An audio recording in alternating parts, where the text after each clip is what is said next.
Shut the fuck up, puto. Retard. Shut up! Really? Retard. I'm gonna kill you, bro. Pieces of shit. Retard. Shut up, puto. Puto! Sure. Were there any drops? Like Twitch drops or something? Or what? Any puto drops, puto? Any retardus? Any shifatus? Yeah, for Dorcus Titus. Nothing for El Dorcus? Okay. That's fine.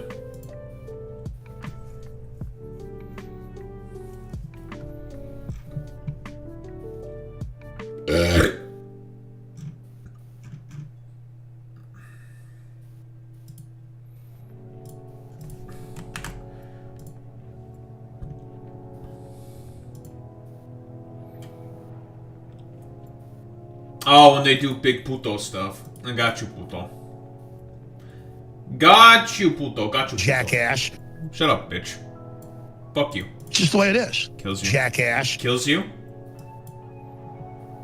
La la la la la la la la la la la la la la la. I'm just gonna throw fucking stink grenades at people, puto. And I got a shiny I was looking for today in Pokemon Go. It's been a pretty decent little day for me, you know. Fuck you. Fuck you, bitch. I'm trying to be positive and here you are being fucking puto. Fuck you. Kills you. Makes your life miserable because I hate you. Smile. Basically space aliens. You're a space alien.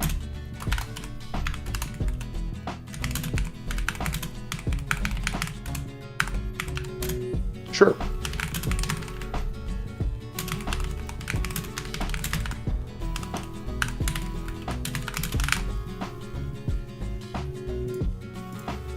A lot of smaller stories as well we're going to be going over today, so that's cool.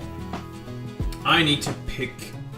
Right, I need to figure out what I'm going to do for tomorrow for the global event, because now I'm at the position where, because I got the Scatterbug shiny, I need to just get Klefki shiny, and then I will be done with the Kalos shiny decks. Yay! Yay! Positive things happening for me. Can't be too upset about that. Love that for me.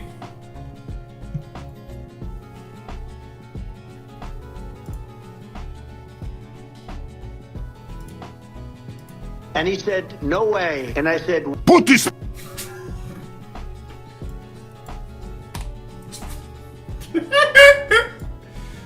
Good one. No, I don't want this video to play. Shut up! Wrap it up, dummy. I'm fucking loading in the game. Shut up. You're the one who takes 17 years to load into the fucking putis. So shut up. You're the problem, not me. Fuck you. Because it's just the way it is. You're fucking el retardus pardus mcfartus. Do you understand? I'm gonna kill you.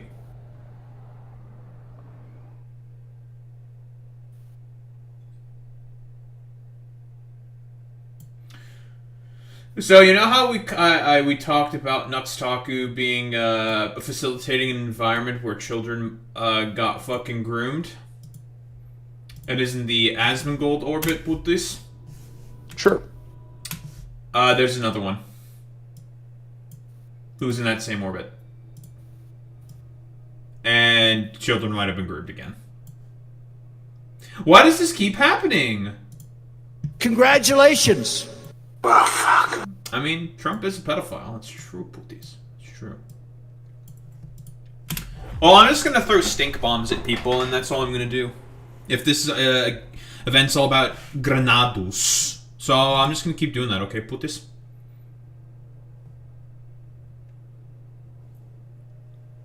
It's time for some stink. We're going to be a little stinky. Stinky, stinky, stinky. I need to update my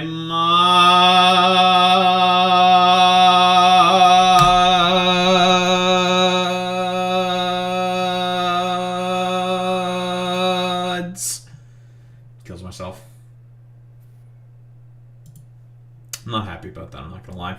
Fuck! God! What a fucked up day!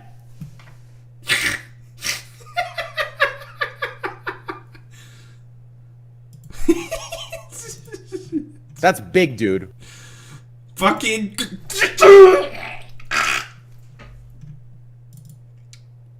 Thanks, Nicknam. I appreciate that, buddy. 2. Shut up, Nicknam. 3. No. 21, 21, 21, 21, 21, 21, 20, 21, 21, 21, 21. Okay, cool. You can count to 21 by skipping all the other numbers from 3 and 1. Good job, train.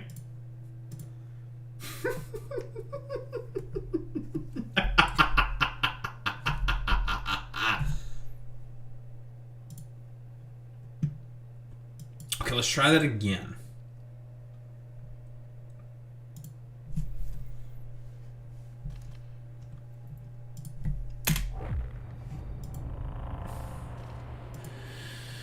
Alright, let's go.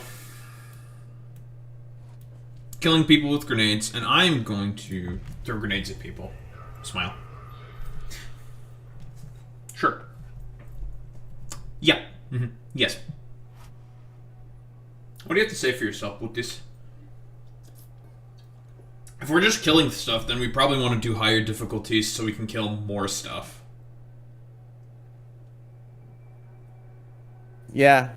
Yeah. Yeah, so we can murder more shit and go fast. Not go fast, but faster. So we can murder more stuff.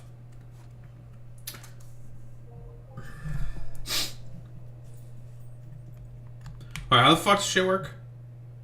Complete... Oh, wait, no, it just says complete missions, puto. Doesn't say anything about murdering. Special operational parameter. Or do we have to murder in the... Am I being el retardus right now, putis?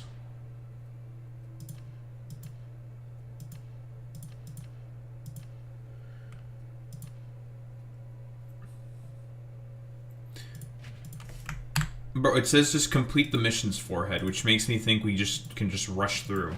Putis.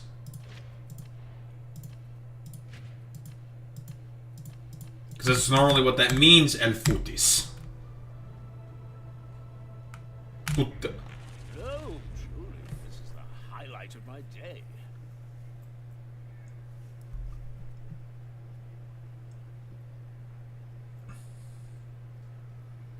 But all we have to do is just so if we just rush through all the missions as quickly as possible.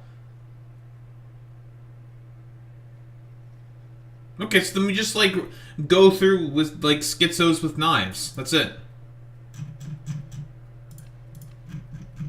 So I can just play Zealot instead, and we just run through, like, schizos with knives on, like, lower levels and shit. Puto. I'm going to kill you. I'm gonna fa your face, or something, I don't know. Fuck you. Kills you. In your sleep.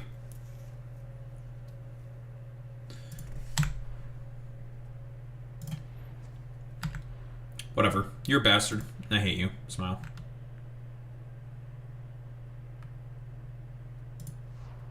Oh, fuck. I can't believe you've done this. Okay, fine. I'm gonna become a schizophrenic with a knife then.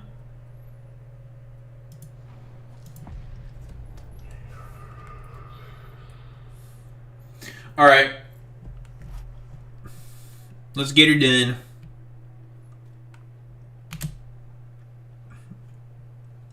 Start the mission, puto. We got a situation. Get geared up, get involved. Okay, fine. I'll do it for us.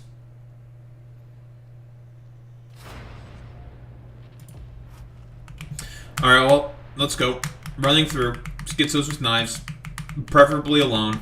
With no other people, because they're cringe and stupid and we hate them. It is Wednesday, my dudes.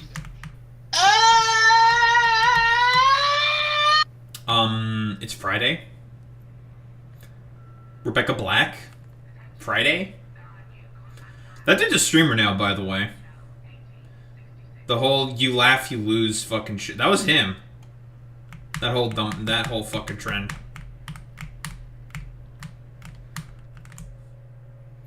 This mission kind of sucks for rushing through because of the end sequence, puto. Oh well. Why do I have chastised the wicked and not the shroud? Fuck my life. Whatever. It's fine. It's not the end of the world. And also sucks as well. Oh well.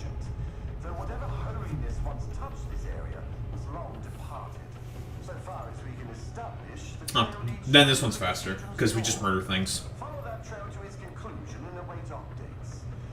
La chancla y el bañador. ¿Ya? ¿Tú? ¿Puto?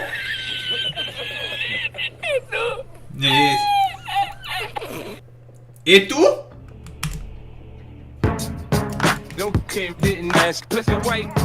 Puto, I guarantee you're more white than I am.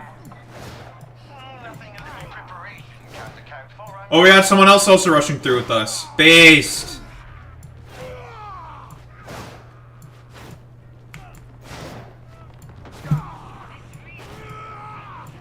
Where are you going?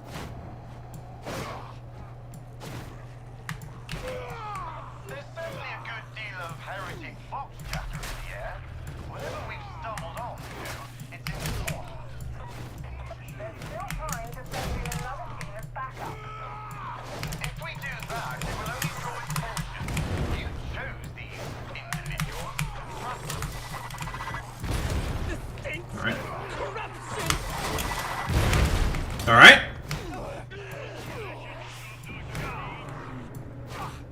You're a lot ahead of us, puto.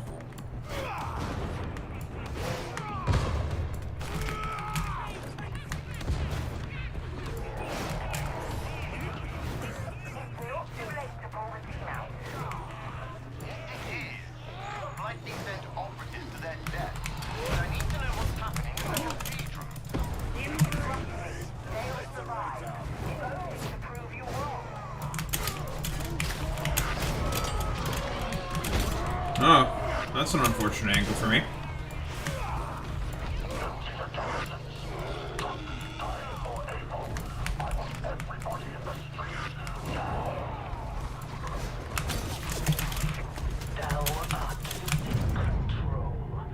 Alright.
How the fuck did that hit me? Well, I'm just gonna rush for the heal. You guys have fun with that.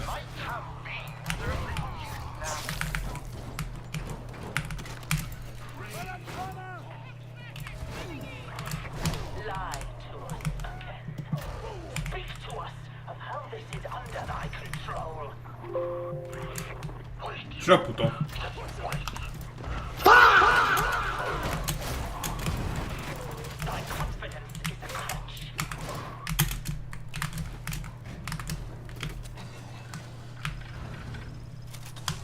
Hold up, dude. I can go get me a bird. Shut up. Kills you.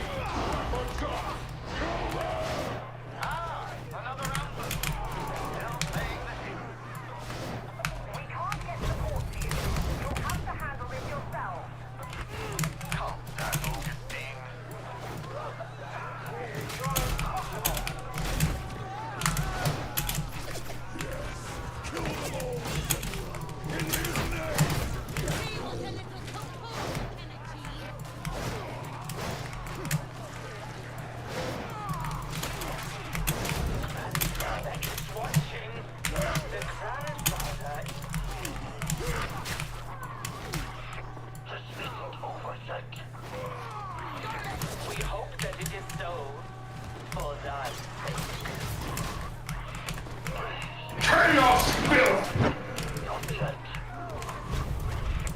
So thou sayest, we walk, unimpressed.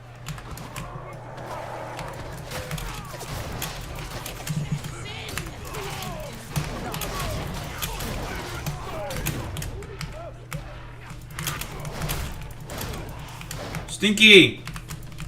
Like Futus. Like the puto. Who is Stinky? Has failed. Unleash holy retribution. I believe we have reached the crisis point.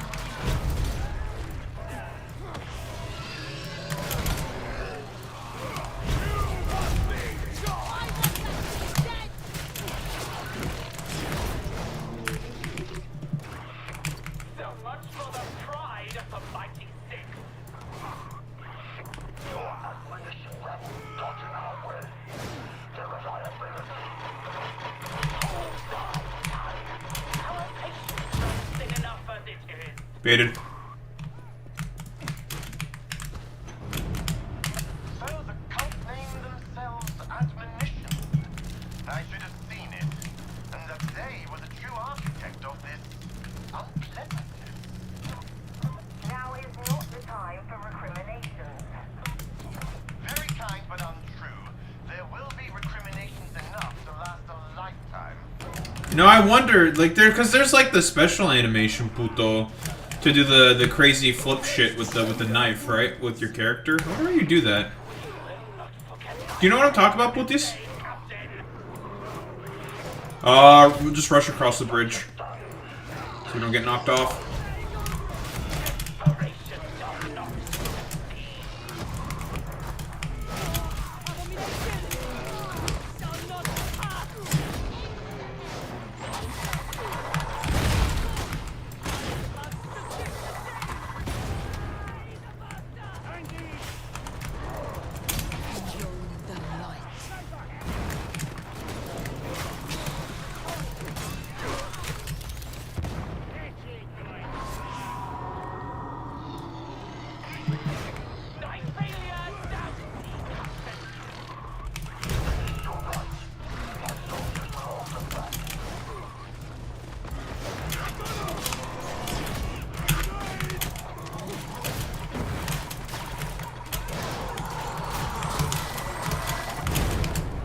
Right?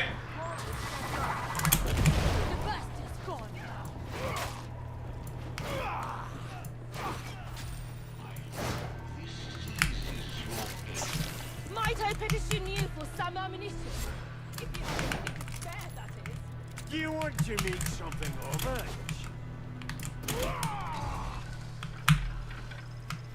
I know there's a way to... Oh, I did it! I did the special animation! I figured it out! Whatever the cult intends, those stims are clearly part of it. I'm a genius, puto. Strike team, silence, please, now.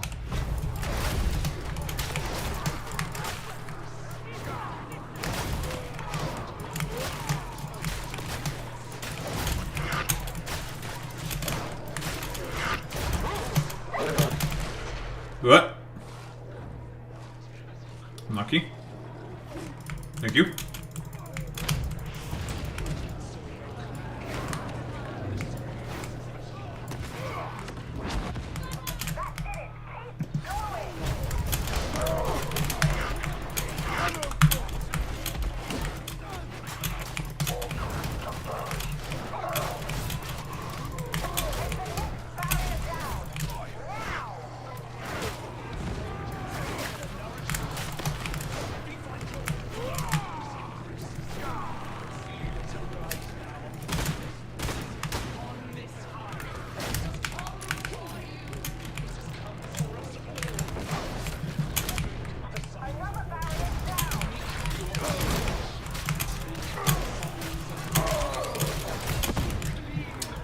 Explosion shit's kind of annoying, but I'm not gonna lie.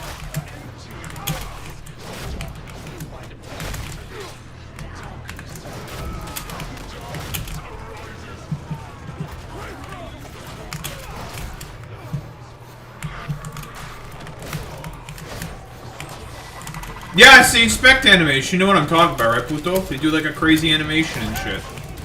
Yeah, you have to like, I guess you spin yourself around or some shit, basically. That's how it works.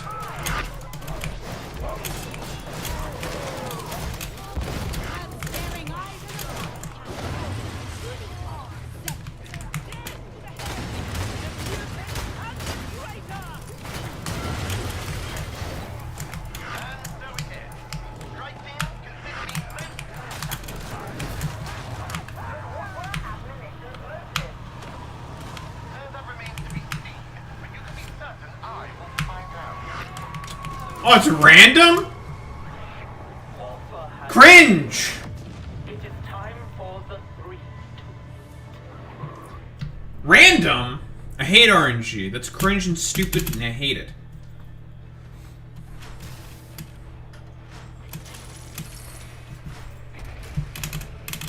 Not happy about that one. Upset.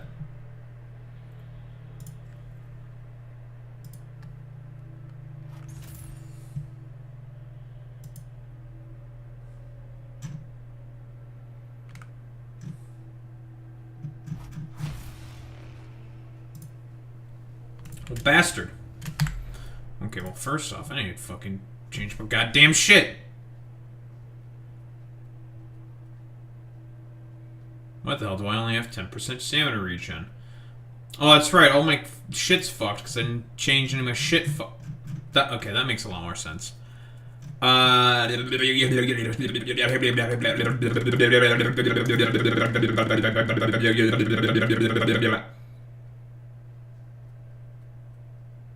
you understand?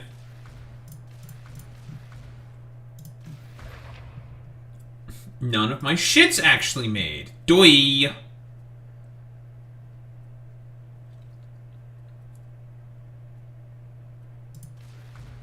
You should kill yourself now. I'm going to ban you for being mentally ill, for being putis. And I hate you. It kills you, by the way. Sure. Yeah, I'm killing you.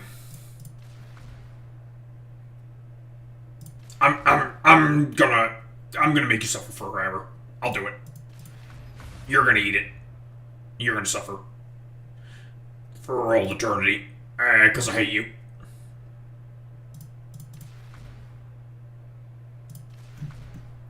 Do you understand?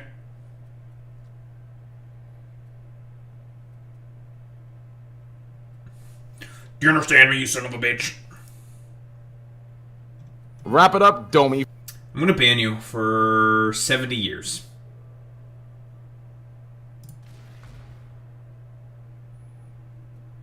Yeah, I'm gonna kill you. I will. I'll murder you. I'm gonna eat your ass. I'm gonna chop you up and throw you in stew. Then I'm gonna eat you.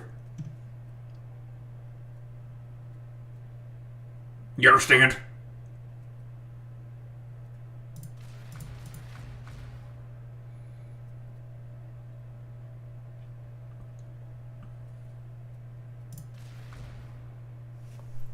I'm gonna chop you up, I'm gonna eat you.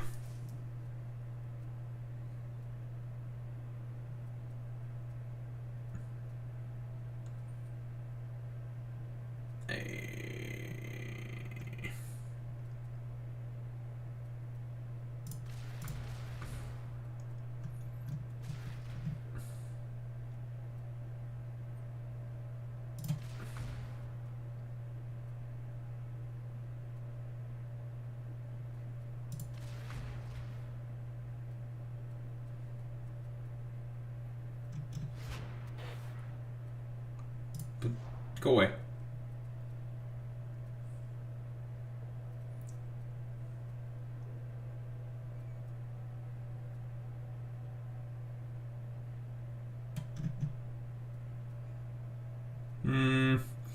Wait, they changed a bunch of these, didn't they? Right.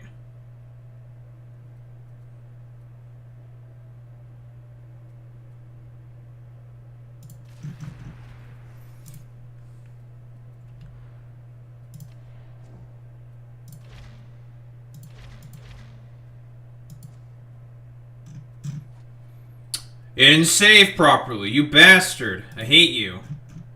God damn it.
Okay, there we go. I'm blocking you. That was the dumbest shit I heard all day. I'm gonna kill you, puto. Shut up. Bans you. I'm killing you. In the game. Disassociate myself completely from whatever you are doing. I am going to blow up a barrel and I'm going to make you fall off of a cliff.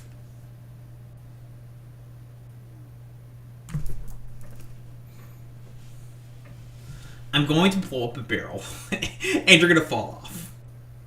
L plus ratio plus cope plus sleaze plus maul plus fuck you plus shit in your ass plus go fuck yourself plus fuck you.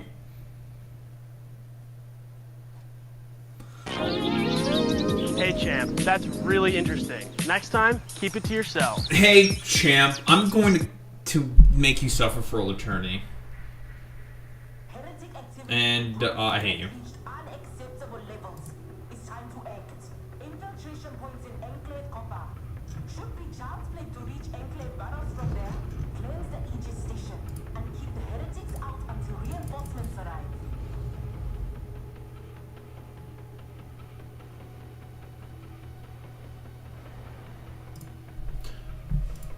Puto, I know that you love Pokemon secretly.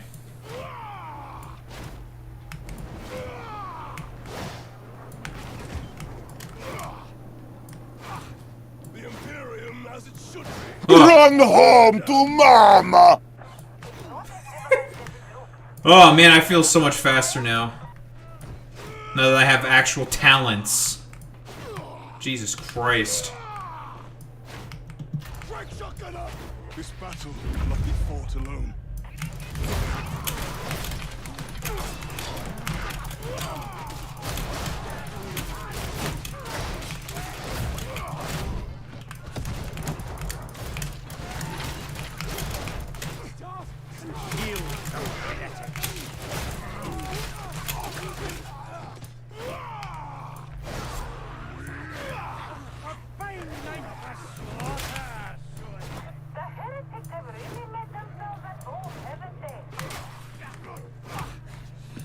I must return to my companions.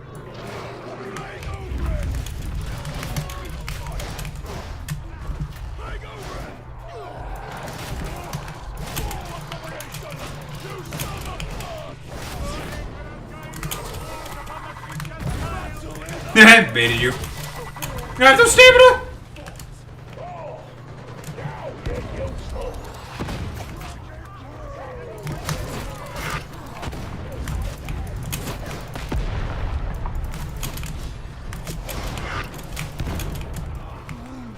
Where'd all my health go?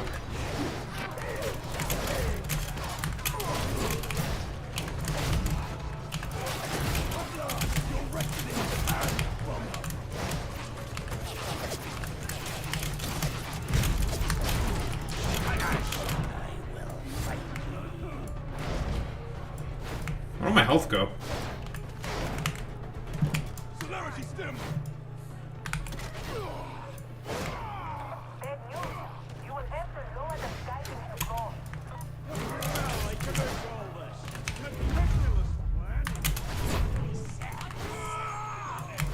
I'm going for the heal. Fire is nothing compared to mine.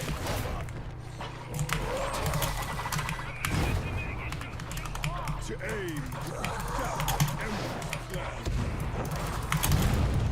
That. All right, nice meme. That was funny. Well, I'm not gonna take healing then now.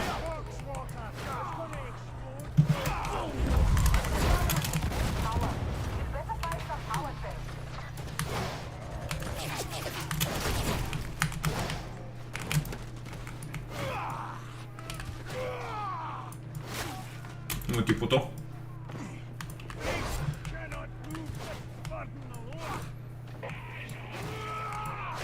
I'm here.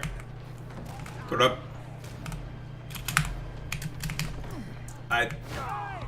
What did I just do? Shadows conceal me. I don't even know what I did that. How I did that? I'm not gonna lie.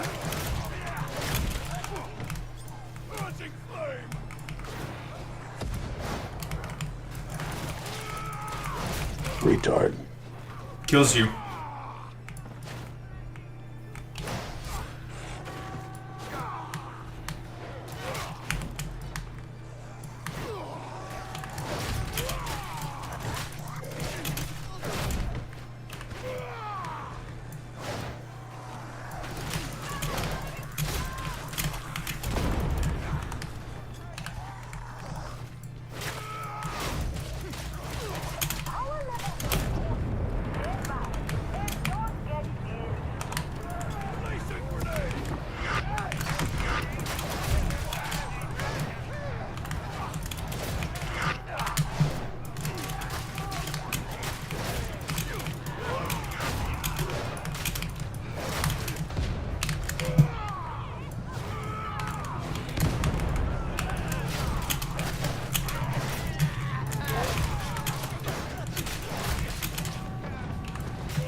Nah, it's fine.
I'm just gonna keep running like a dickhead.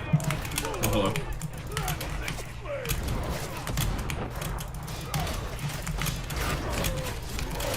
Blind these heretics, I pray.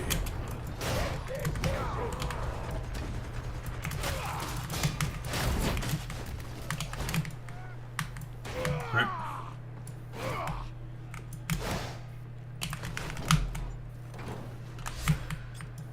Loosing flame!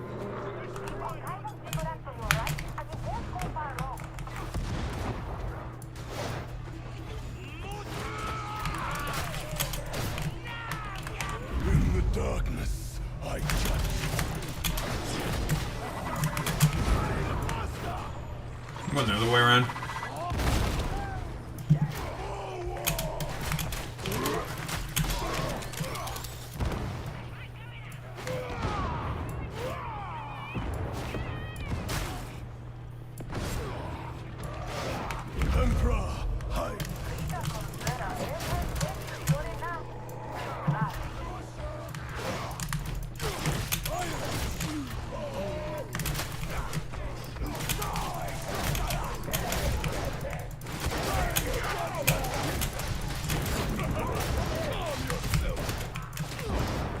What are you putos doing down there?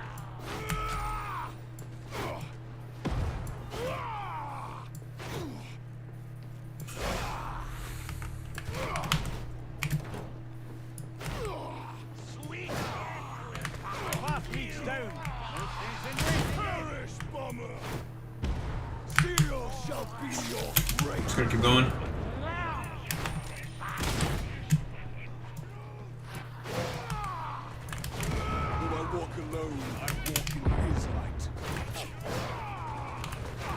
Falling asleep.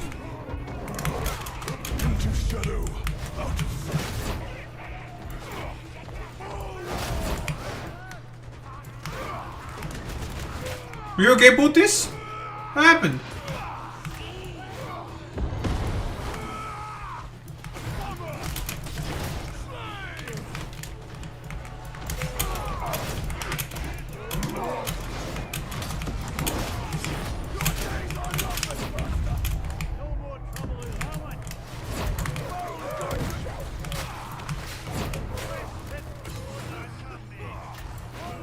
Oh, penance.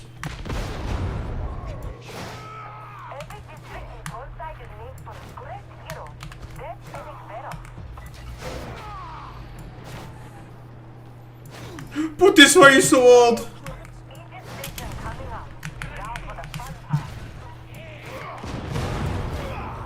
No, well those guys blew up.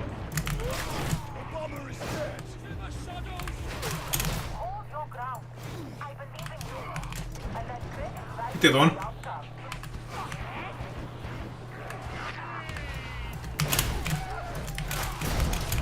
I'm going up.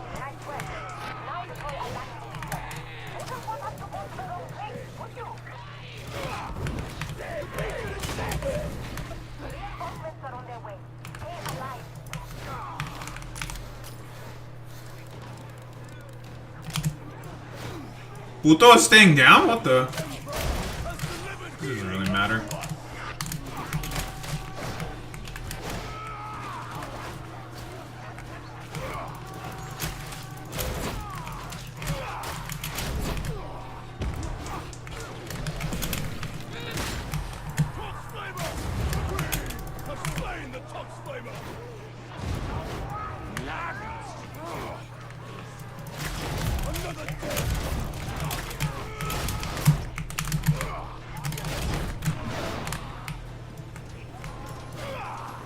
Where's the puto with the gun?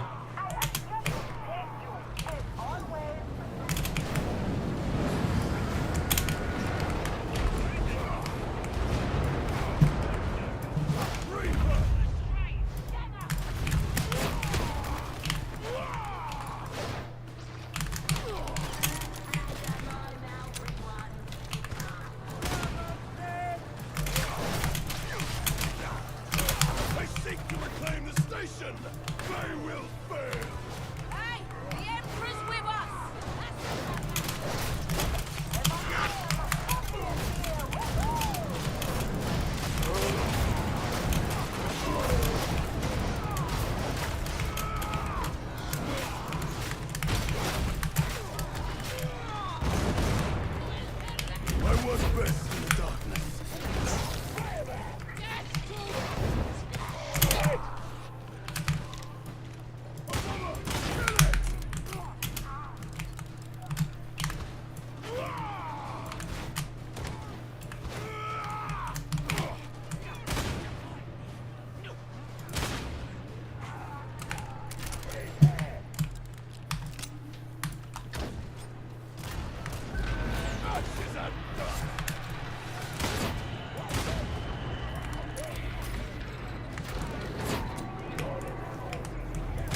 Oh, made that jump. I didn't think I'd make that jump.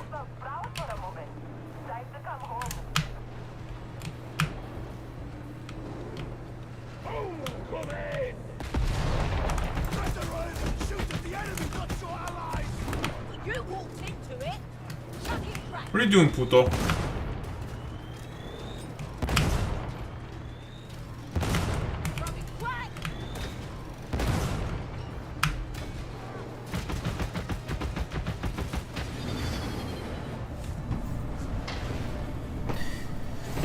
Wakey, wakey, eggs and breaky!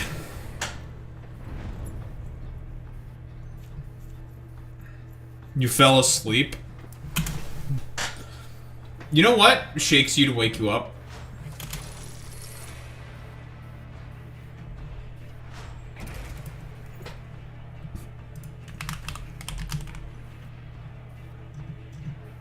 Shut your murderous fat mouth! Sure. Shut the fuck up.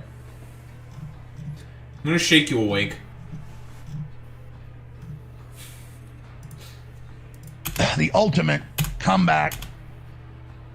The ultimate meme.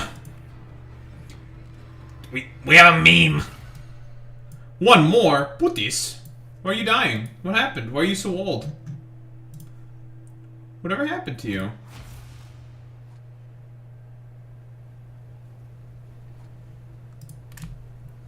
Putis! Puto!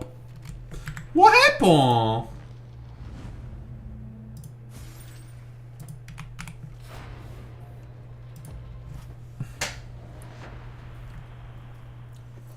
He's dead.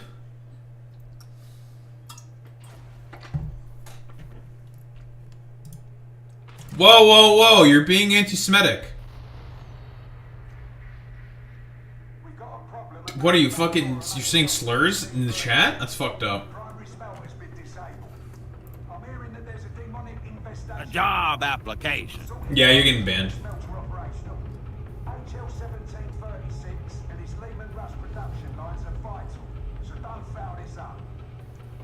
Jobs? Having the word job, that's a slur. We all know that. Why are you saying slurs in chat?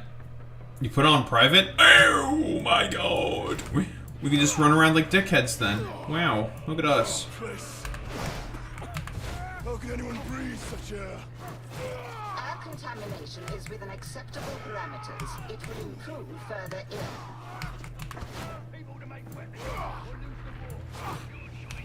Another day, another ruin of key strategic importance. First stop, supply elevator. It'll get you into the smelter complex proper.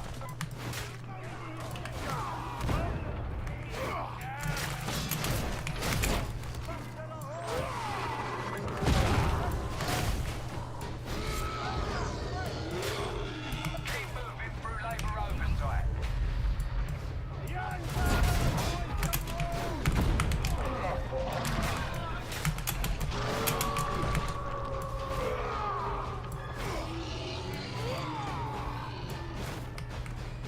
We're probably gonna have to kill this puto.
You having fun babysitting there, puto?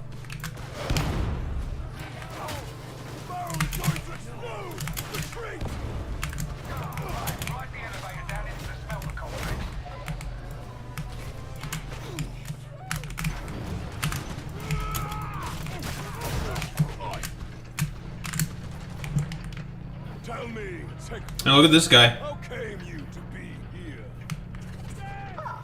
Very well. Idiot. I am fluent in all 101 core Binharic cants of the 89th discipline. I was looking forward to start. I got the med pack as well, puto.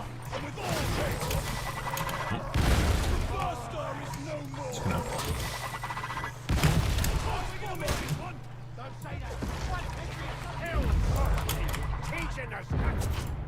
You need to drive out a demonic infestation. Give it a taste of violence.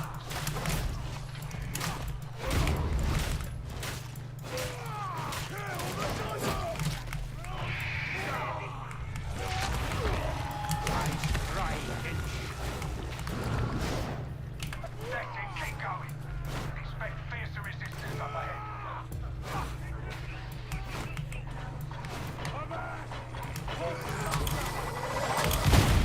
Alright. They will never see me. Right as a damn sweat. Can we jump? There we go. What's up?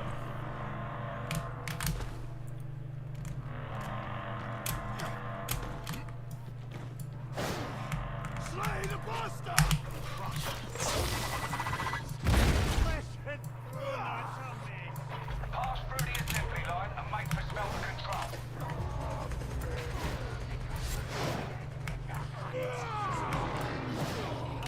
Well, that's not great. Click the button, click the button, click the button. If I see this fucking emote one more time in my goddamn chat, dude. Ah! There's the boost, dumbass. Alright.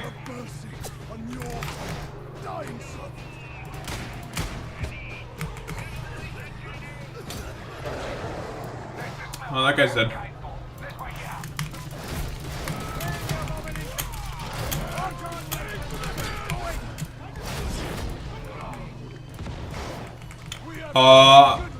Just go down. Who cares about them?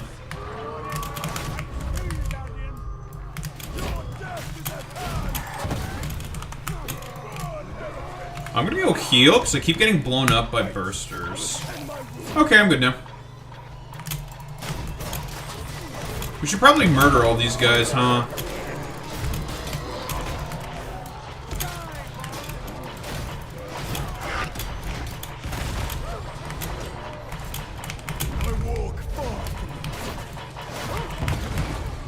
Jesus Christ, man!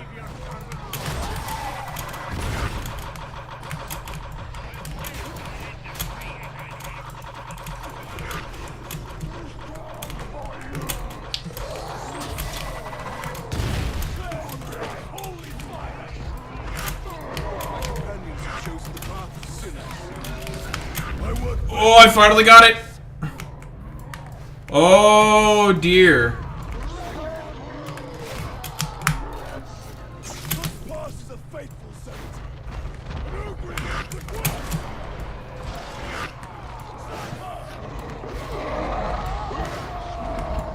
I have time.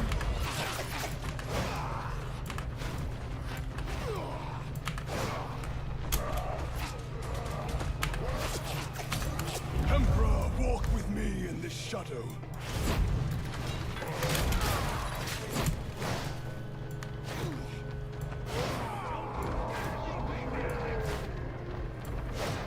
I'm just waiting for another round. I have to get rid of the gunners. Should be fine. I can outrun these guys for pretty much forever.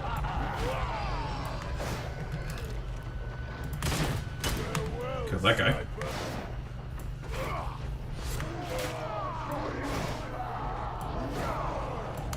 Shadows conceal me. I have Got you. need of your holy wrath, God.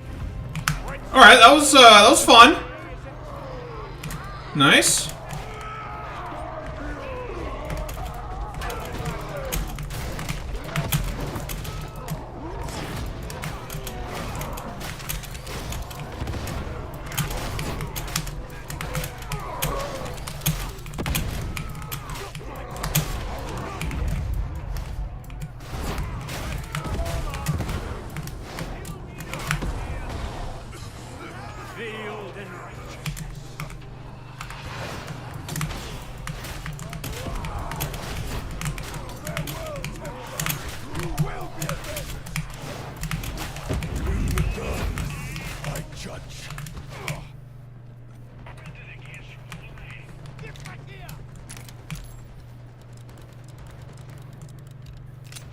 I'll get the revive.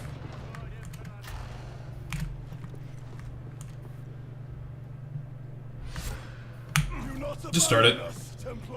Didn't expect to see you sell it.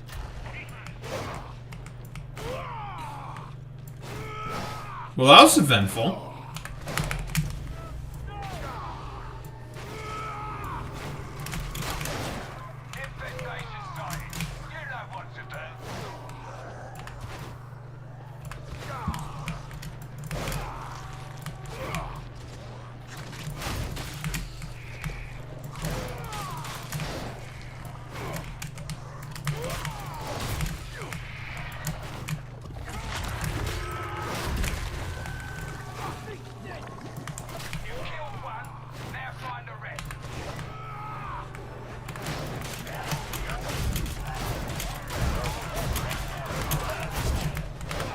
Into the darkness.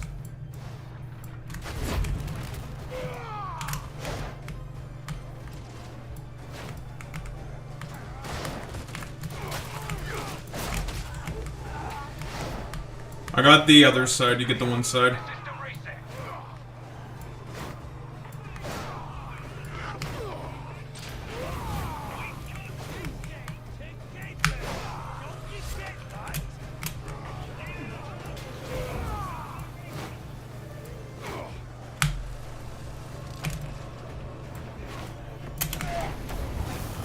You got the button?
That was fun. Well, that was a little interesting, Puto.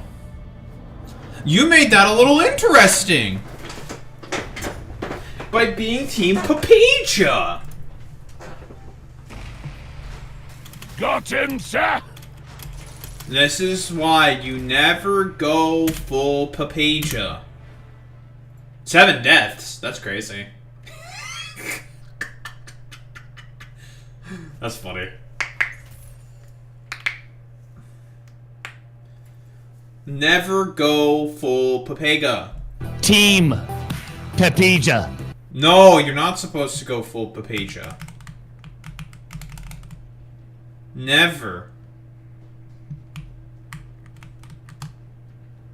So what are you done for now? Putos! Yeah, go die or something, I don't know. He's dead. He's dead. Okay, puto. My professional opinion? I'm dead! You are dead. No. And he's gone. He's gone! No! Unfortunate. It be like that sometimes, folks, where sometimes the guy just disappears. It is what it is, folks. It is what it is.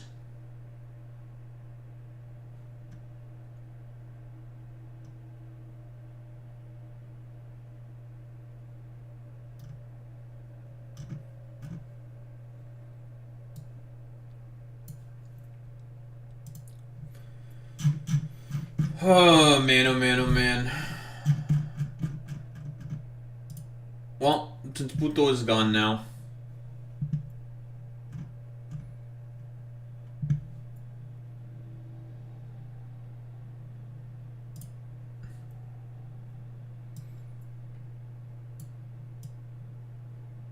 It's factor Oreos. We're factoring our Oreos.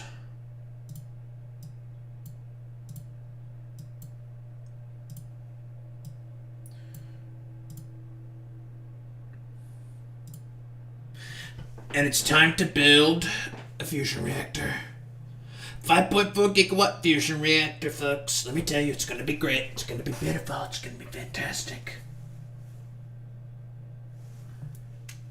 We're gonna love it. You're gonna love it. I'm gonna love it. We're all gonna love it.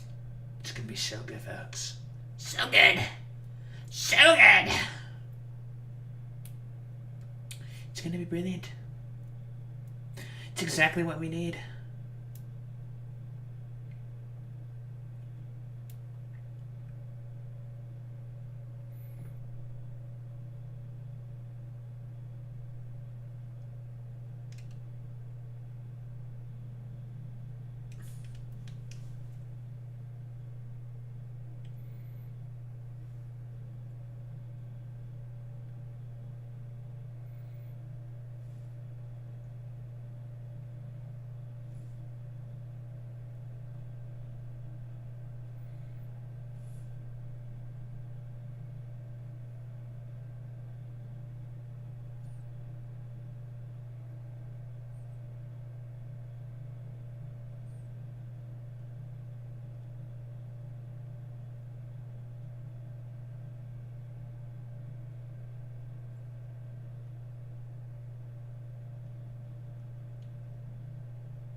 Gotta wait for this damn game to load.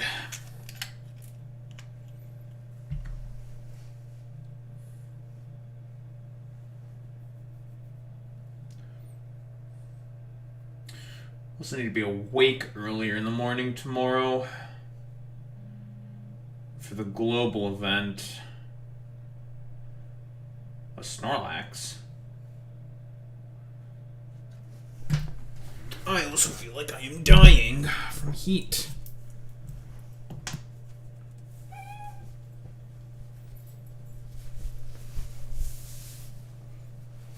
Too hot. Much better.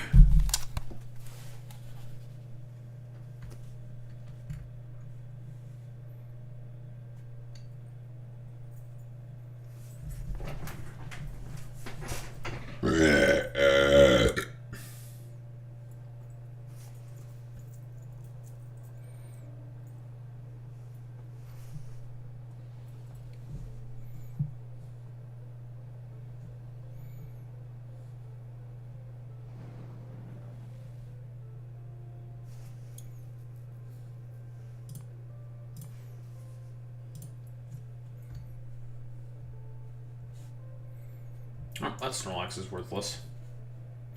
But the Snorlax.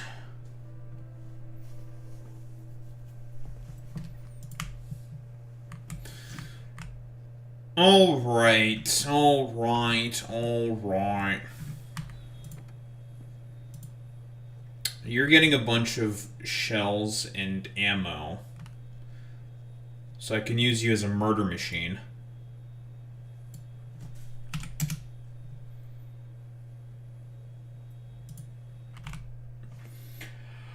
Very good. Very cool.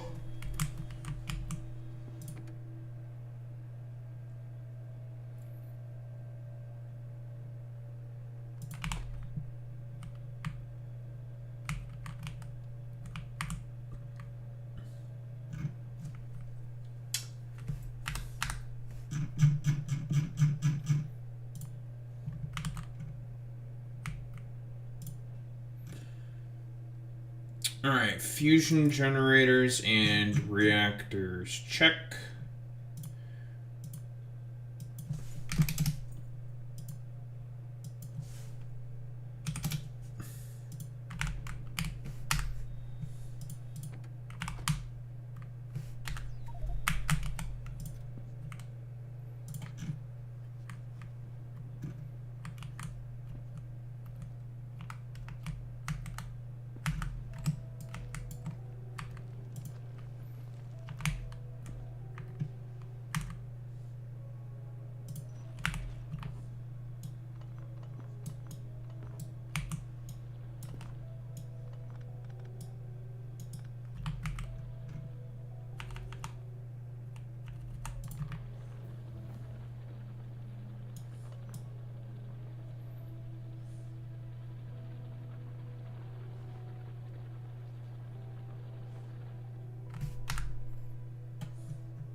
Okay, so we should be more or less prepping for the big old expansion of Shoyance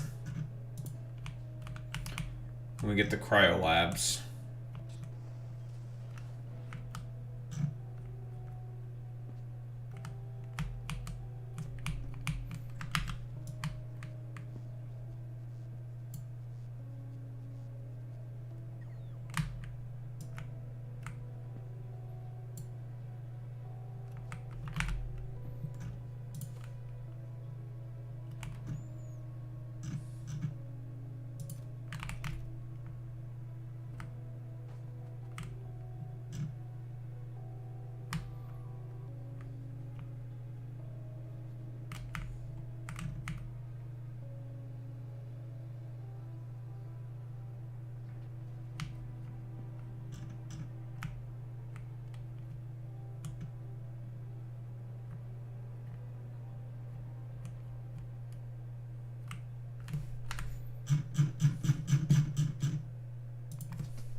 Alright, where's the fluoroketone mule?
fuckload of that.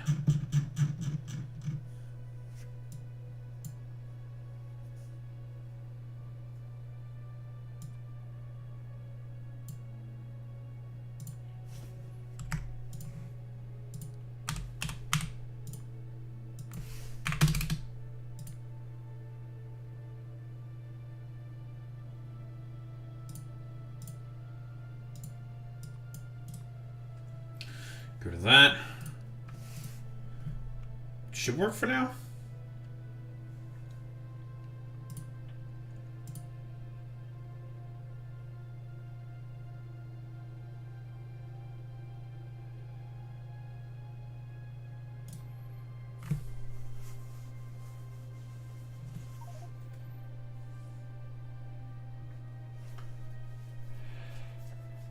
That should work, I hope.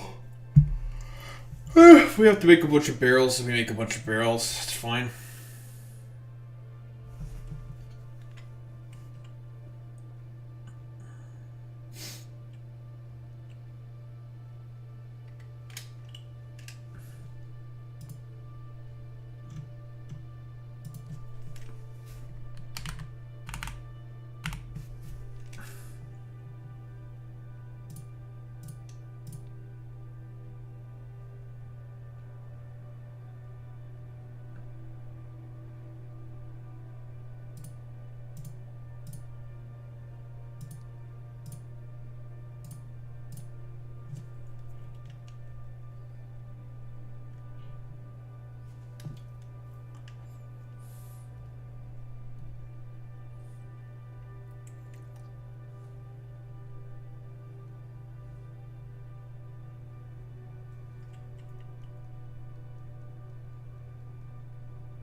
Alright, so our fluoroketone mule is here.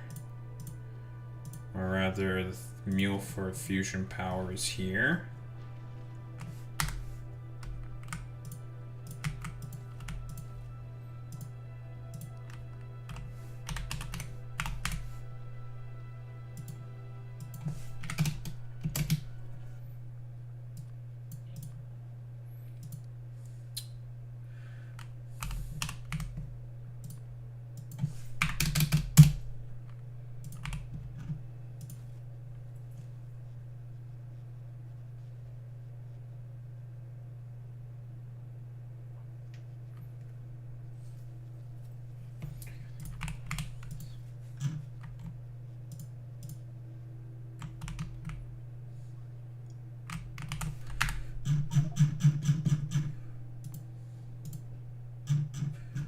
Cryogenic plants.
cool.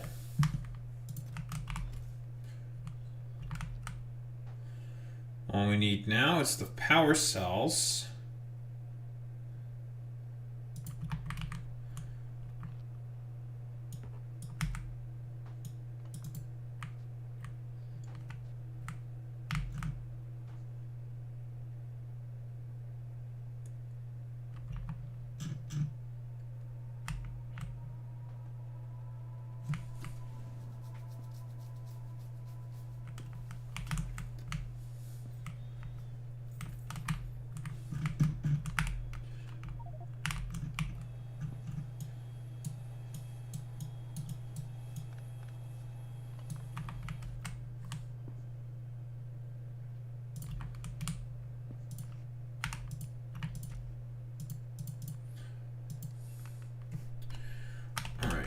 Fusion power cell.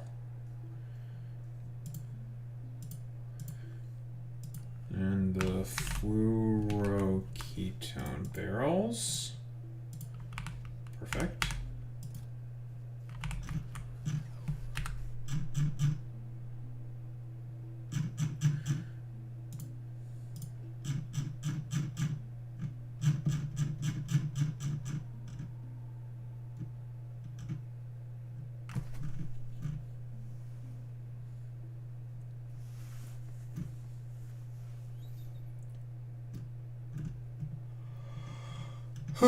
Where is the cargo ship?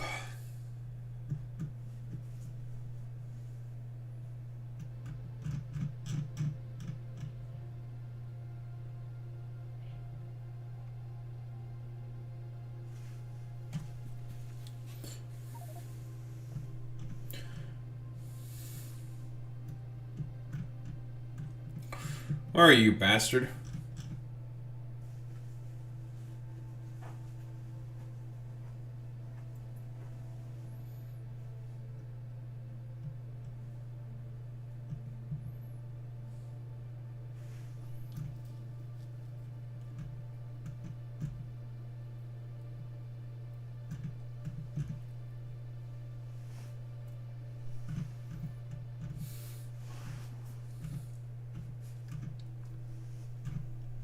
There it is.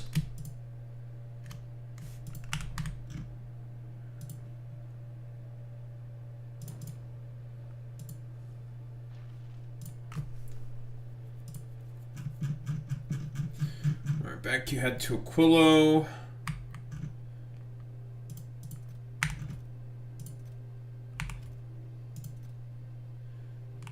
We're not low on tungsten plates, eh?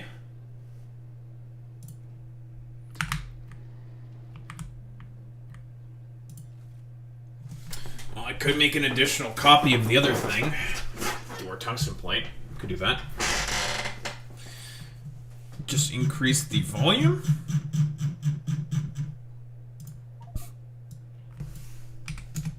Sure.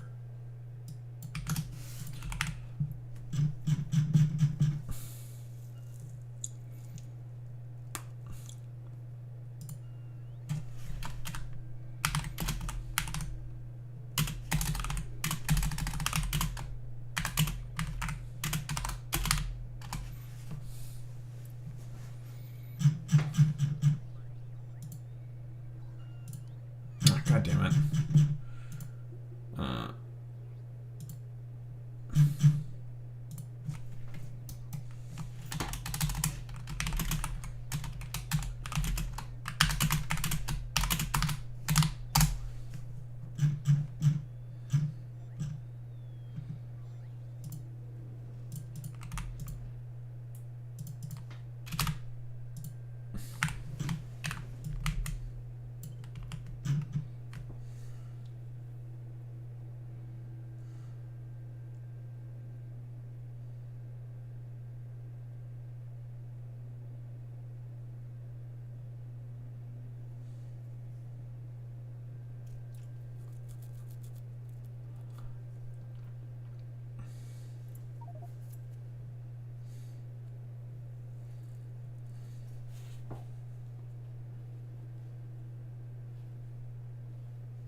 We delete the Castra stuff. Don't eat that shit. Keep the other shit. Change you to Maluna. Click the check. The fluoroketone mule is doing its job.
And we'll do a bit of a half and half.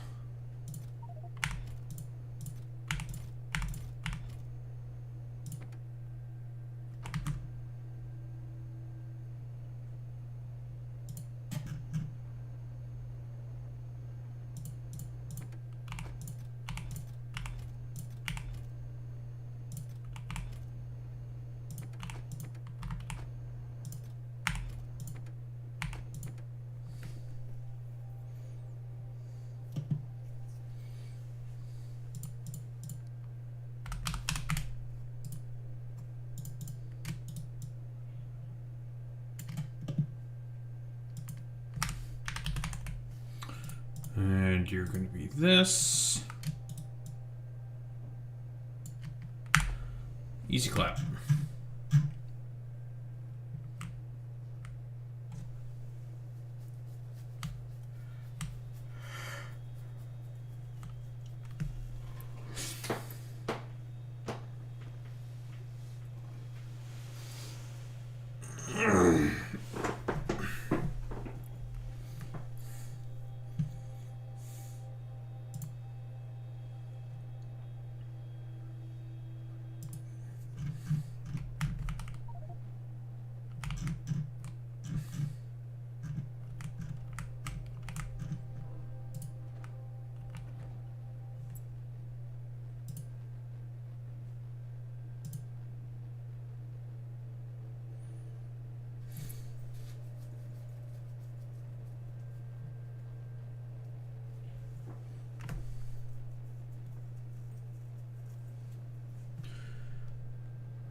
Ugh.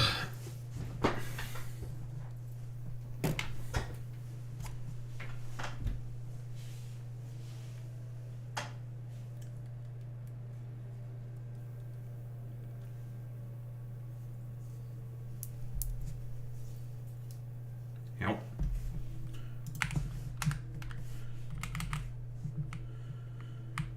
Efficiency modules.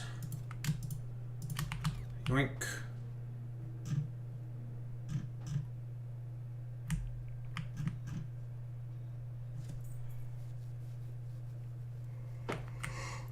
Alright, all that's left is to get some bots.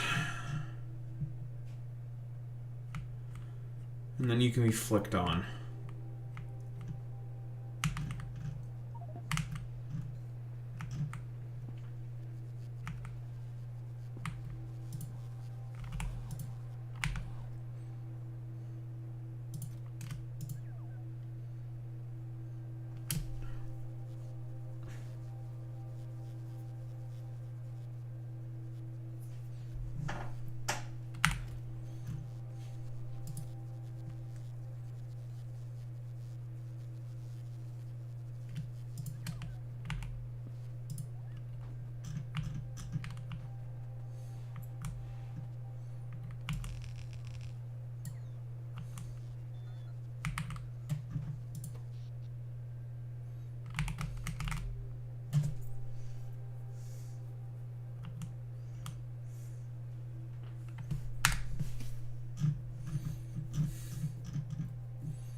Oh, and the meal's almost ready. Lovely.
Right, we also need to grab those things.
Ugh, I don't know why, but I feel so fucking tired right now. Have I just been basically infected with the tired virus from the Fortnite? Am I tired because of that fucking puto? That bastard.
Two reactors, 4 thruster packs, I think, and 2 batteries.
Do I want to talk about the fucking Pokemon stuff?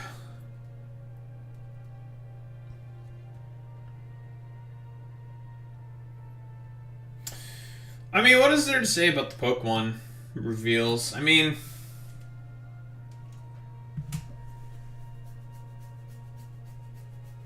not really much, to be honest. It's about what I predicted. It's a bunch of standard bullshit that's standard.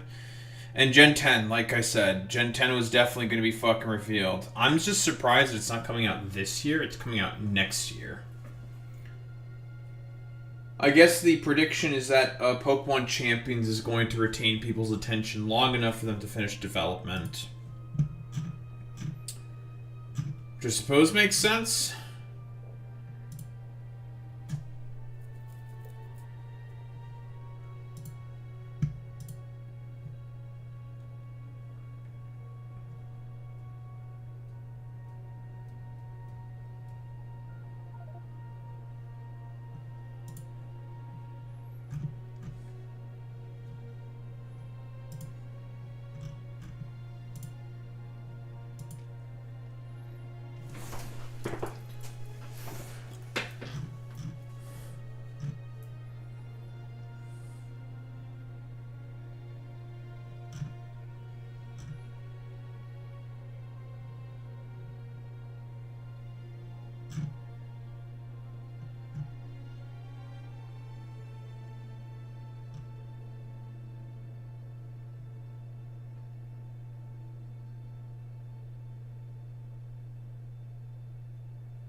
Also, this anthropic stuff is pretty funny.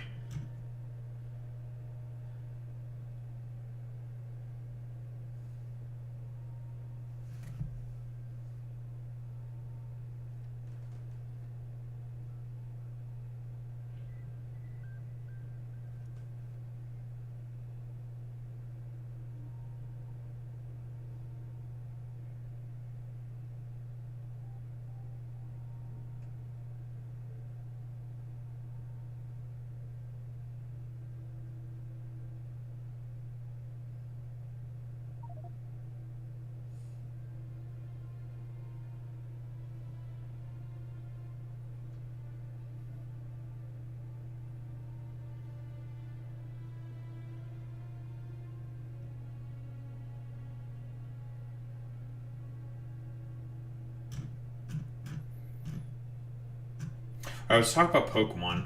Champions holding over until Gen 7. The starters. We got the Gecko, we got the dog, and we got a Burb. I feel like we've seen some of this before.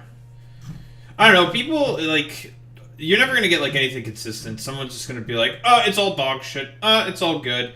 I mean, everyone's just like, oh my god. The dog is cute. I do like the dog. The dog is very cute. This is true. I like the little the fire Pomeranian. Alright, they did a good job there. Gekwa. Gekwa's okay. I don't know, like, the only thing I can think of in particular when it comes to this game is, what are they going to do in terms of power creep? That's the only thing that I'm the most intrigued by, is power creep.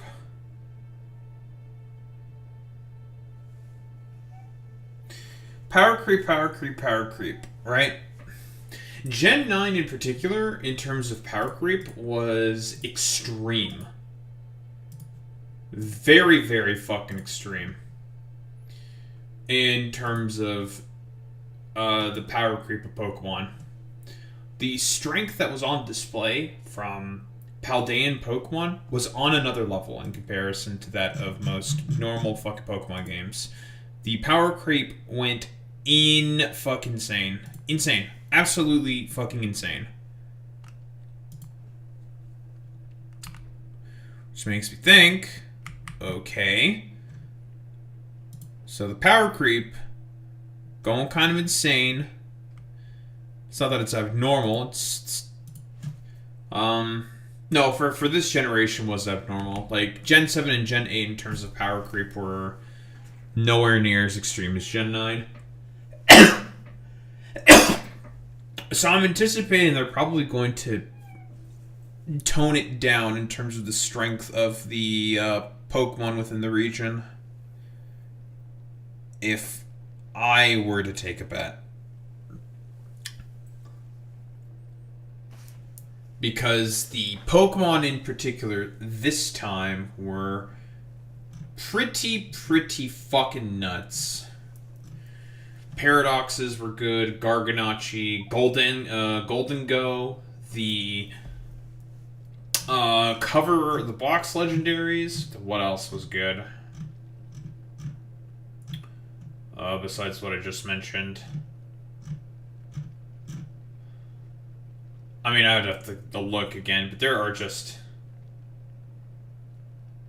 so many ridiculously good fucking Pokemon that came out of Gen 9. And that they defied fucking power creep.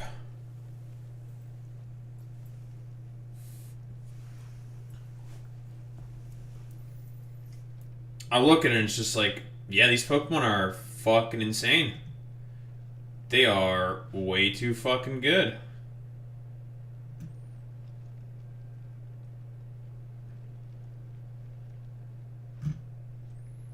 Like, god fucking damn. What were they cooking?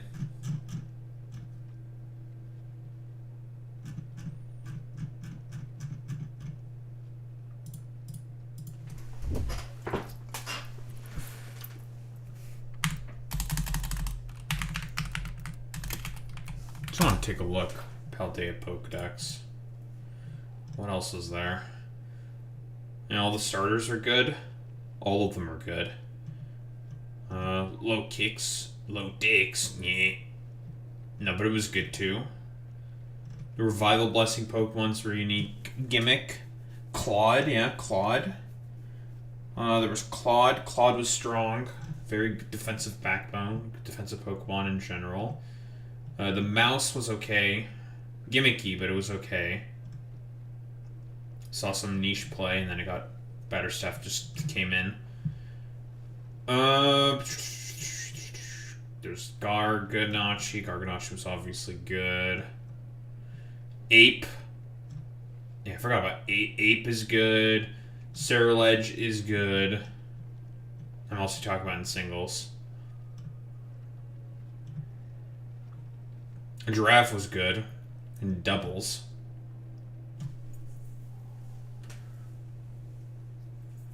Tauros had a niche for a little while.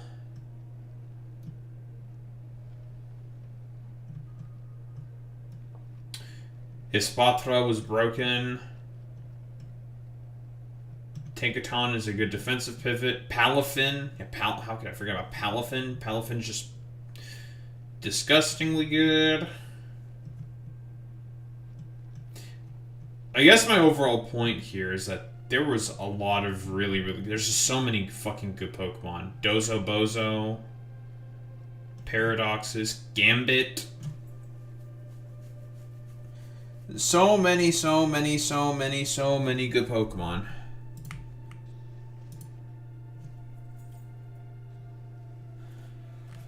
And it's just... No, and also all the Treasures of Ruin. How could I forget? Chiyu, Chenpao, Tinglu. No one cares about Woach. Woach's typing is just dog shit. All of them are good. They are all good. So it's going to be interesting to see if they even decide to top it for Gen 10. I don't think they should.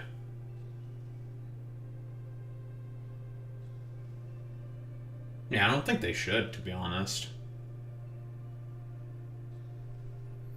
So there's probably going to be a power down.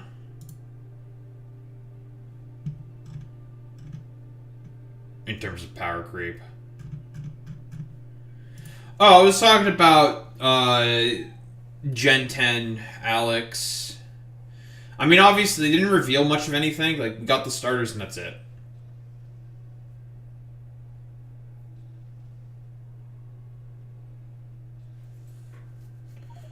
And, you know, starters are always nice. People love the starters, blah, blah, blah, blah, blah. It's very good, very cool. And, what else? Starters. Talking about power creep, how in Gen 9 it was incredibly unique, because there was a lot of really good Pokemon that came out in Gen 9. So many Pokemon that were really solid. In terms of a competitive sort of, lens. All the starters were good. All the paradoxes were good, except for like one or two. The Treasures of Ruin were all good, except Bochien, but no one cares about the dumbass snail. The box art legendaries were good. The DLC legendaries were all good. Just for some of the individuals. Golden Go's good. Garganacci's good. Claude is good. Kingambit. Dozo. There's a ton of Pokemon that are just good. They're all just solid performers. They have a particular niche, and they fulfill that niche very, very well. Dozo, your unaware tank. Kingambit, your, it can either be a good offensive pivot, or you can also use it as your final sweeper with Supreme Overlord stacked to 5. Tons of Pokemon got banned. Palafin was banned because it just clicks Jet Punch and just kills everything. It just has a choice band. It just kills anything. It doesn't matter. A bunch of the Treasures of Ruin were obviously banned because they're just too broken. Chien-Pao was too fast and too strong. Chi-Yu was just way too strong. Barely anything could switch in. Fluttermane is too fast and strong.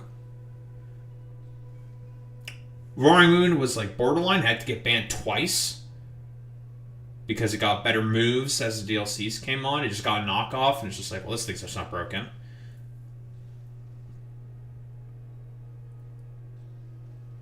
Bundle was good. All of them were just good. So many good Pokemon.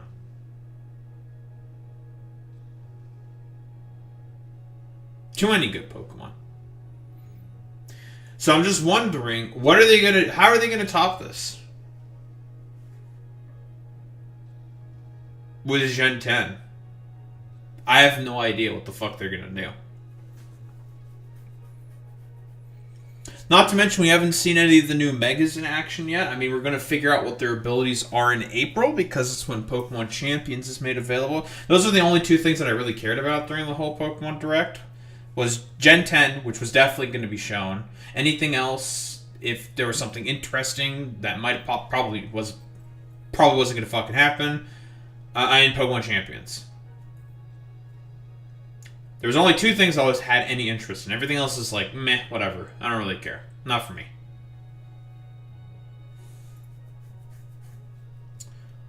I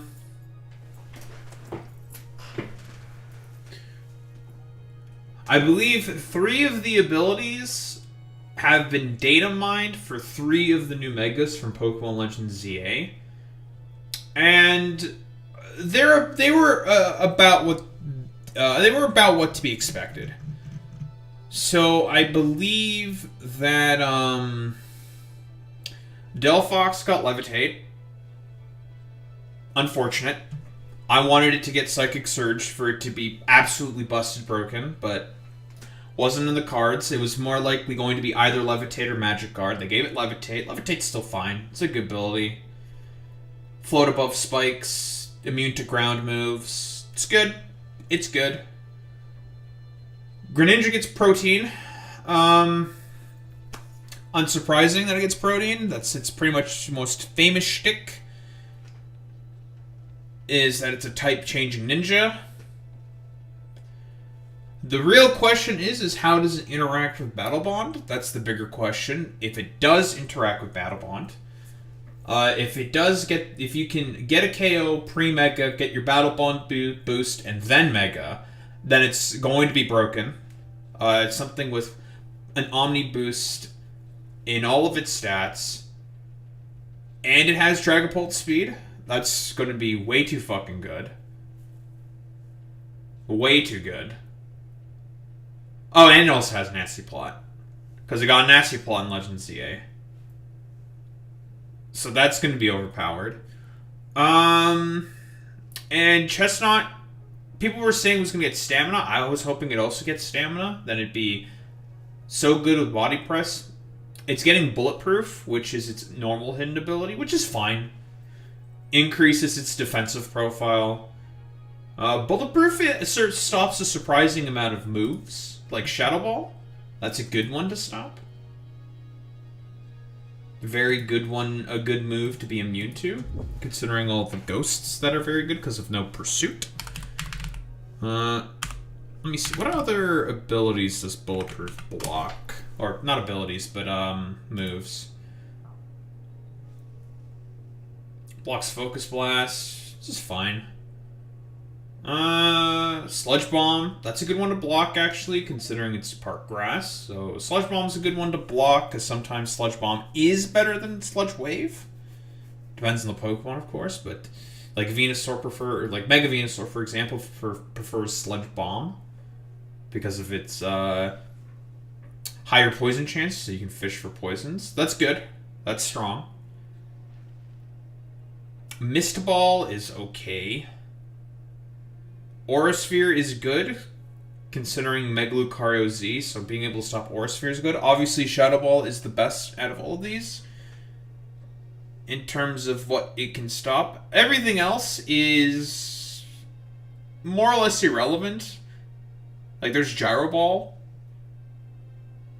but Chestnut's too slow to really care about Gyro Ball, so... Gyro Ball doesn't fucking matter.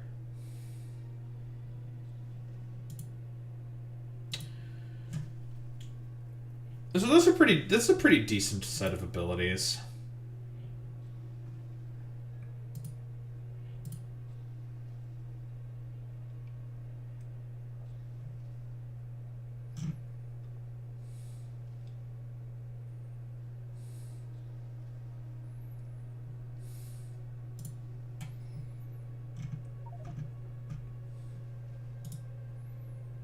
It's not bad.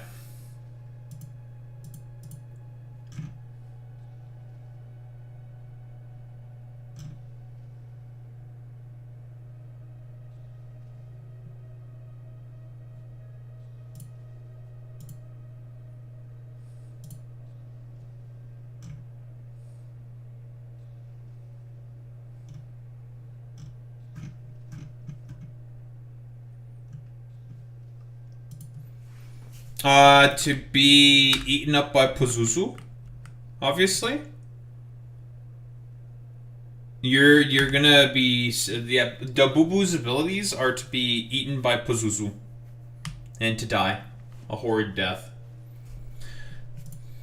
Also, I just completely ignored the 3 IQ shitter that we just had arrive in fucking YouTube chat.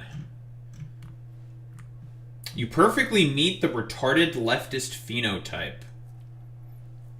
Okay. Alright, Joe. Joe Mama.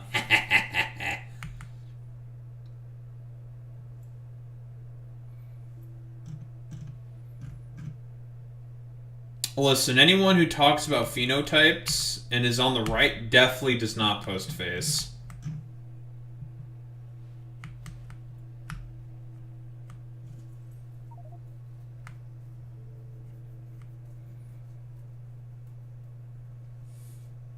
It's more often than not a projection from those people.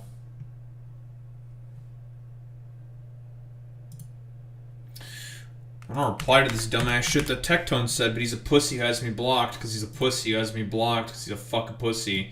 Why do they keep making the water starter an F slur? I don't know. Why is your whole family populated with a bunch of rapists?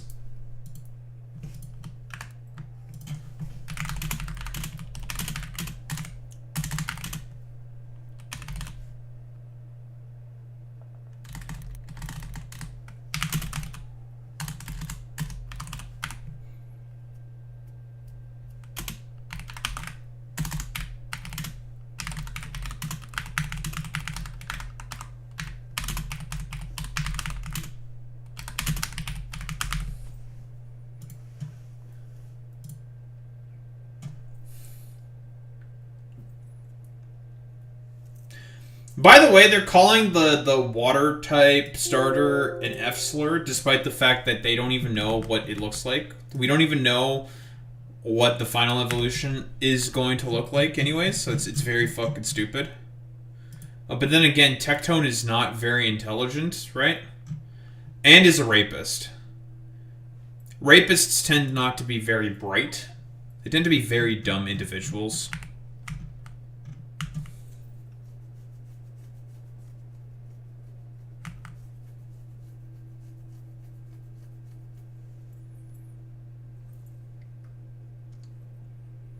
Well, everyone's talking about it, of course, because, I mean, it's the trailer, right? I mean, most of it is just like... I mean, people are either saying, like, man, the starters kind of suck, or, man, they really like the starters. That's really about it.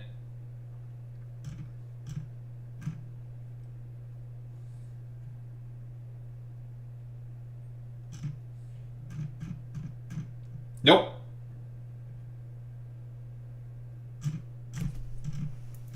He never talks about Pokemon. He's just a tourist. That's it. He's a right-wing grifter. That's it. I mean, if he has a video talking about Pokemon, I will shit on it. I don't care. Because I hate him.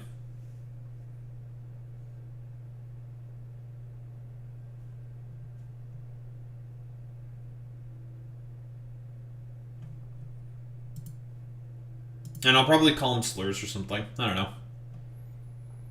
I'll call him Whitey. Maybe some other shit. Whatever.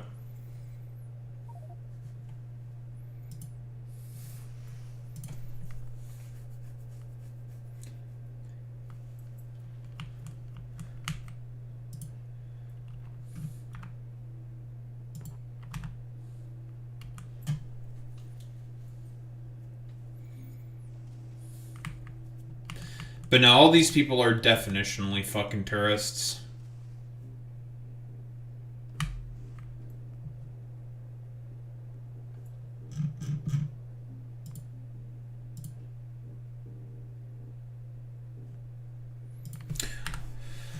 Right, what was I doing again? What the fuck's the fluoroketone mule?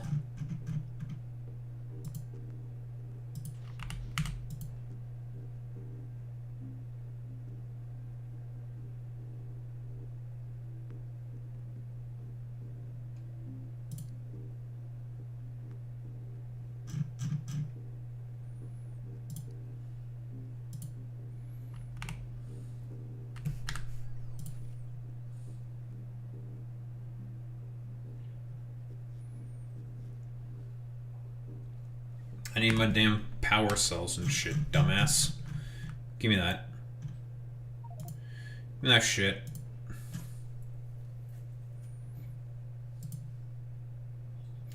Give me that shit.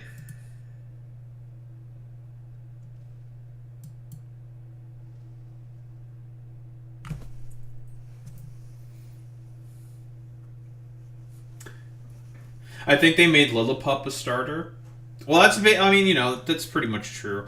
The comparison I keep seeing, I thought was funny, is they keep comparing it to a VTuber named Buff Pup, and I'm just like, that's true. That's actually her, unironically. It's an orange puppy. She's like an orange werewolf. It's like, okay. You know, I see it. Oh, a buff pup. She's buff and she likes dogs. I don't see what's complicated about that. It seems pretty easy, Alex. Ugh.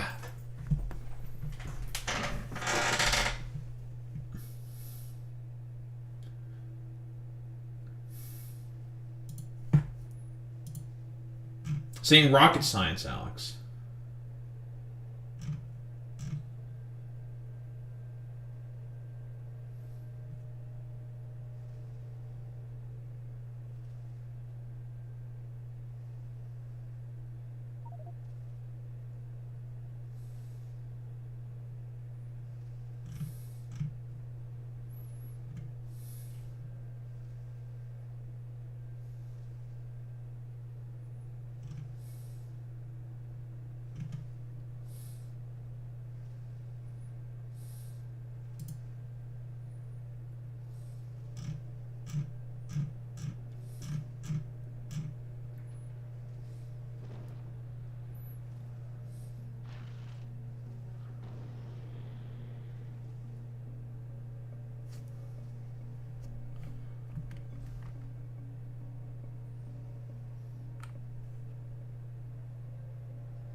President Trump is now saying he'd be entitled to a third presidential term in 2028.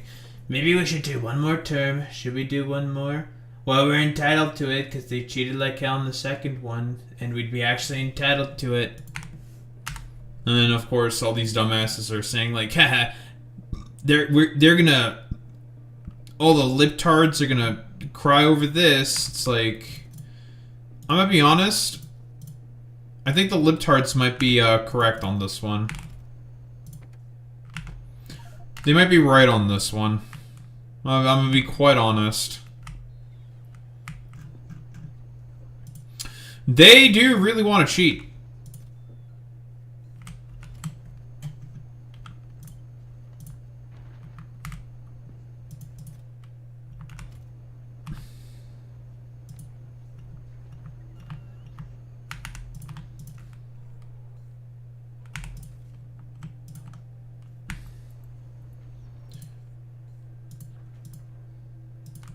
And the Democrats are not in a position to be able to handle that. Do we not have any fucking...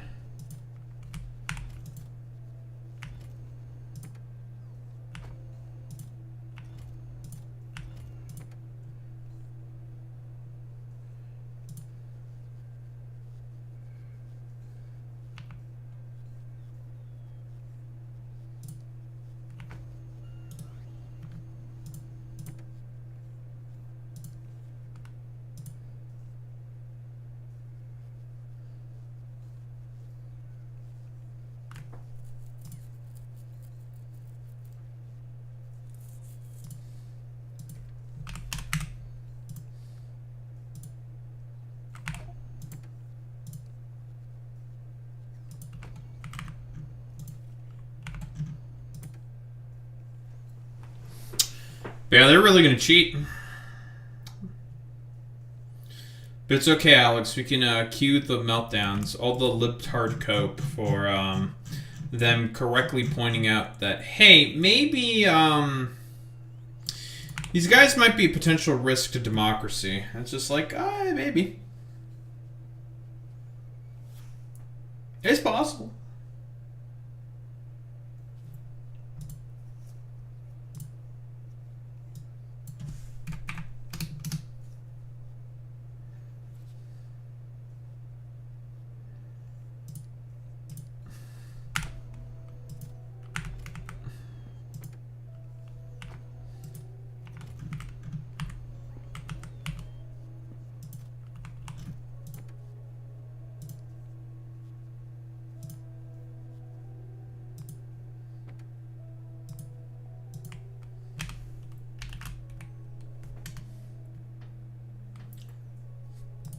Oh, I just ignored them, Boy Meets Mini. And more than likely the dude left when I didn't react to that retarded dipshit.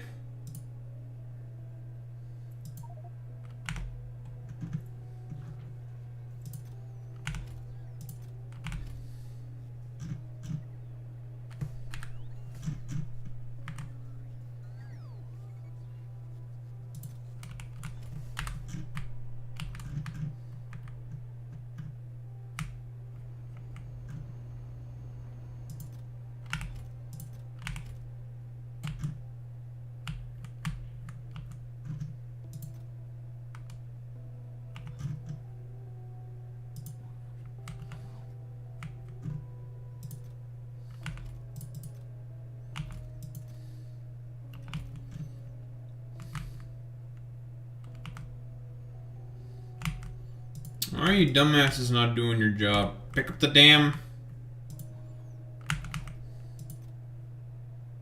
The fuck?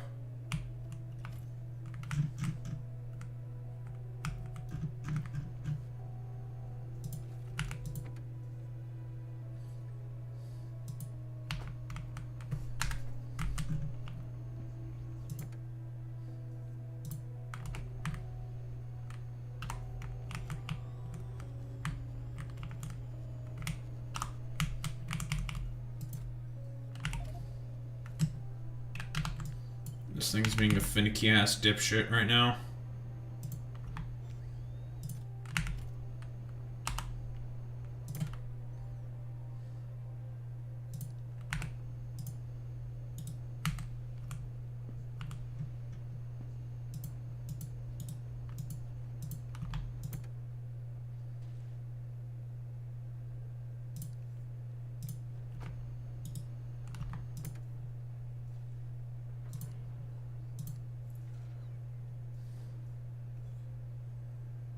No, it's not Brazil.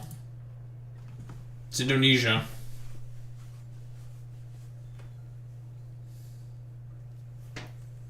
Unless they said it's Brazil. Well, the leaks said Indonesia. Based off the Terror League. The Terror League is true. It's Indonesia. It's not Brazil.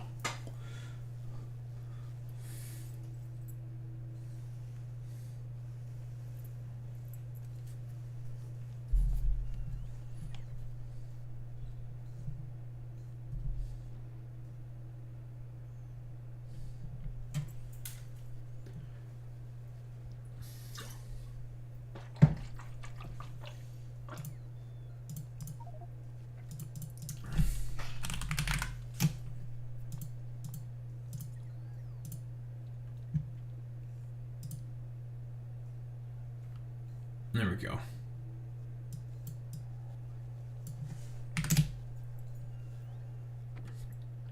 So Lola too? No. Maybe? Depends.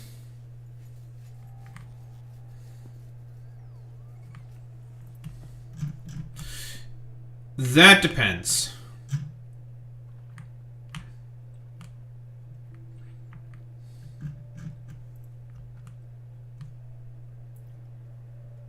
They're all wrong. They know nothing of the Terror Leaks.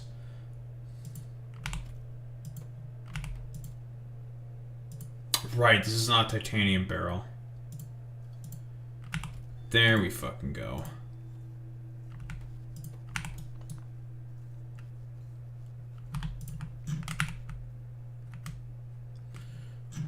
We need a barreling machine.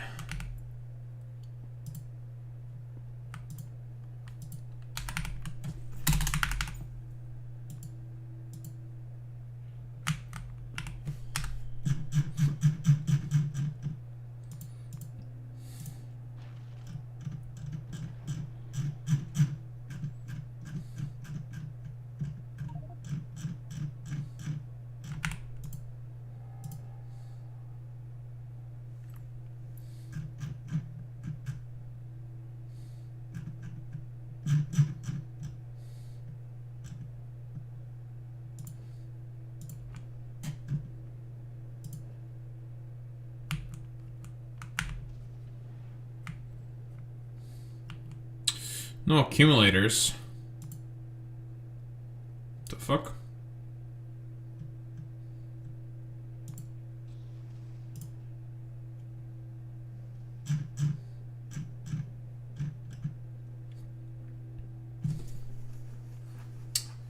What's this fucking putis doing here?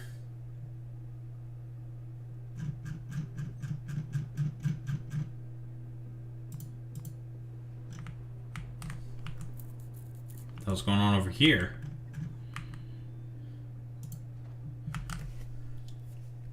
Did something break here? Shouldn't be. No, we're just being Team Papeja right now. And we're just being a little Papega. That's fine. Just a little Papega.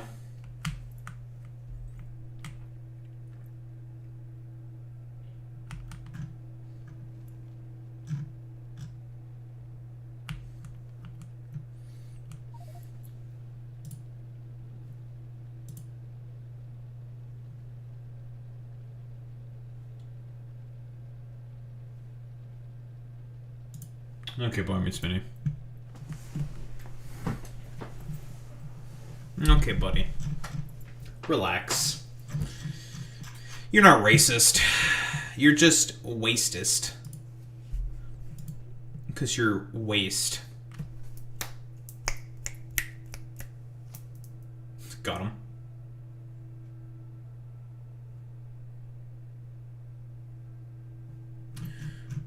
Why are we not making science? What's going on here? Am I missing a liquid?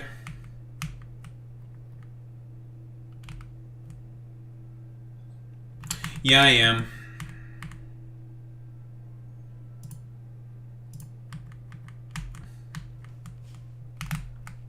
Forgot to connect the nitric acid. Idiot. To say, why is that rocket? That rocket should be fucking good. But nah. Quick fix. You cope and seethe, Jack. Kills you. Smile.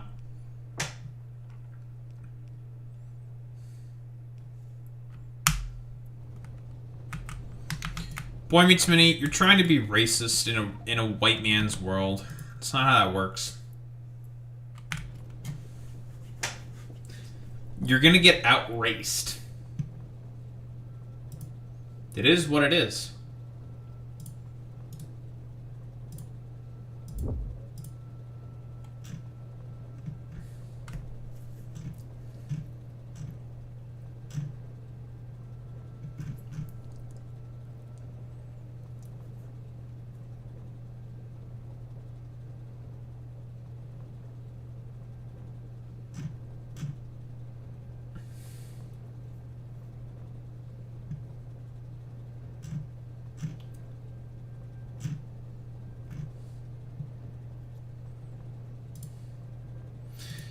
But man, Boy Meets Mini, have you seen any of this anthropic stuff?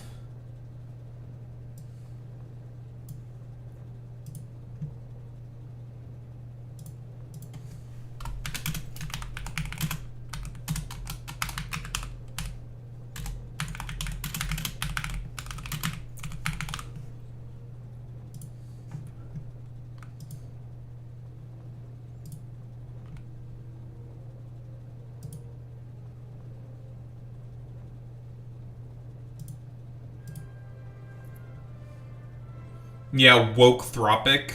Yeah, we're definitely talking about that shit. That shit is so, it's so fucking goofy, dude. It's so silly.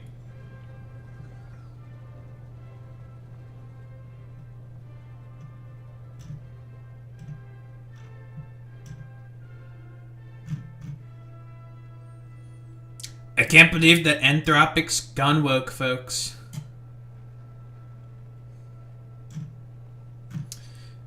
Duolingo Brazil also thinks the Pokemon game is in Brazil. Oh, but it's not in it's not Brazil. It's Indonesia. It's in Indo. The Terra Leak has been saying that.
Yeah, everyone is very, very upset about the start. Well, there's not everyone, but a lot of people are very upset about the starters. Why are they very upset by the starters? I have no idea.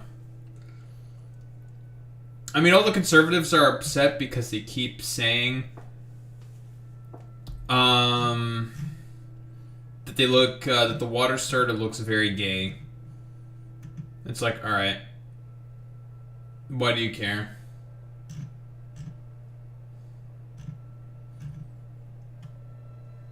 I do find the chicken very funny. But yeah, everyone's like saying the things they refer to in Indonesian culture, right? Because listen, real Pokemon enjoyers and enthusiasts know that this shit's not in Brazil. It's in Indo, right? Because that's the information we know off of the Terra leak, and the Terra leak has been 100% corroborated and accurate in terms of all of the things that it has said. So we can operate off of the assumption that it is correct. And it says that it's an Indo. Which means it is definitely an Indo. Not any of this, like, LARP cope shit that all these dumbasses keep saying, like, it's Brazil. It's like, nope, it's not Brazil. You people are fucking dumbasses. Oh, also, Tectone was calling the water starter an F-slur.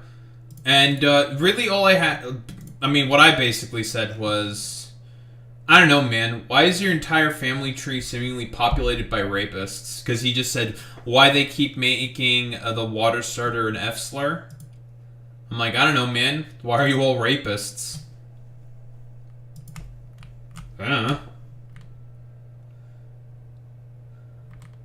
Little pussy bitch has me blocked because he's a little pussy bitch.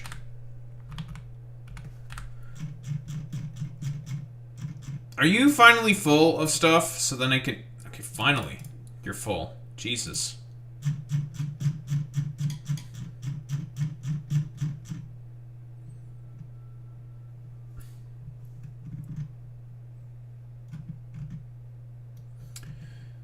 Have we ever considered that Tectone is gay derogatory?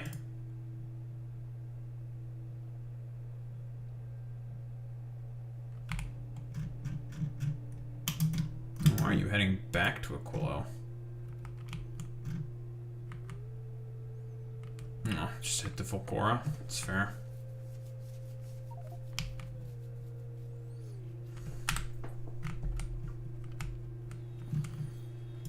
Looking to finish upgrading this fucking thing. Is it true that when I kick Espers, I do it so under Team Flare's orders? I'm innocent? There's a problem with that. Team Flare are a bunch of Nazis.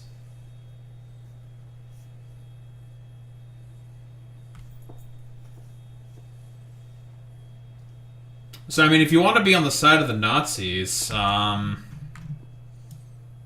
that's up to you, Boy Meets Mini.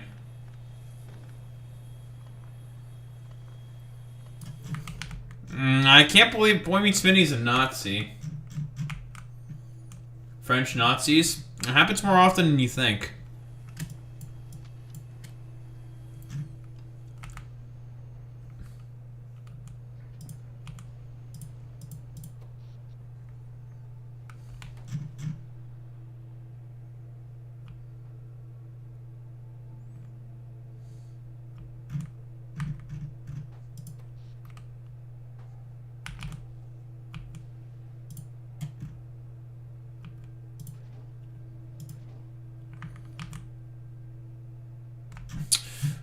Right.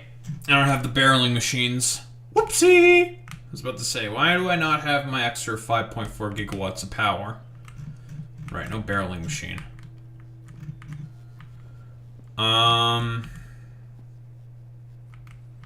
Which means I need to update the blueprint again.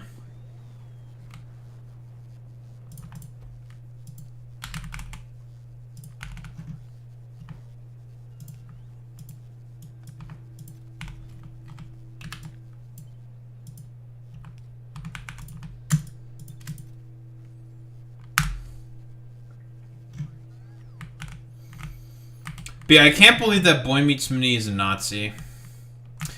Just shake your head at Boy Meets Mini. Just shake it. Just shake your head at him.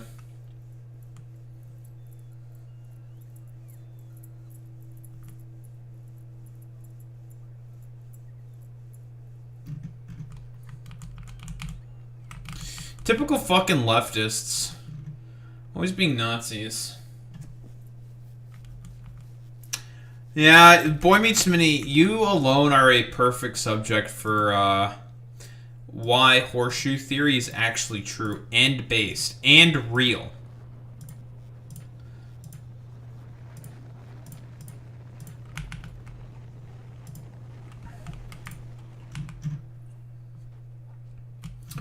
Any fellow horseshoeists in the chat? I know Alex is a horseshoe theory realist. We all know that Alex agrees in horseshoe theory.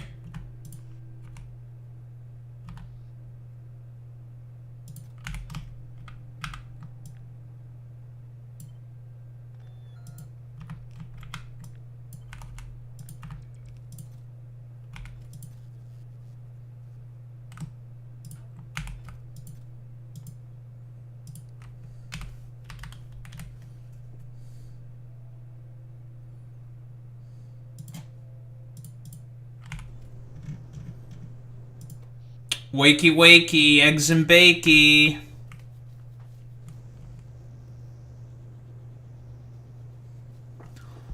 Wake the fuck up, samurai.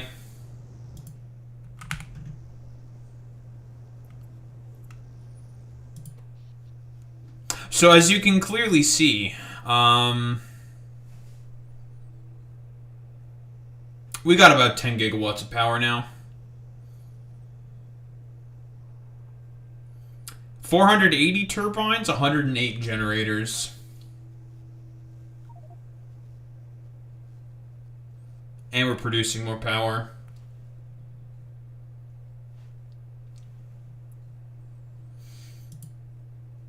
Wow. Lovely.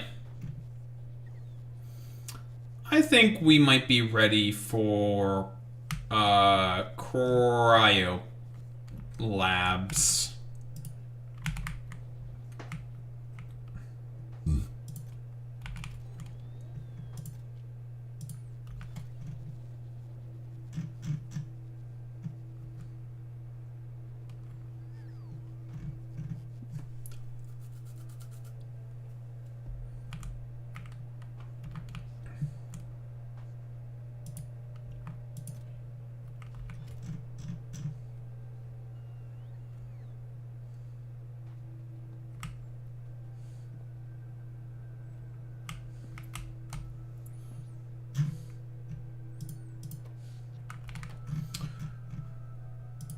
Once that thing gets all of its shit together, it'll be a self-sustaining loop.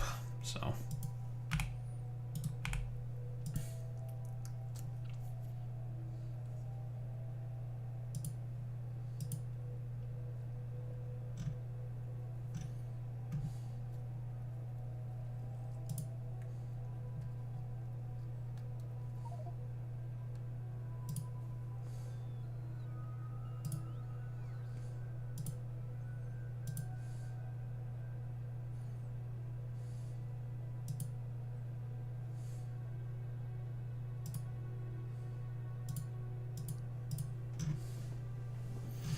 But hey, we hit 450 subscribers now on YouTube. That's pretty exciting, I'd say. Is the Void Dragon back? No, it's picking stuff up from here. Perfect, we're getting the thruster packs.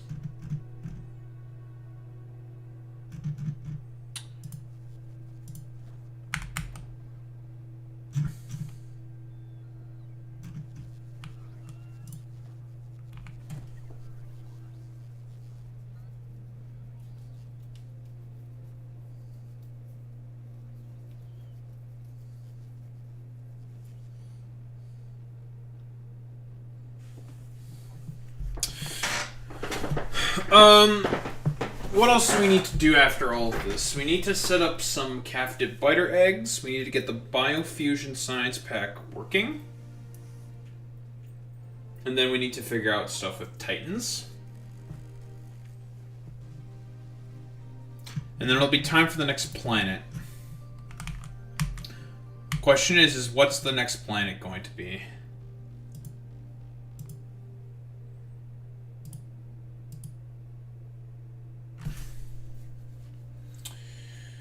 World is pretty much our oyster. We have access to any planet now. We can basically do whatever the fuck we want. We have access to everything.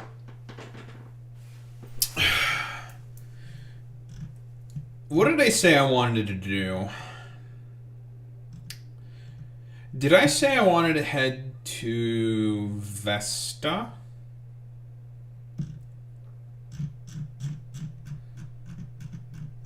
We don't have a lot of science left, by the way. Look at how much research is left. It's not that much.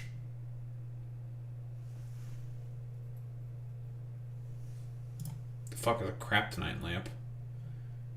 Light radius in the trench? That's not terrible, I guess. Alright. Cool. Cool.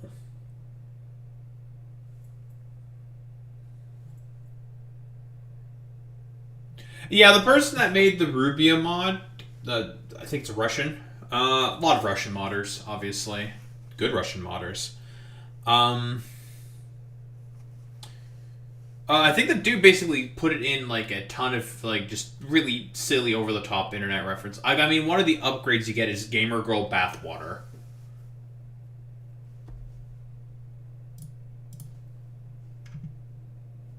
Yeah, here.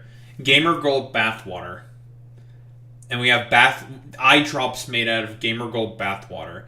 But this the Gamer Girl Bathwater gives you a speed boost, so it's actually pretty good.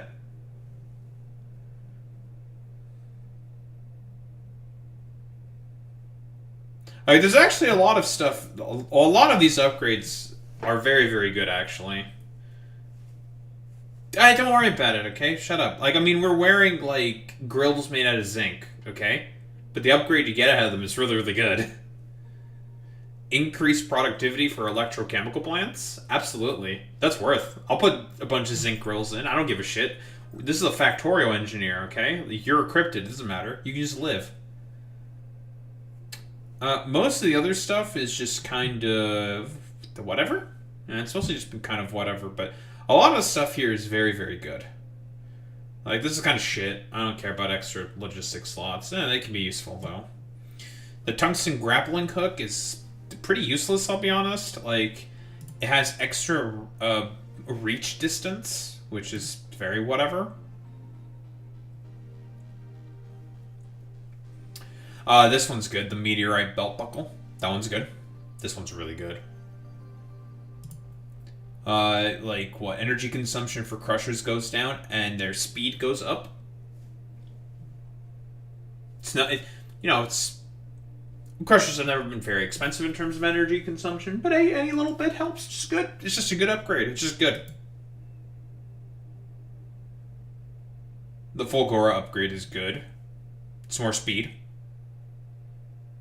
I think this only gave me a... Oh, never mind. This is plus 25 plutonium fuel productivity. Can we just keep sending more stuff that just, like, constantly yeet over and over and over again to research this shit? I have no idea if I can just keep doing this over and over and over again. Does that work? I'm pretty sure this is only a one-time thing.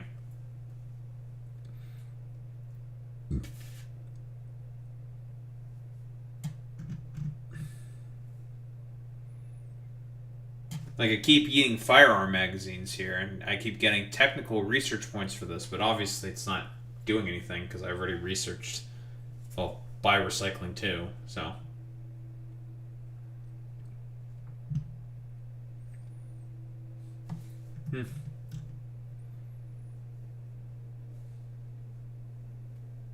Yeah, if it works, it works, you know?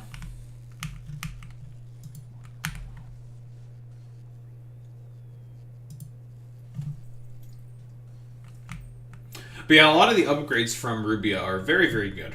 Very, very good. Very good. Very, very solid. Like, wow, these are just good.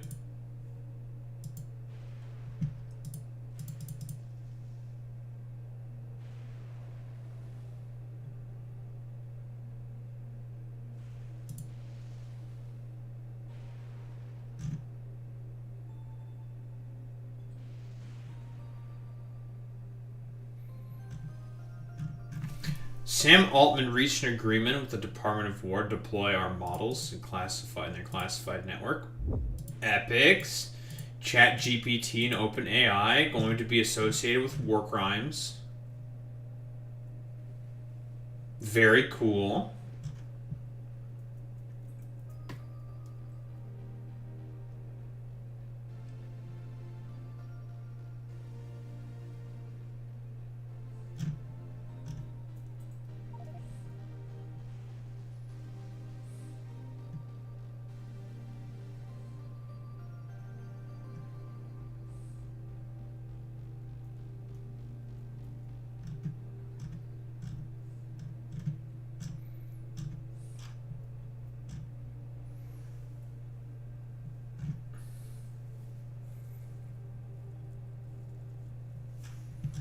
Oh god.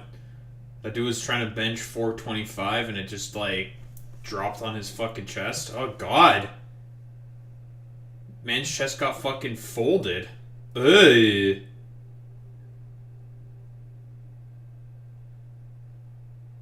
That was terrible.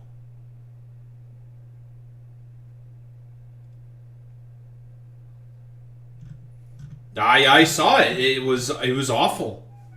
My god, I want to unsee that. That was the worst.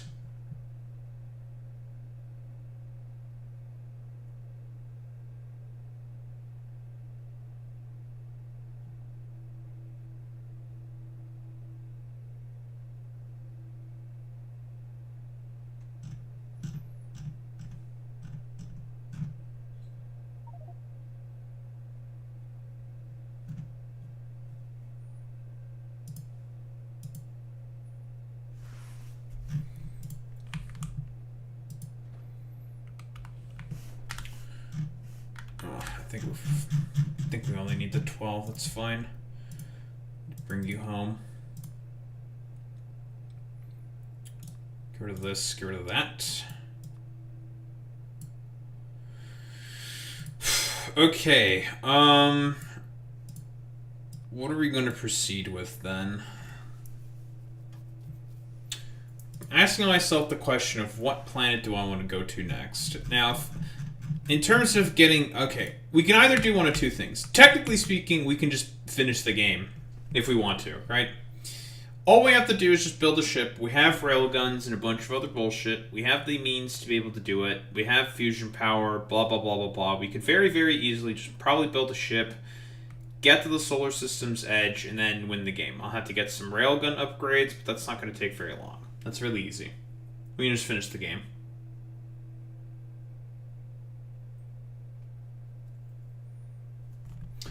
But we still have a couple of other planets also to visit as well.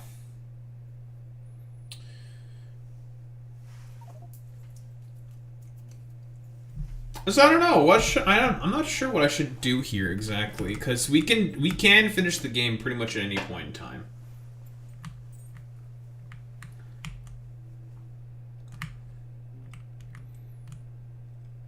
This has been quite the Factor Oreo run, I have to say.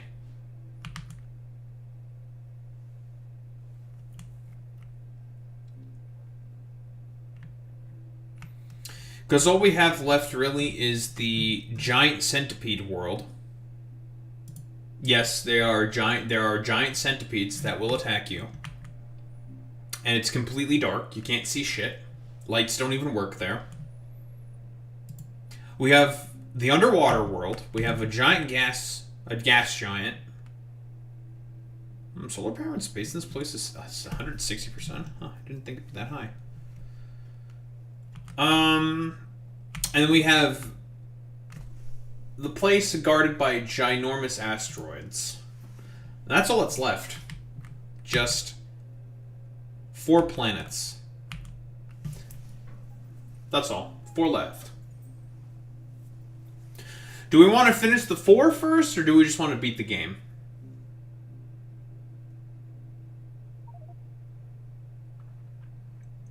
And get all the science packs. Because we still are missing a couple science packs.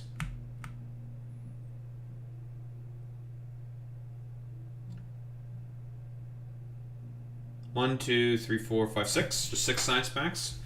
One of which is going to be available pretty much immediately once we get some captive biter nests. Yeah, we can beat the game. We are more than equipped to beat the game. I'll just have to do some research into railgun firing speed and damage. That's about it. We can beat the game. Any point in time.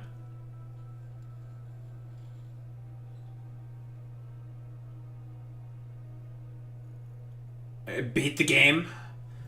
So we'll have to make the Voyager Dragon 3 to accommodate for railgun production. And it's going to be way easier to make. because of the upgrade crushers that we have, it'll be very easy to make them. Or to make the new ship.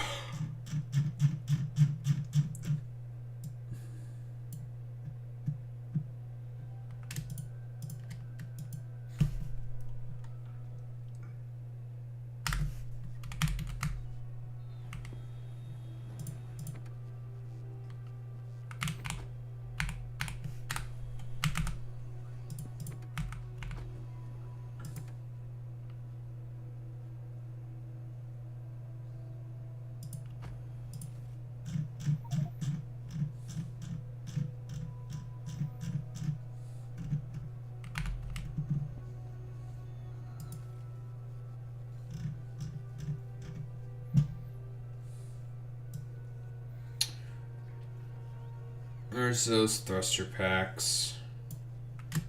There they are. First off,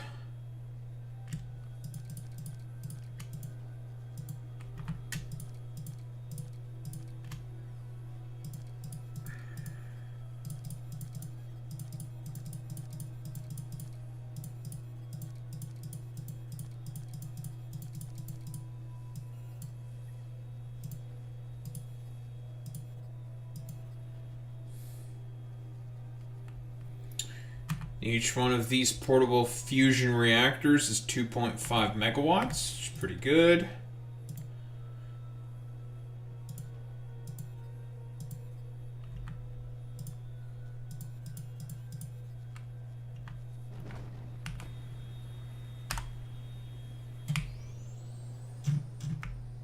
Ooh, now this bad boy is pretty fast.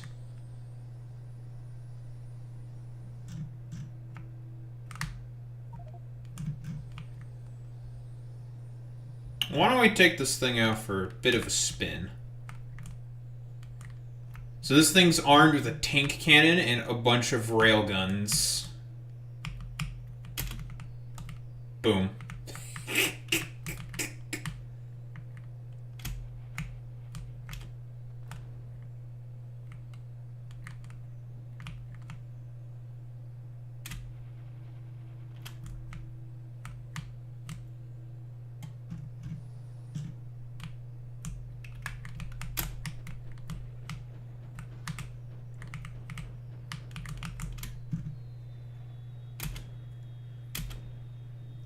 It's also equipped with uranium cannon shells, which deal a lot of fucking damage.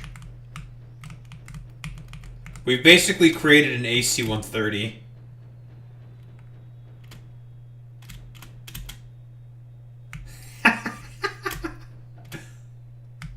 Look at this fucking thing.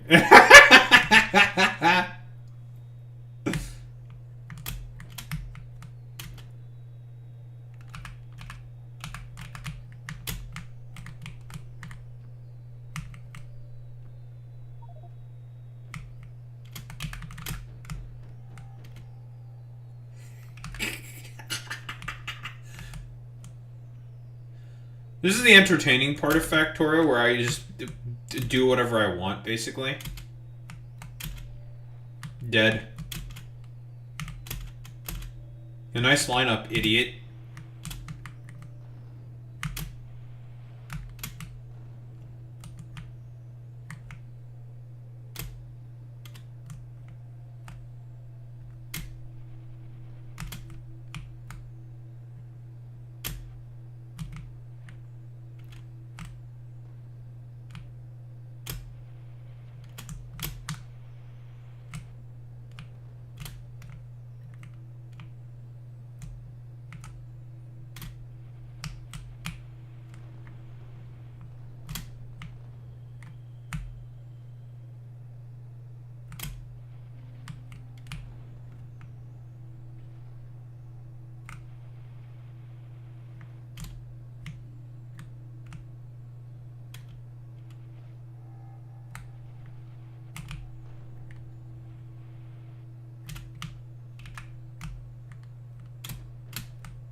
This is so fun.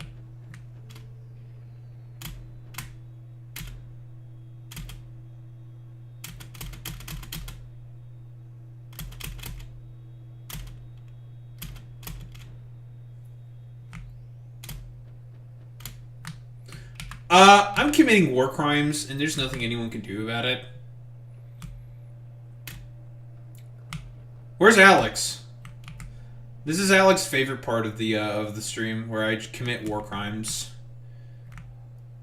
I am going to conquer and take territory for myself, and there's nothing you can do about it.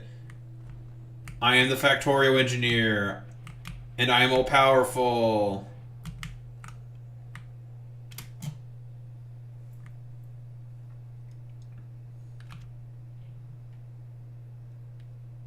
That was fun. I greatly enjoyed that. And the ship is fast. Thanks to those thrusters I put on. It's very tanky with the shields. Holds a large amount of ammo.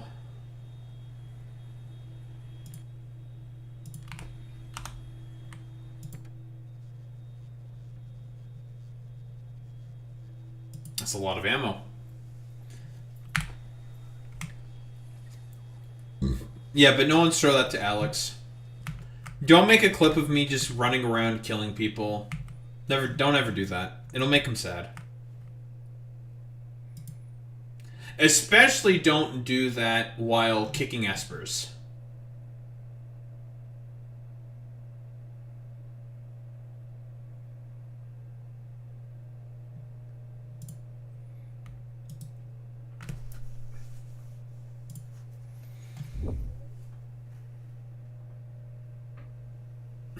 Or we could double down. It's true. OpenAI says they'll do the same thing that got Anthropic banned. So Sam Altman said he was against it, but now he's not anymore. Reached to an agreement. Oh, he does actually agree.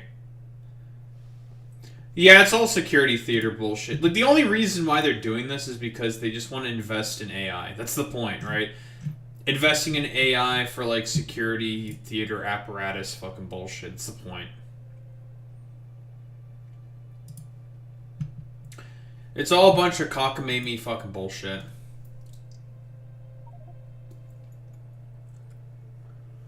They don't want corpos getting the heebie-jeebies. I have bad news for them. They're getting the heebie-jeebies whether they fucking like it or not, unfortunately.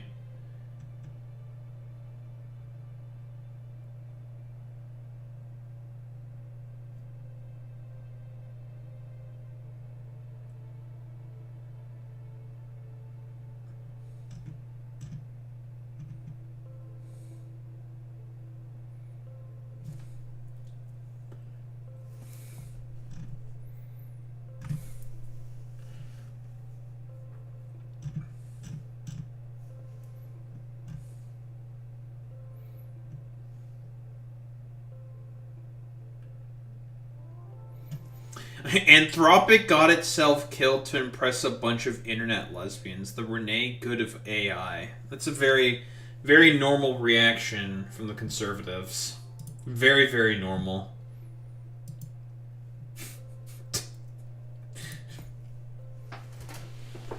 Nah, dude. They want to have some prospecting future as a company so they can exist for the sake of existence. That's why they're doing it this way. Not because they want to, quote-unquote, improve, like, I don't know, look good in front of a bunch of lesbians. Lesbians already fucking hate these guys.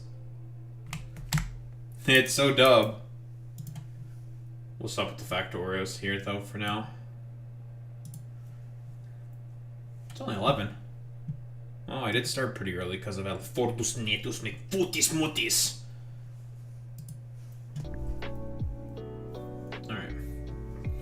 Grab water. I'm gonna go to the bathroom, grab water, and then we're gonna yap about a bunch of stuff like we did yesterday. I'll be right back.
Ugh.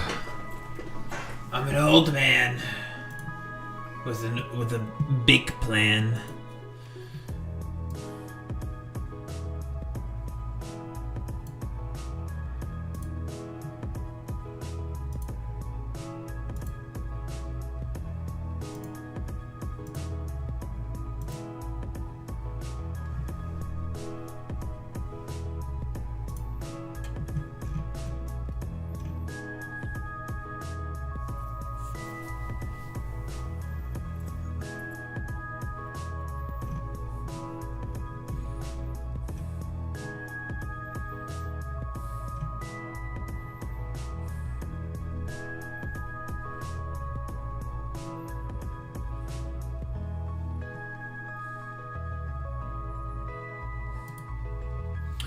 Ba-doo, ba-doo, ba-doo, doo, ba-doo, ba-doo. Ba-doo, ba-doo.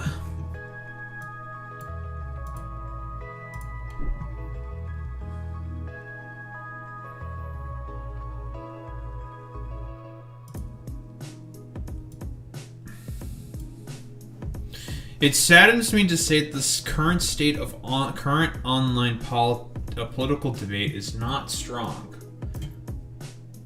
I will dunk on this from Hutch specifically. Abso-fucking-lutely. Motherfucker does not deserve any mercy. Hutch, you're part of the reason for that, buddy. It's because of you. It's you.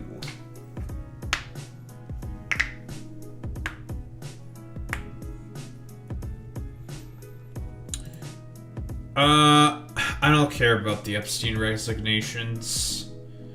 Although Bill Clinton did testify in front of Congress, in front of the Oversight Committee.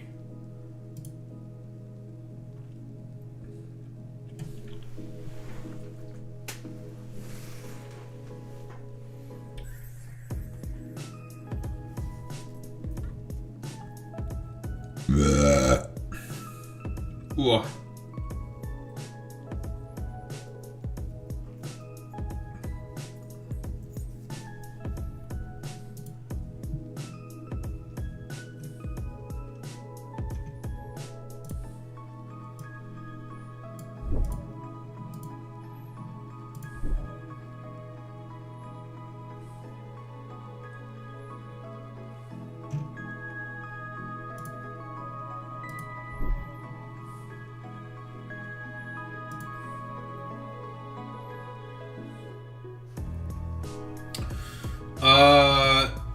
Discord is no longer partnering with Persona, and not the fucking video game series.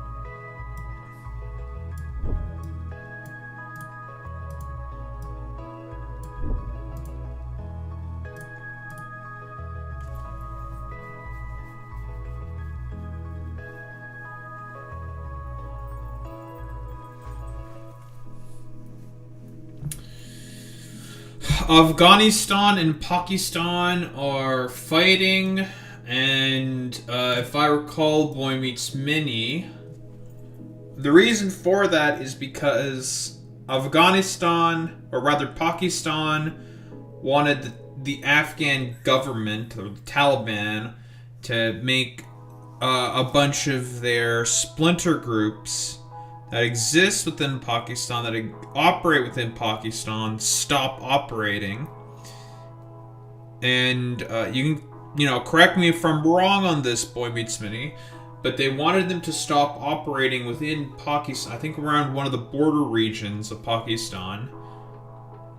The Taliban said they were going to kind of do it, but not really, being kind of ambiguous about it.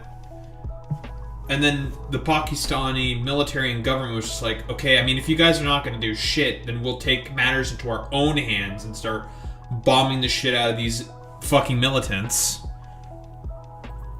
And it's now gone to the point where it's now war. There's now border skirmishes. Pakistan is conducting airstrikes in Afghanistan. Is that more or less correct, Boy Meets Mini?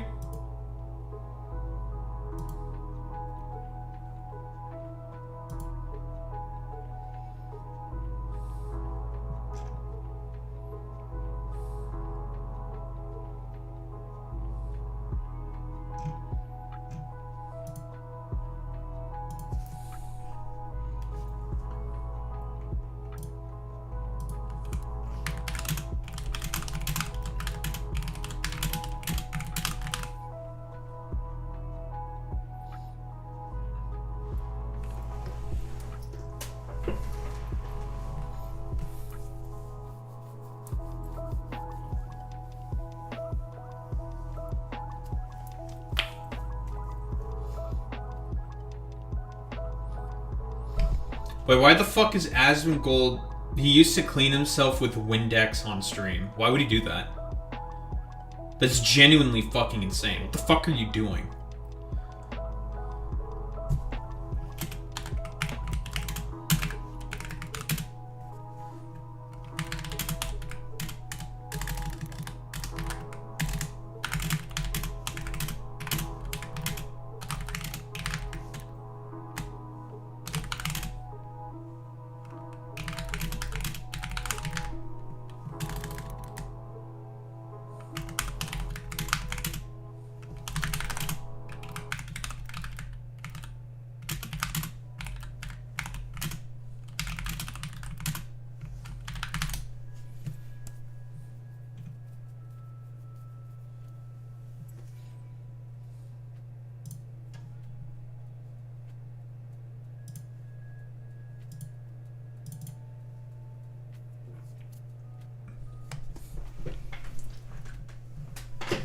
I think Boy Meets Mini has left me, bastard. I asked him a question, he doesn't answer. Bastard.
I guess the only other thing that happened in the Pokemon trailer with these, like, 2 Pikachus that were shiny and were in costumes.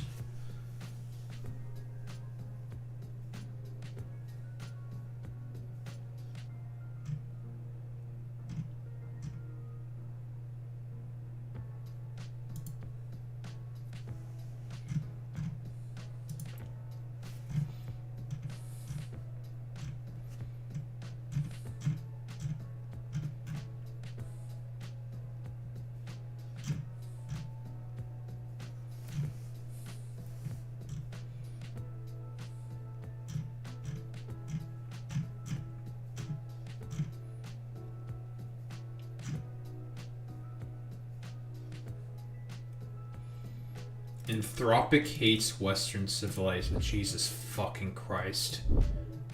Thanks, Elon. Fucking mentally ill, bro.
Also, it was anthropic that was used to conduct the Nicolas Maduro kidnapping, if I recall correctly, right?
Man, this anthropic stuff is, hooey, very goofy.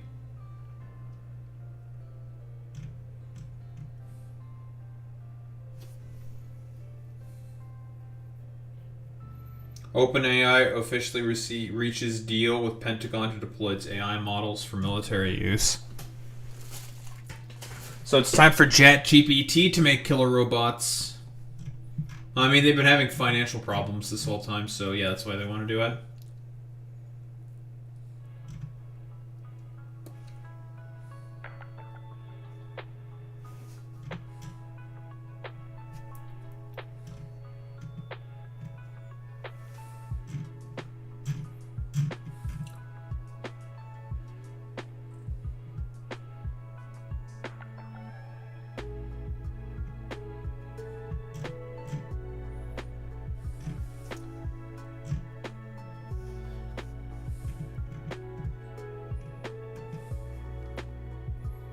It's crazy.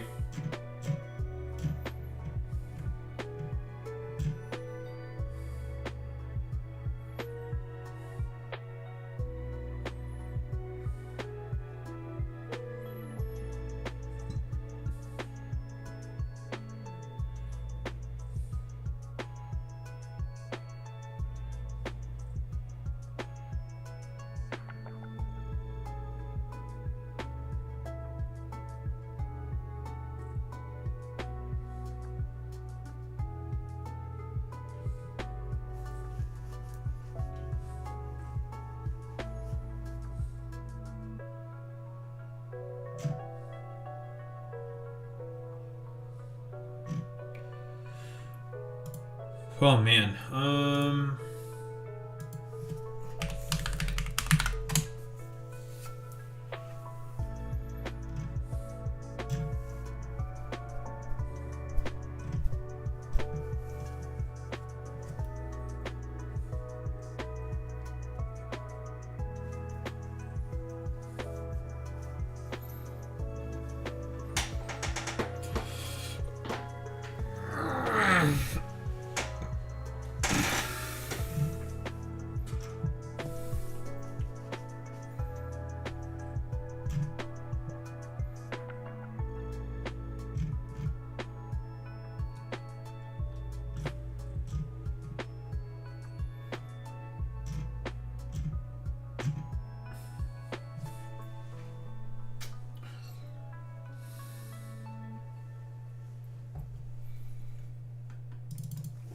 Schlurp. That's not how you spell that.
Where are all the dipshits who swept for Nuxtaku?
Oh man, we got a lot of fucking shit to go over here.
That's crazy.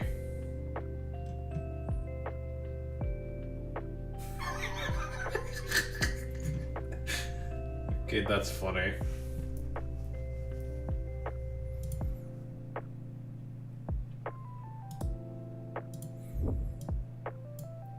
Alright, gotta shit on a bunch of people.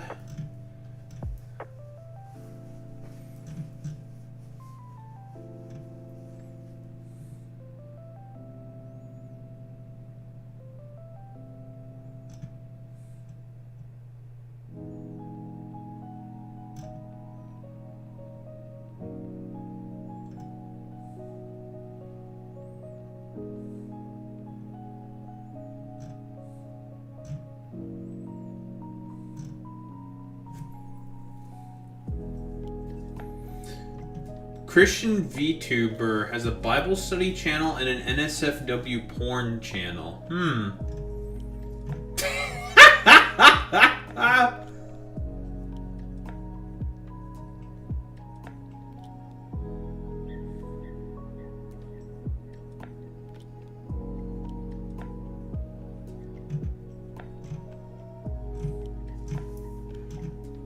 That's funny.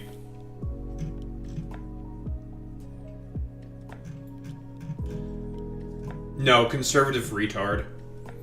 The individual's name is Leaflet. The Leaflet did, I think, a 4-hour debate with Niara about trans issues, and basically had no idea what the fuck they were talking about. No clue. No idea. Like, one of those people where you look at them and you just wonder, what goes on in your head? Oh, you're back now, Boy Meets Mini. When I was asking you questions about Pakistan and Afghanistan, you weren't here, you little bastard.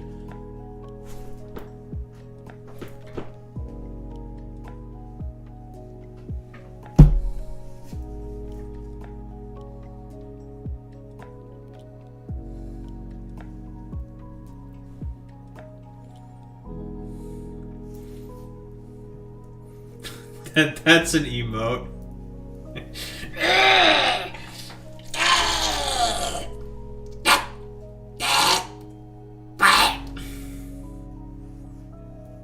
I don't know, take the fucking screenshot then if you want to make it an emote. Take the screenshot and send it to Zane. It's out of my hands. Cinema.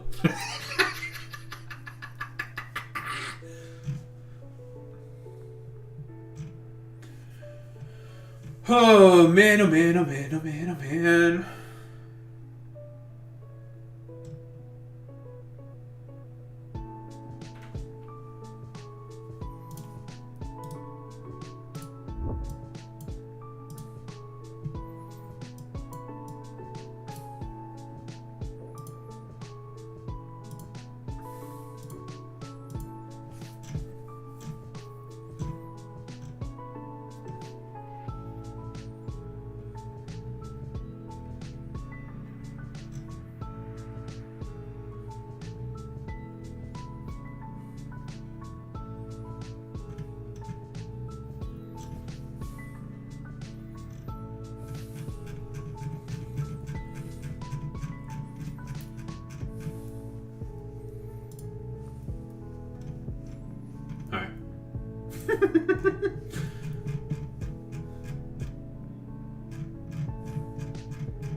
Oh boy.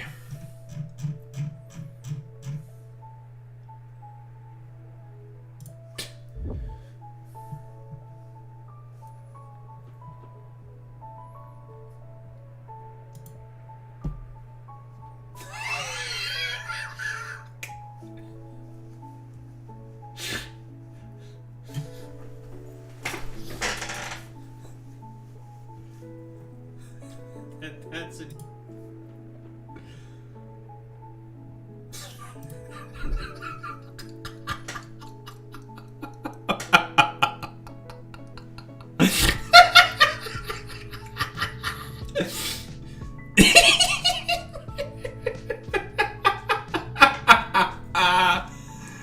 Oh my lord, dude.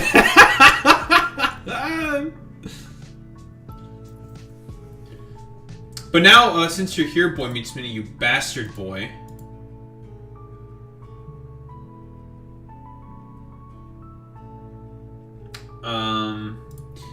You little fucking bastard boy. Boy Meets Minnie.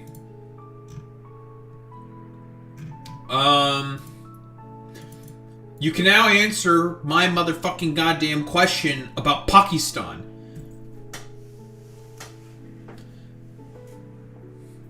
There we go. Oh, it's Baloch separatists. Okay. But from what I understand, they are is it Baloch separatists, or are they a part of the Taliban, or have the Baloch separatists basically become a part of the Taliban to try to get some form of security, or at least perceived security, from the Pakistanis?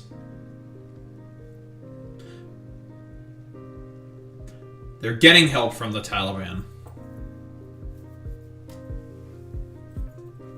So it's the Baloch separatists. It's not a Taliban branch, as the media is claiming. They're the Baloch separatists. There we go.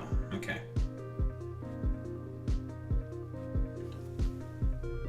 Well, they probably don't want to mention that they're Baloch separatists because it's too complicated.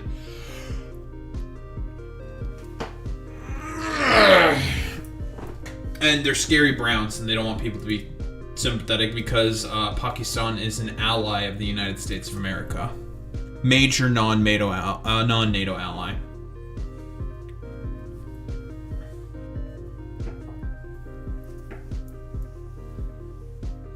It's crazy because the Taliban started out of Islamabad. That's true. They did start out of Pakistan. Not out of the fucking Hindu Kush. Well, not the Hindu Kush. I'm trying to remember what the name of that mountain range is. It's around the Hindu Kush. I don't remember the name of that mountain range. Yes, the Himalayas. They are the Himalayas. Is that the Himalayas? I keep thinking the Himalayas is much smaller than I think I do, right? Yes, I've heard about the Khyber Pass. Yes, very dangerous. Because it's like tiny. And you fall off, well, you're dead.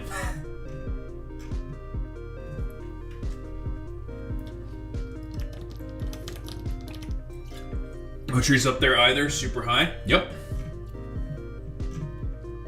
It do be a mountain.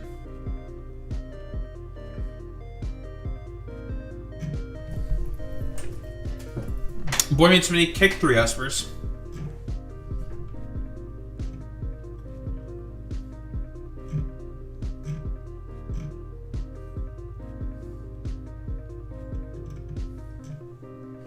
You know what you did?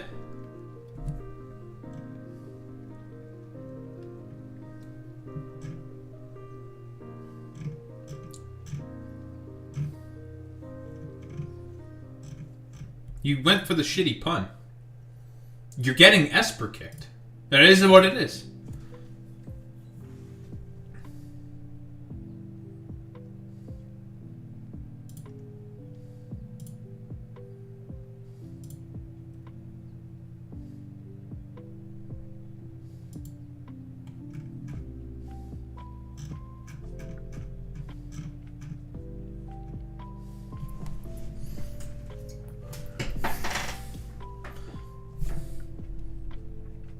Nope! Esper kicked. Don't care. I'm racist.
Phlegm Nation.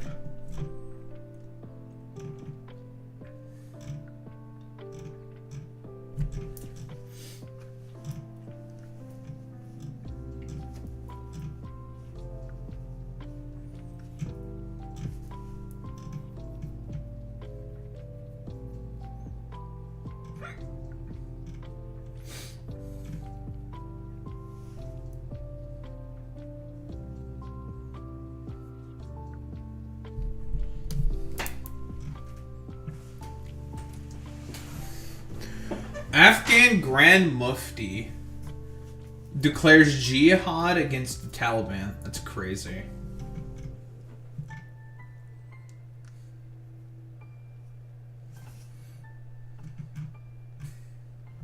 I mean, this is like some random fucking dude, but I have no idea what the fuck this is. That's crazy.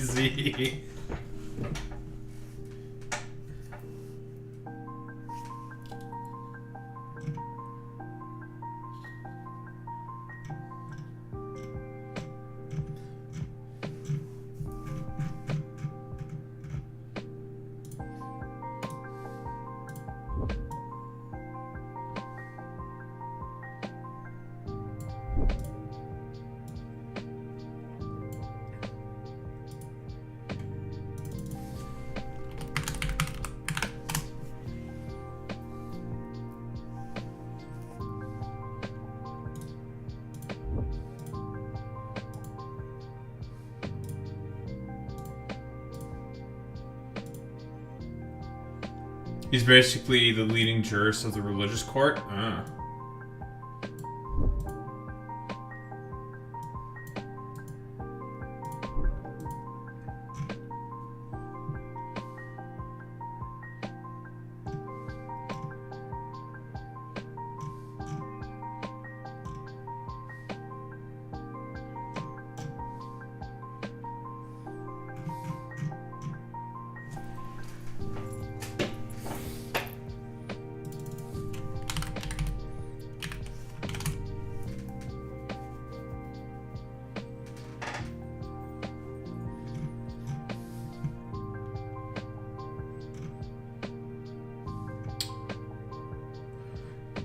I just want to find like a.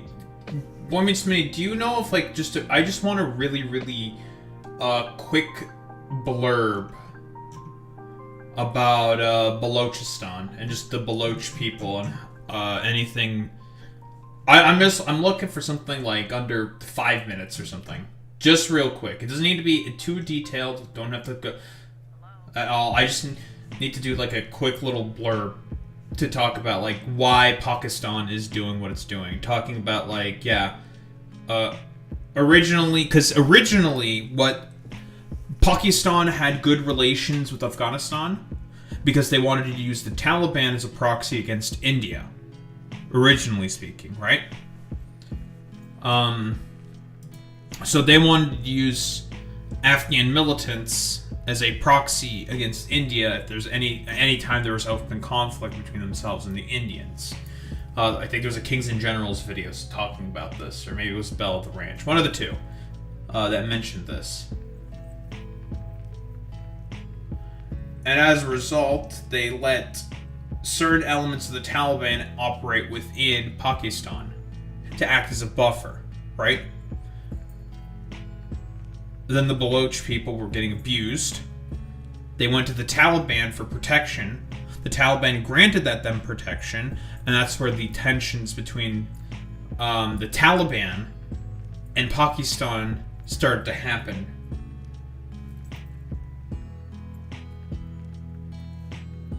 I think.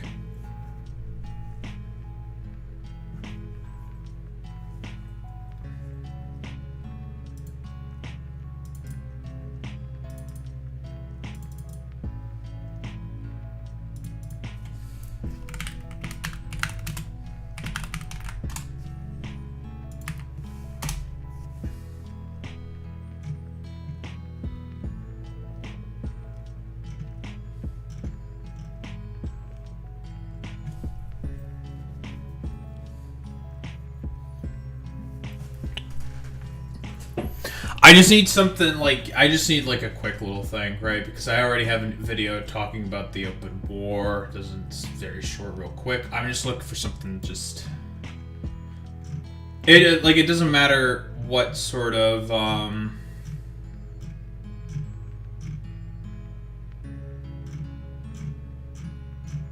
bend it has.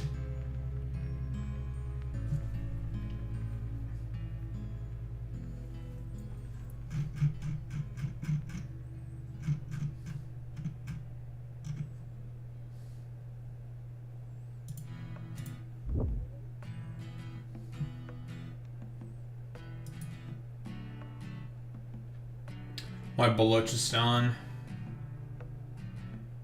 Okay, fair enough. Why Balochistan remains in conflict with Pakistan? But is it correct for me to say that because of the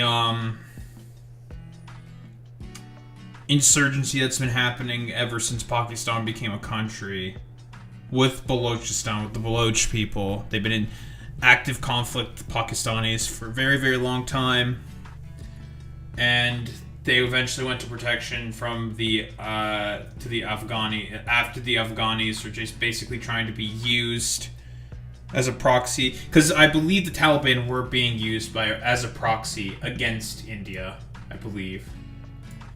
Yes.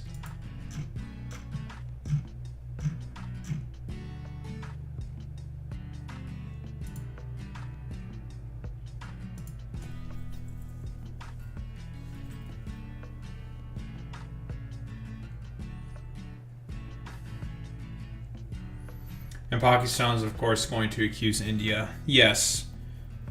When in reality, it's because they kept attacking the Baloch people. That's why.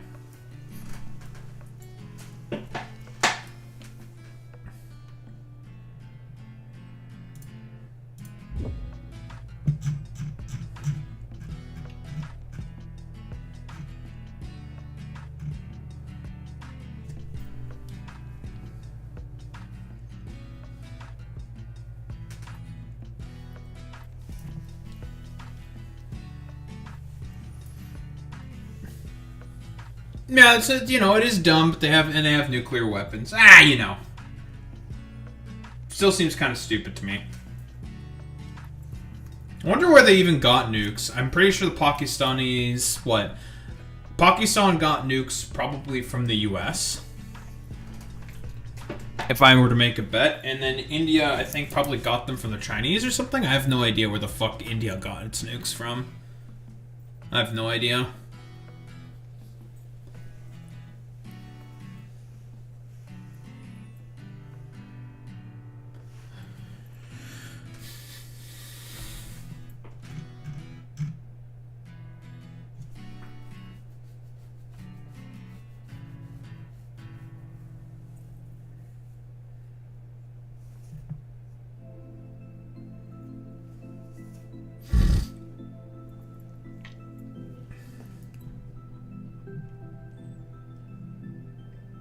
Is both the US and the Chinese helped them build ICBMs after the 71 war. Right, okay.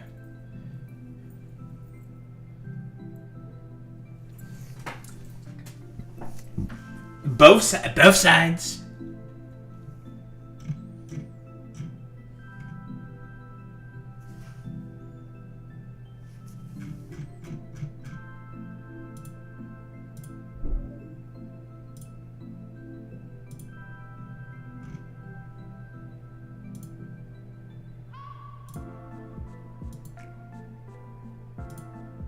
Both sides. Both sides, folks. Very important. Talk about both of the sides.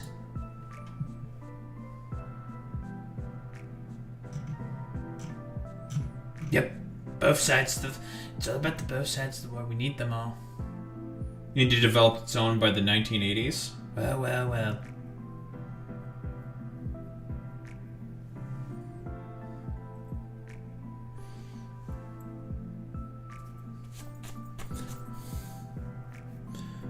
And then everyone decided, hey, maybe we should stop building nukes. That'd be kind of a bad thing, actually, guys. And everyone's just like, we agree. Building this stuff is kind of bad. At least India still has a no first use policy. Let's see how long Modi keeps that. Well, if they change from that, everyone else is going to get pissed. They'll be like, no. The fuck are you doing? Like, if Pakistan said, don't fucking do that, they're not gonna give a shit. But if it's everyone else across the world says, hey, what the fuck are you doing? They'll back off.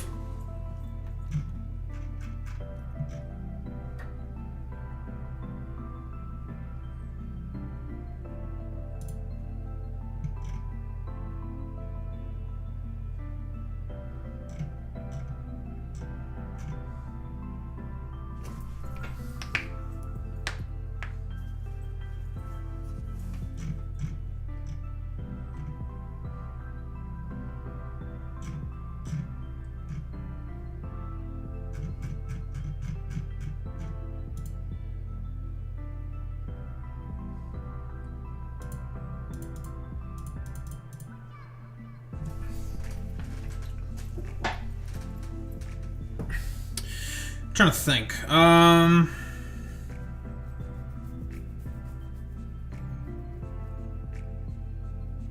No, did that thing. Maybe I won't do the fucking Discord stuff then. We'll do something else. Save Act. Let's do some Save Act stuff as well. Fuck it. Because, Trump wants to get rid of the filibuster to pass the Save Act.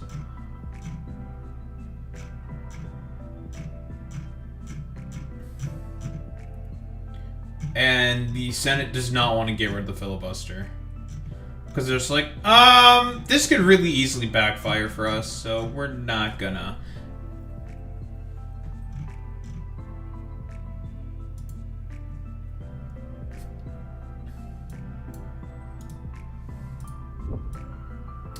And we'll also get Mehdi Hassan's breakdown on this.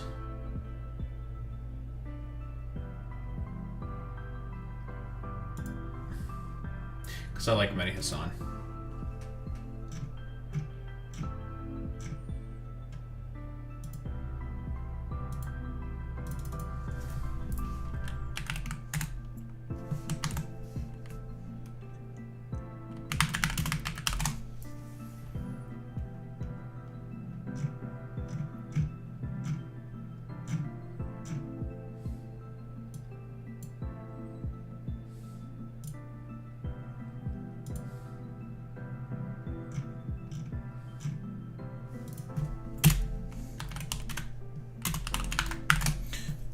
Why is there always so many things going on?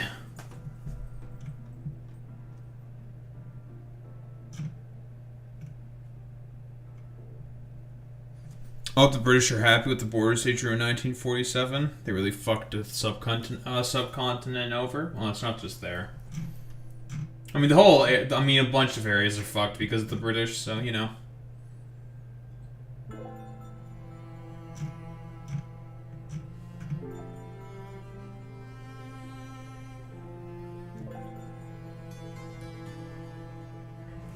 Oh, also, by the way, a lot of the people, quote-unquote, who say that they want there's an 80% approval rating for the SAVE Act, that's a little bit of a red herring, right? A little bit of a misnomer, right?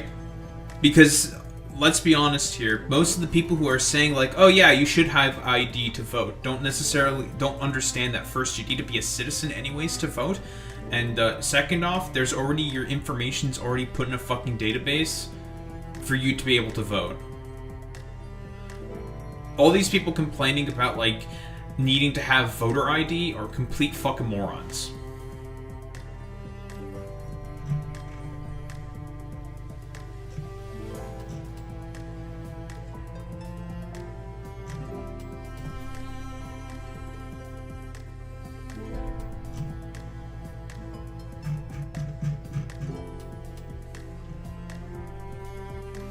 Plus, voter ID is based on your citizenship anyways. It's so dumb, not a form of ID you can cross-check. Yup. And they want people to be able to now have proof of fucking citizenship. So it's either have your passport on you, or your birth certificate, right? But there's a bunch of holes in it, which Mehdi Hassan gets into. So, for example, if you are a spouse of someone and you are not keeping your original birth name, the SAVE Act can make it such that you might potentially not have the ability to vote. They'll check your ID, cross-reference it to your fucking birth name, and they'll be like, well, you can't vote because I can't, like, prove the fact, which will disenfranchise about a third of American women. 70 million American women take the last name of their spouse. They'll be disenfranchised from voting. Now, in the provisions of the SAVE Act, effectively, yes, a partial 19th Amendment repeal. Effectively. And we know why they're doing this, because they hate women, right? Women overwhelmingly vote Democrat. Except for white women. Where it's like a slight majority.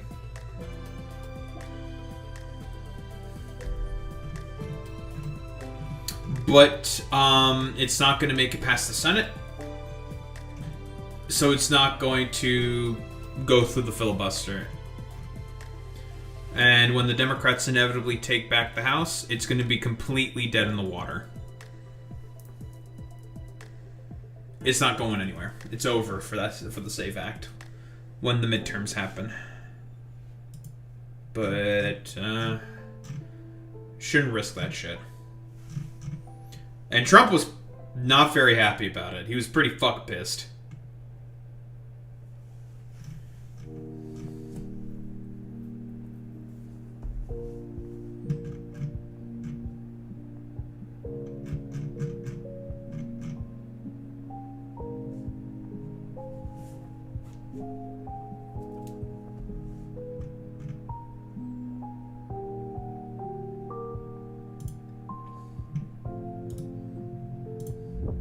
Because here's the thing, there's a really good Bell the Fifth Column video talking about why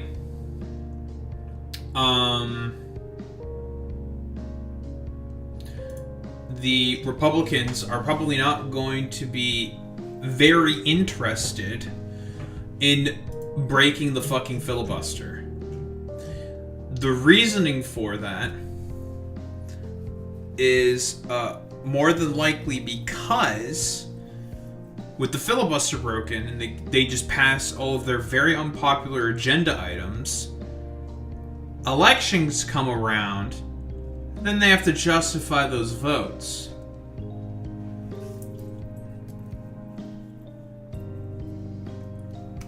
So when the constituents start learning about all the ridiculous shit the Republicans have been passing without the filibuster, they'll be like, it's gonna be really hard for us to justify why we should stay in power, guys. So, yeah, it's gonna be a bit of a problem, isn't it?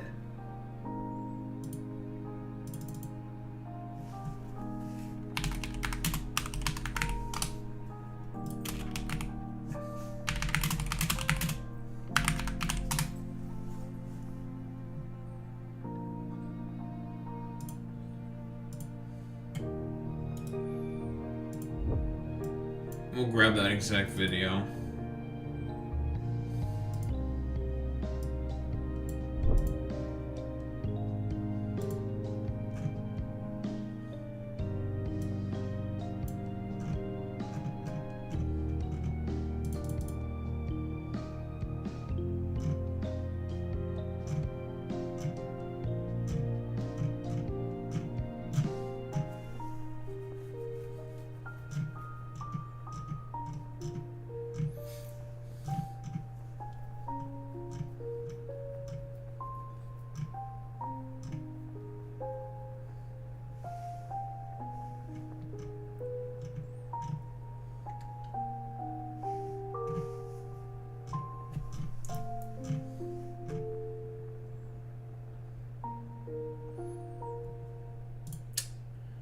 Bill Clinton shares video.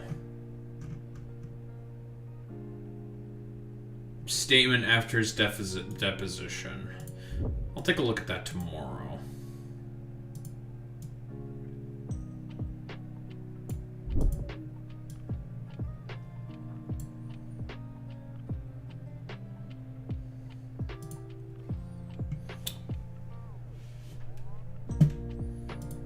I'm probably going to do the chibi review thing at some point in time. When? We'll see.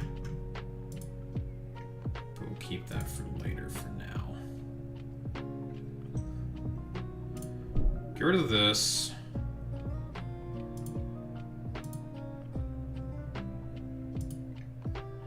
Alright, I think I have everything I want to talk about. Plenty of stuff.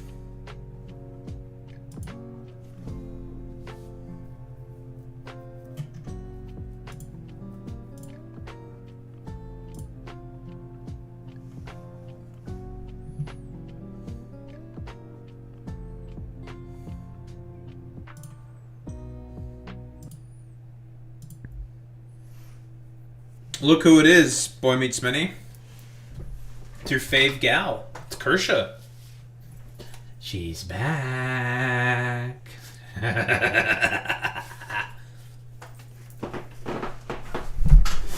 She's back and she's defending Nuxtaku's child grooming.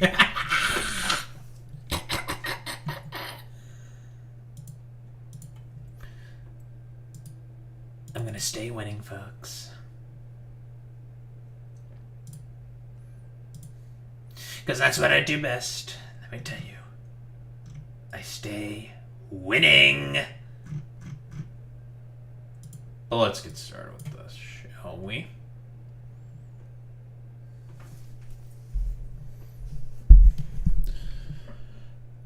Nux. Grooming. And sweeping. It would appear that the circling of the wagons has now begun.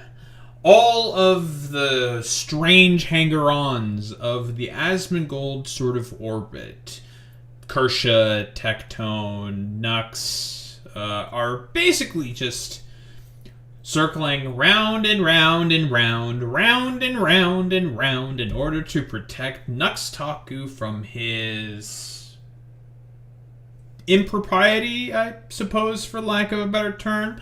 Let's go with impropriety. Sure, why not?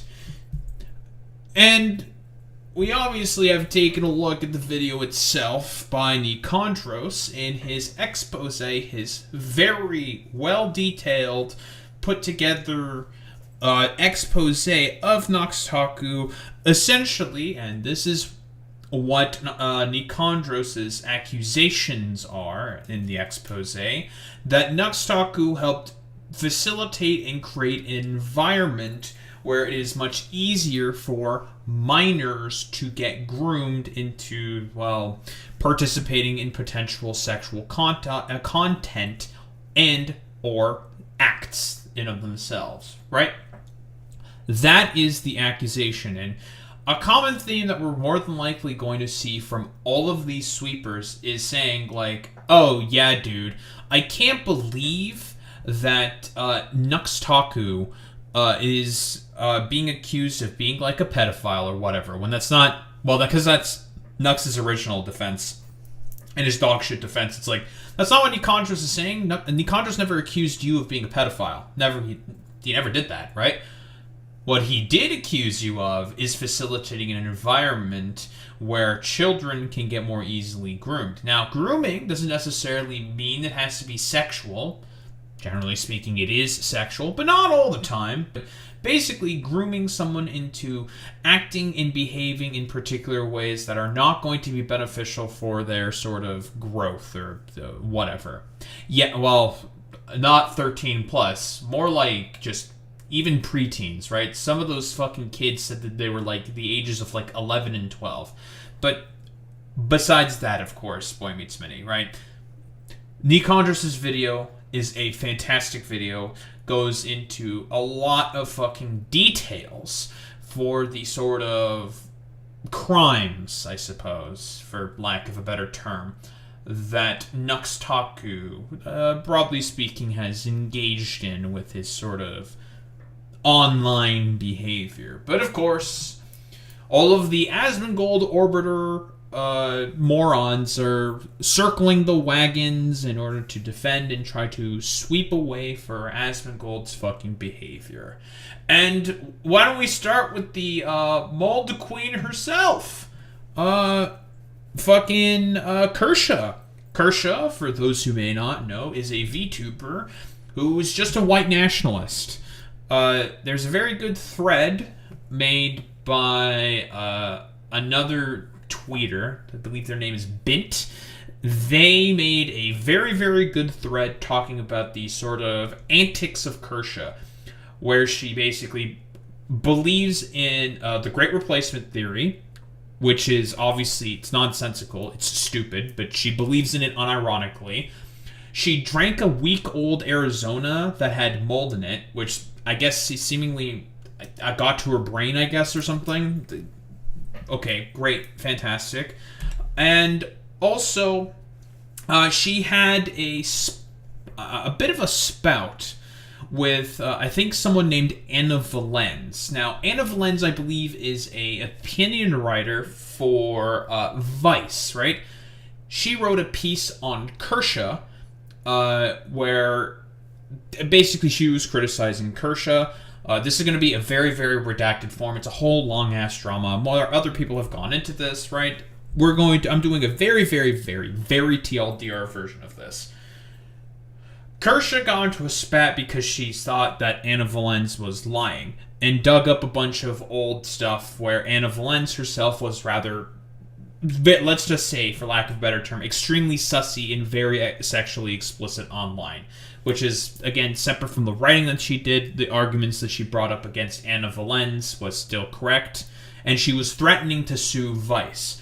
Now, Vice decided to take down the piece by, I think their name is Anna Valens. I'm pretty sure, but whatever. Decided to take down the piece by Anna Valens because there's like, I don't want to bother with this fucking bullshit with a lawsuit. Because, again, like, it's expensive, it takes a long time, and it's just like, fuck that, I don't want to deal with it. And Vice decided to take the fuck that, I don't want to deal with it route, and they took the article down.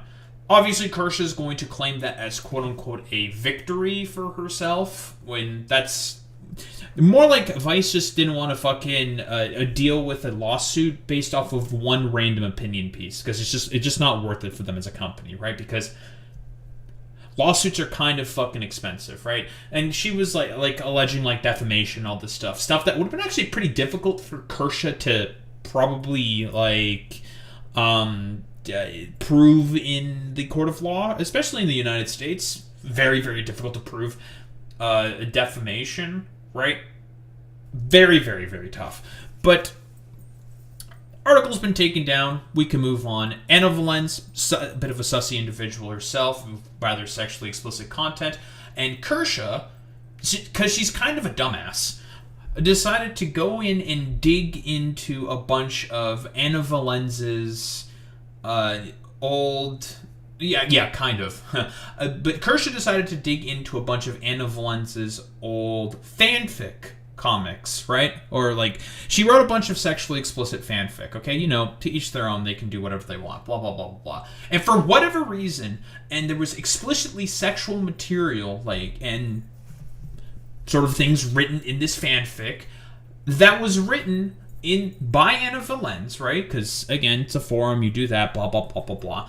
And for whatever reason, Kersha decided to read that shit on stream, even though she was, like, about to catch herself reading that stuff, and she's like, I don't know if I'm supposed to do this, and then she just starts reading it anyways, and she got banned for a day for it. So it's just like, wow, you're a fucking dumbass. Like, why the fuck would you do that? You yourself even said, like, I probably shouldn't read this, and then she just reads it, and then she threw a fucking hissy fit over it because of the fact that she got banned correctly for a day by Twitch. There's a really good video that goes into a whole summary. I'll probably find it, stick it in the description. I believe by another creator named Sephora Denoma. I think that's their name? Their name. We'll just go with that. But here, Kershaw, deciding to join in on the Nuxtaku circling the wagons defense squad. Why don't we take a look? Internet Zen Master, thank you. The fact that Anal Violence is talking about this after a bunch of idiots, including Taiga, who should know better, tried to force Leaflet to be the VTuber Emiru and bend the knee, only for her to politely tell them to get bent, is very funny to you. Anal Violence is so dumb. I tried starting to... I have no idea what that fucking has to do with anything, but we've talked about, like, Nux's behavior with Taiga, where Nux explicitly just... I think just basically slandered Taigaholic in front of Moist Critical's audience. He apologized privately to Taiga, right? Saying that he was going to collaborate with Charlie to clear the air on Charlie's platform. Didn't fucking do it. I think there was, like, recently a thread where Taiga themselves were also trying to a Charlie, Moist Critical Charlie, say, like, yeah, I would like to try to clear this up for everyone, because Taigaholic did say a bunch of fucking sussy shit, but they exonerated themselves, right? It was actually a mod who was stalking them that put out all of that accusations that Taiga was engaging in. I think the accusation was pedophilia, I believe, or child grooming, something along those lines. That was proven wrong by Taiga. With a bunch of counter screenshots and a bunch of evidence saying that's not the case, and this is just my, like, freak mod who's fucking stalking me. And broadly speaking, Taiga was exonerated in the eyes of the public. But Nux decided to basically bring that up in a collab with Charlie after the exoneration, and it was known that they were fucking exonerated, that of course being Taigaholic. So it's one of those things where it's just like, okay, Nux apologized on his podcast. He still basically refused to apologize and take basically any responsibility for his actions, and do that collab with Charlie where he would specify Charlie's audience was a much bigger audience than of Charlie. It's the same point that I brought up during my Nuxtaku video, Attack on Grifters, specifically on Nuxtaku. I guess I'll throw that also in the description as well. Fuck it, why not? Shameless self-promo. Shameless. Dyslexia. I love dyslexia. So, what was I going to say? Right. So, here's the thing. The point that I was bringing up specifically in that video. The problem is that, yeah, Nux, sure, you apologized on your platform, on your podcast show that you host with fucking Mudahar, and it got a lot of views, it got a lot of attention, blah, blah, blah, blah, blah, right? Problem. Charlie's audience is a magnitude bigger than yours. Period, end of story. That's just a fact, right? Fact. Period, end of story. What is the likelihood that they saw that fucking episode? In the minds of a lot of Charlie's audience, they probably still think that Taiga is a groomer. Which is why, when you said that you were going to go collab with Charlie to clear up the air, on that specifically, that would have been, well, the correct move. Or at least make some kind of a fucking public statement on any of your fucking platforms. He didn't do that for months. And then he did it, like, after, like, 8 months. And the thing that he still said that he was going to do with the collab with Charlie to clear this all up, he still never fucking did that. So, you fucked up majorly right there, Nux. To watch some of, like, the shit about what's going on, and I was like, oh, I'm in the car for, like, an hour and a half, let's throw on that Nicandros video. And, like, the beginning of the video starts out with him just lobbing a ton of insults at Tectone, and I kept having to look back, and I was like... No, do you know what a fucking insult is, you dumb fucking bitch? Hello? Like, yeah, first off, huff that fucking copium. Those aren't insults, those are literally things that are in a fucking transcript in a bunch of court documents with when Nicandros was talking about Tectone. like, Tectone is a lolicon. That's just confirmed at this point, right? Like, that was something that was brought up in the Nicantros video. Period. End of fucking story. He unironically liked a bunch of fucking goddamn lolicon artists on Twitter, and then he had a panic about that. Shamu video also goes into this very, very well as well. Yeah, he did all that shit. All of that fucking evidence was compiled. So it's just like, cope about it? Like, it just happened. It's not an insult if it's fucking true. But again, this is like the primary tactic of all these like weird motherfuckers on how they defend each other in circled wagons. They try to inherently discredit that which has been provided plenty of evidence for. This was a video about Nux, right? Like, what is happening? And so finally, after he finishes berating Tectone, he goes into talking about, like, Nux having weird censored thumbnails that weren't censored enough, and it's like, well, that was a meta on YouTube for a while. So Kersha is explicitly lying here. She's lying. First off, and this is also what Nicandros said himself, the quote-unquote meta that happened, because Nuxtaku was doing that stuff around 2019. First off, people like Giguk and PewDiePie, and we're going to get to fucking Tectone, because he says the exact same shit here, I think they did that in like 2016, 2017. Nux started doing that in around 2018, 2019, and then he claimed that he created the fucking meta. And also, PewDiePie and Giguk did not go to the extent of barely censoring a lot of the lolly hentai and bestiality in comparison to that of, oh, PewDiePie and Giguk, right? They probably use the terms like, oh, this is like very cultured or whatever, in terms of like describing some aspects of Japanese culture with like hentai or whatever the fuck, in like a very ridiculous meme sort of way, right? But they never actually played the uncensored fucking hentai in their videos. That's the fucking difference. So it's not quote-unquote a meta, right? This is just some, like, weird shit that Nuxtaku was doing on his own to really push the line. I remember a lot of people having, like, weirdly lewd implication thumbnails. I don't, maybe that's bad, I don't know, like... Yeah, it's pretty bad, because it was a lot of, like... there was, like, fucking lolicon shit on there, dude. Like, yeah, it's pretty bad. That was just a thing for a while. And then he's going on about these thumbnails. And then I fell asleep.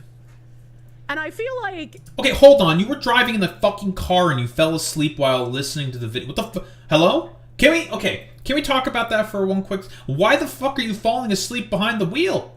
What are you doing? Pull over. If you're so tired, pull over. Take a quick power nap. Pull on over, take a quick cat nap, recharge the batteries, and go back to driving. You literally just... Did she forget that she was driving? Maybe she wasn't actually driving. I have no idea. Maybe she's just lying. We are dealing with Kersha here, and Kersha's not very fucking bright. If you're making an expose video, and it's supposed to be like, this guy is big, bad, evil man, here is why. I don't think so. You should put the big, bad, evil man stuff, like, in the front. You should front load it. Okay, so... here's an actual potential argument. Nicandros, your video is a little too long. Why aren't you front-loading the actual accusations against Nux? And I'm going to defend Nicandros' formatting here specifically. The reason for as to why Nicandros, if I were to take a guess, formatted the video in the way that he did, because sure, there's an argument that you can have, a subjective argument you can have that the video was a little too long, could have cut out the Asmongold and Tectone stuff, that probably would have been about 10 minutes shaved off the video. Yeah, sure, whatever, okay. The reason why Nicandros basically oriented the video that he did was to show that Nux is blatantly a fucking hypocrite, that he is a liar, that he is a hypocrite, and that he actually doesn't believe in any of the shit that he supposedly fucking preaches. That is why, right? With the expose being the ultimate culmination on all of that, where Nux had a fucking video talking about Twitch thoughts being a gateway drug to their OnlyFans fucking content. Meanwhile, he's showing uncensored hentai on a fucking goddamn 13 plus platform. Because if you were to do that on Twitch, you're fucking RKO'd instantaneously, bud. No questions asked, no fucking thoughts. Especially back around 2019, 2020. You're getting fucking permit, okay? Or at the very least, you're getting fucking yeeted for several years. Guaranteed. Guaranteed. You're not going to see the light of day for a very, very fucking long time. So, that is why Nicandros oriented his video in the way that he did. Which I agree with, right? I think, because listen, I've done my Attack on Grifters videos. I organize things in a timeline of events to eventually culminate into how the person that I am targeting is, simply put, now just a grifter. How they don't believe in fucking anything. I organize a timeline of events to talk about, here is all of the actions and the conducts of the individual that has done and said these particular things in the past, the things that they supposedly believed in, content that they used to put out, that basically more or less either orients with their beliefs or the content that they used to put out, right? Consistently speaking, right? To show that how they change their content, or like their output of content, or their beliefs in order to appeal to particular audiences. Now, is Nicandros trying to expose Nuxtaku for being a grifter? No. That's where, well, myself and Nicandros would differ. I have a more differing lens of approaching in terms of my analysis. Nicandros just wanted to expose Nuxtaku for creating an environment where child grooming is more likely to happen. And I would argue that Nicandros did a very, very effective job in doing that if he's got all of the Asmongold Orbiter dipshits currently circling the wagons around him. Because I shouldn't be falling asleep in the middle of your video if I'm supposed to be gaining pertinent information. You don't like Nicandros too much? He rubs you the wrong way? Can't quite figure out why? I've never heard of him, so this is like my first time seeing any of his content. This is an excuse, by the way. This is an excuse. More than likely, you knew. You more than likely, because that video went viral, right? It was a very well put together documentary video done by Nicandros, right? And without a shadow of a doubt, that fucking dumbass, Nuxtaku, more than likely fucking did that shit, and he fucked up really badly. Everyone fucking knew. You're just mad about the fact that it's, well, one of the buddies in the orbit that you currently hover around in that's getting exposed for facilitating an environment where it is more likely for children to be groomed. The funny thing, that article is how you found Kirsche. Here we are, been watching since then, almost like it had the opposite effect. He really watered down everything with 50 fucking minutes of nothing. Can't believe that Kirsche, known driver... That wasn't really nothing. Again, copium huff. ...of cars fell asleep behind the wheel. I was the passenger. I was the passenger princess. Well, she was the passenger in the... Whatever. But yeah, the first time that thumbnails get brought up in my video is for less than a minute before I show Nux exhibiting a comic where a little white girl gets raped by a pack of monkeys. Despite 90% of her content being fear-mongering about how this is a day-to-day reality on the streets of multicultural Europe, perhaps in a more figurative sense, that was apparently not worthy of condemnation to her as material to be shown into little children. Yeah, Nicandros has got you in the fucking vice grip right there. Kirsche. And also, you're falling asleep while behind the wheel, listening to the fucking... Like, what the fuck is wrong with you? Girl, pull over and take a power nap. Like, what the fuck are you doing? Stupid. Very, very dumb. But here. Tectone! Tectone. Of course. Lolicons of feather love to fucking flock together. Of course. Tectone is also circling around the wagons to basically try to make excuses for Nux. Why don't we take a look? Looked like Nuxtaku completely obliterated all of the allegations that were thrown his way in the matter of 5 minutes. If you think that, then you're fucking stupid.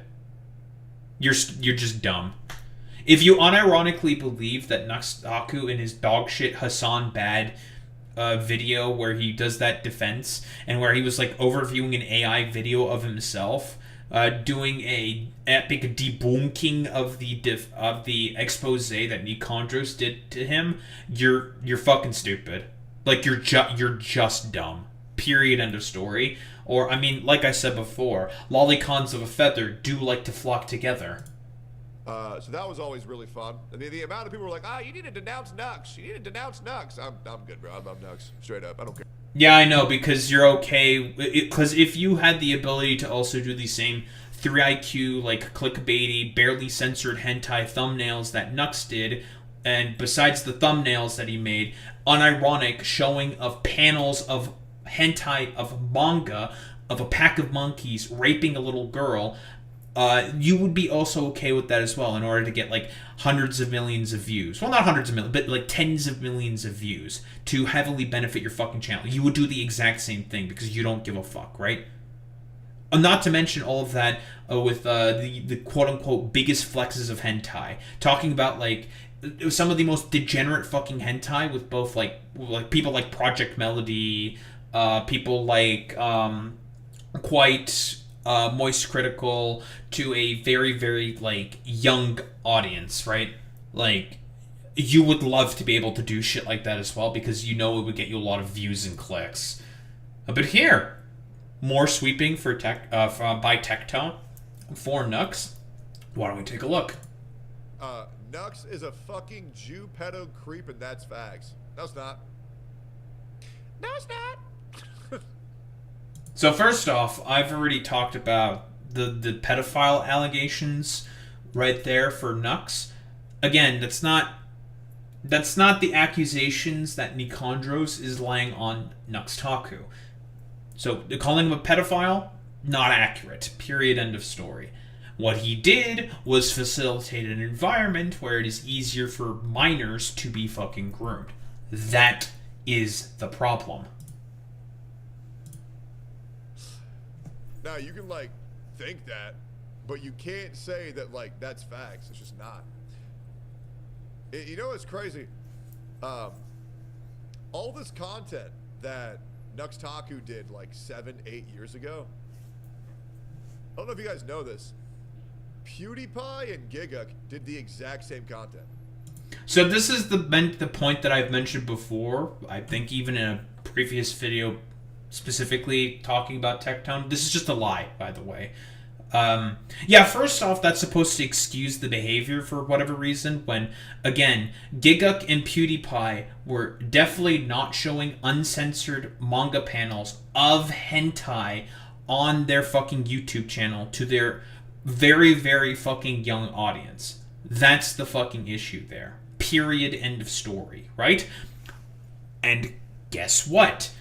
They were also, in their thumbnails, not putting in barely censored hentai and bestiality and a bunch of other, well, degenerate fucking shit. Let's be honest here. Like, just to keep it, like, as simple as possible. Just completely fucking degenerate fucking bullshit.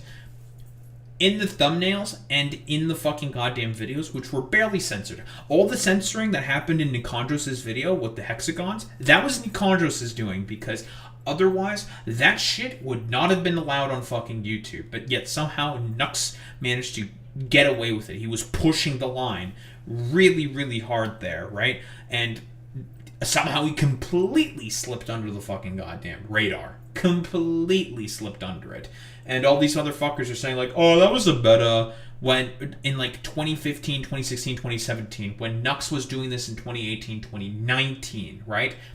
We know the timeline of events about this specifically by Nicandros. But at that time, that meta was basically done by both PewDiePie and fucking Giguk, and they were just doing different shit at that time. And again, I would make the assumption, right? I don't know exactly which videos are being referred to, but I'm going to operate under the assumption that they were probably much more responsible with the censorship in comparison to what Nux was doing. Because it was a meta. And everybody goes after Nux. Nobody goes after Giguk or PewDiePie. Wonder why that is. It's never been about what's right or what's wrong. It's about optics. And it's about pushing people down who stand against what you are trying to push. That's fucking ridiculous. I don't think, like, is he trying to suggest that, like, Nicandros is quote-unquote pushing a particular agenda or narrative or something? Like, I don't really understand what's essentially being said here. Like, what is this, like, what the fuck does this even mean? No, the problem is the fact that Nux was explicitly trying to appeal to an audience of minors with the titles, the very aggressive clickbait, and the fact that he had a bunch of people and he himself would also help provide the sauce for, and the source, rather, is sauce, source, same fucking shit, okay? If you know your lingo, you know your fucking goddamn lingo. Providing the sources of all of this, well, honestly, like, just completely fucking crazy-ass content. And Nux stands in the for his, like, primarily, like, minor audience. way of a lot of people, and so people are looking to destroy him, and that's just the reality. And once you become aware of that, of who are the people who are actually speaking for, like, because it's justified versus people who are just trying to take somebody down because they stand in their way, it's like a huge difference. And like how you'll see. I had no idea that Nuxtaku was standing in the way of, like, Nicandros' fucking success on YouTube. I had no idea that they were basically, like, relatively close to each other in terms of prominence and, like, subscriber count. Like, what the fuck are you talking about? The reason why Nicandros is, like, going after Nux specifically is because Nux used to have a very close association to Mudahar, and Nicandros is a pretty dedicated Mudahar hater. So I don't think it's because Nuxtaku is quote-unquote standing in the way of anything. Like, what the fuck are you talking about? It's just stupid. See the world. But, like, no. Nux is not a weird pedo Jew creep. He's just not. Right? And if you think that, I want to see the same energy towards Giga and PewDiePie. But you won't say that on... Stupid. Like, that's not the accusation, right?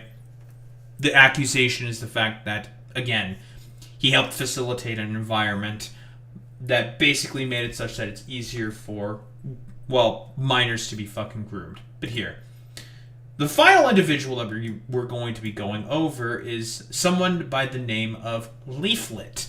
Now, Leaflet, if I were to describe her in one word, it would be stupid. Yeah, she's really fucking stupid. The one thing I remember Leaflet from was the fact that she seemed to have a rather positive reaction to a Tyler Oliveira reaction video.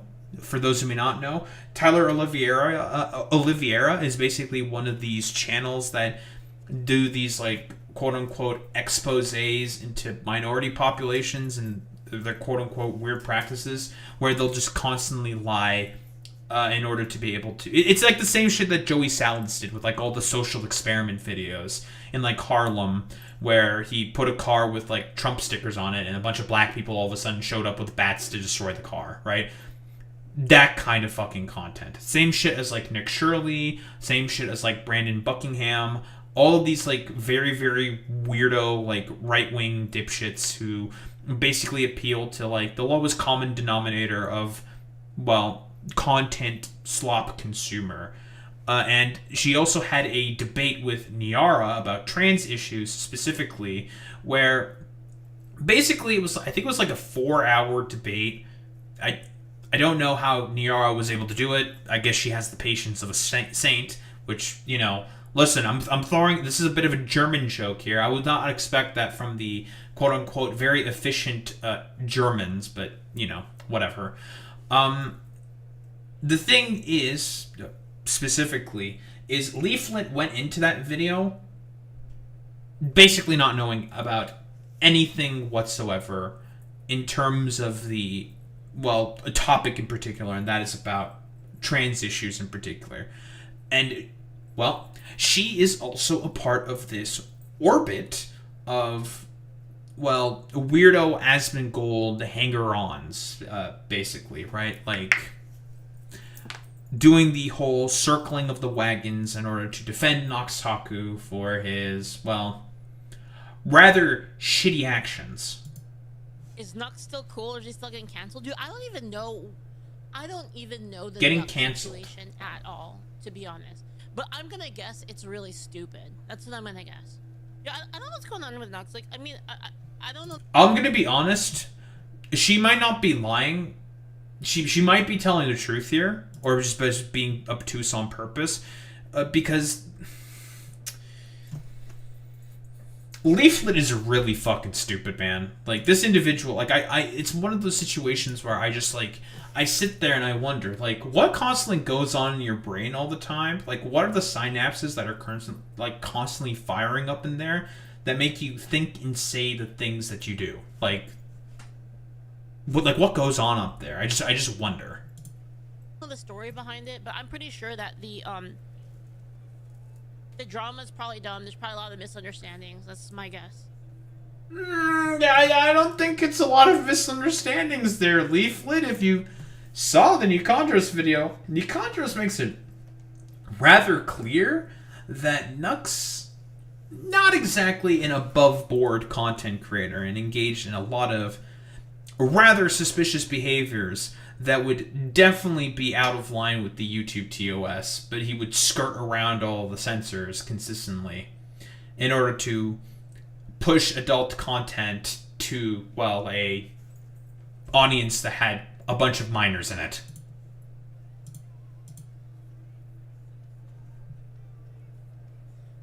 You're not supporting Nux and you have watched him for 2 years? So what happened, Matt? Okay, is there a video? Mm-hmm. Actually, you know what, to be honest, I don't even want to get involved in any of this drama. I'm just being real. I just don't care enough. Of course. Nux was in the Epstein files? Damn. That's probably true. Honestly, I'd believe that. Nuxtaku being in the Epstein files, that's believable, absolutely. So she's basically just gonna start by feigning fucking ignorance here. But here, another fucking video about this, where she is seemingly continuing to sweep for Nuxtaku, and also Tectone here as well, by trying to make this all a political issue, saying that left-wingers are liars. So this is how you know that she definitely has some kind of an idea of what is going on here, if she's hyper-specifically focusing on, if I were to take a guess, fucking cancel culture or some shit. Are people still mad at me on X? I made it on the base list. I gained like 2,500 followers. I don't have an opinion on the video because I haven't seen it. People were like, how do you feel about Rape Tone and Groomtaku? And I'm like, bro, I don't really care. I don't know about it. I'm gonna wait because Dude, like, they're in your fucking orbit, man. Like, you should probably have an opinion or, like, an idea of the actions of people that you basically fucking associate with online or are a part of an orbit with. Like, you kind of have to either make a decision to be like, yeah, I don't really give a shit at all, and I'm just going to continue supporting these people despite the fact that I have seen the video. Like, what are you doing? Or, like, trying to distance yourself in some way, because otherwise people are just going to think, like, are you just sweeping for them if I don't know, you're being like a ditz and just pretending to not know anything about it? Like, what are you doing, man? The reason why is because every time this happens, they're like, oh, this person's a Nazi, that person's a groomer, that person's a pedo. I'm gonna wait a couple weeks, I'm gonna see what happens, and then, you know, maybe someone will tell me about it, and then, like, I'll look into it that way, right? Nux finds a yearly cancel. Well, let's see. It's been about a week. I don't think there's been anything quite yet by Leaflet into this, right? And I don't think you have to wait a couple of weeks for this. The consensus is rather clear that Nuxtaku and Tectone are both really bad for a lot of their behaviors. And also, like, the Tectone stuff by this point, came out on the 20th. All the Tectone stuff happened early in February. That would have already been a couple of weeks by your metric. So then you probably should have a pretty decent idea at this point, because a lot of the opinions have been basically put out there at this point, Leaflet. I think you just want to be purposefully ignorant because, again, you are in an orbit with all of these people, and as a result, you want to just try to sweep all of this under the rug. Yeah, well, the thing is, like, I'm skeptical of any cancel campaigns because you want to know why? Because I know these lefters are fucking liars. They're fucking dirty liars, little dirty rat liars. So I just This is fucking incredible. Like, Yeah, it's all about cancel culture. Yeah, I hate the cancellations that all these leftists are doing over Nuxtaku and Rapetone and Grutaku. How dare they do these things? Because they always are inclined to cancel. despite the fact that we have court transcripts and there's a protective order currently on fucking Tectone about the impropriety that he had against his ex Pinkchu, rather, and Nuxtaku had been exposed in a very well put together, detailed video by Nicandros. Again, that video that he was using primarily as an example, biggest flexes in hentai.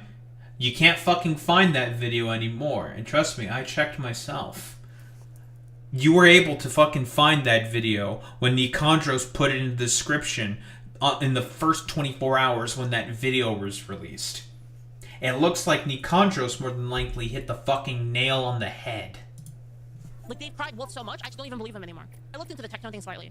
It's actually so retarded. Do you want to know what their logic is? They put a protective order against... Oh, you've looked into it now. When you said you didn't look into any of this before.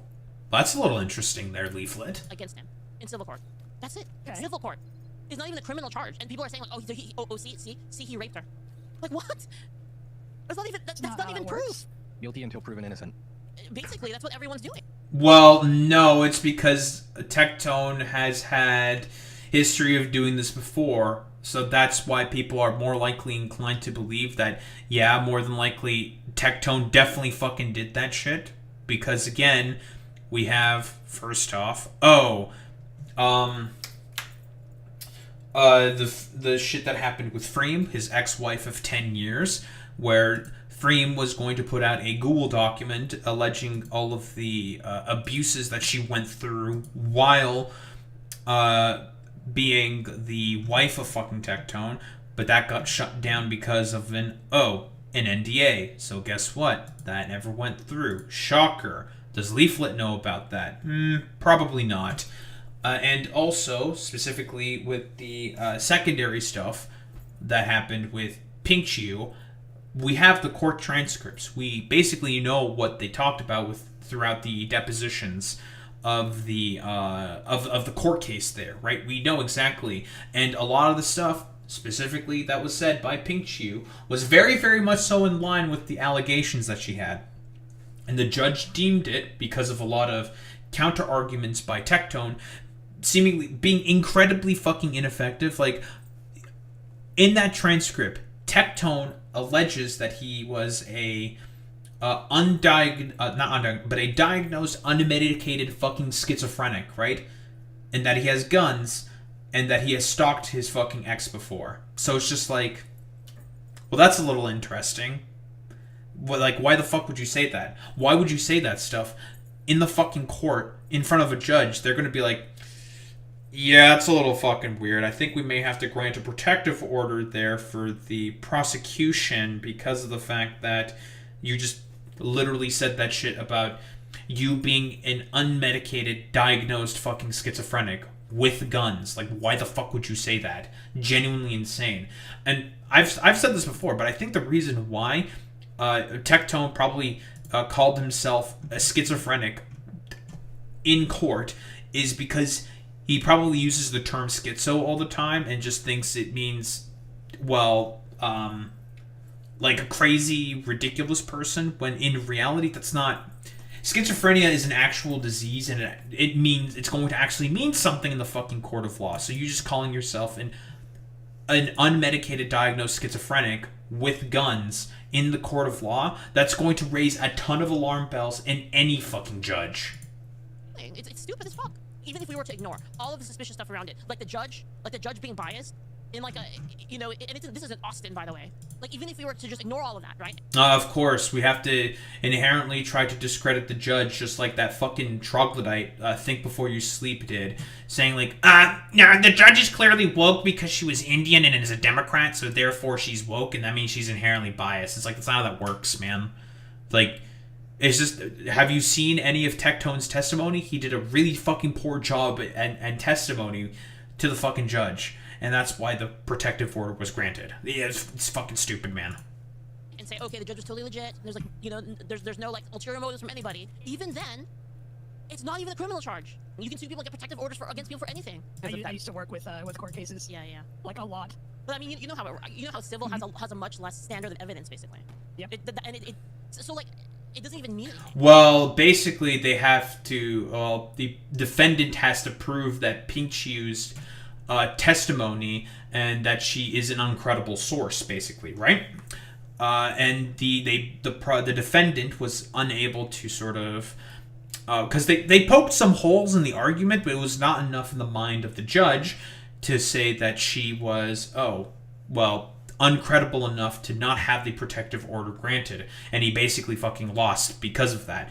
Because of, again, a lot of the shit that he said himself. Like, he unironically lied about some of the stuff that he said also in those that testimony in court. Like, come on, man. Come on! Like, because everything that Tectone has done in terms of this, the situation around Pingchu and Free, all of it is completely built off of a bunch of lies. Completely. It means that they thought that there was a possibility that there's a possibility that he could have done it, basically.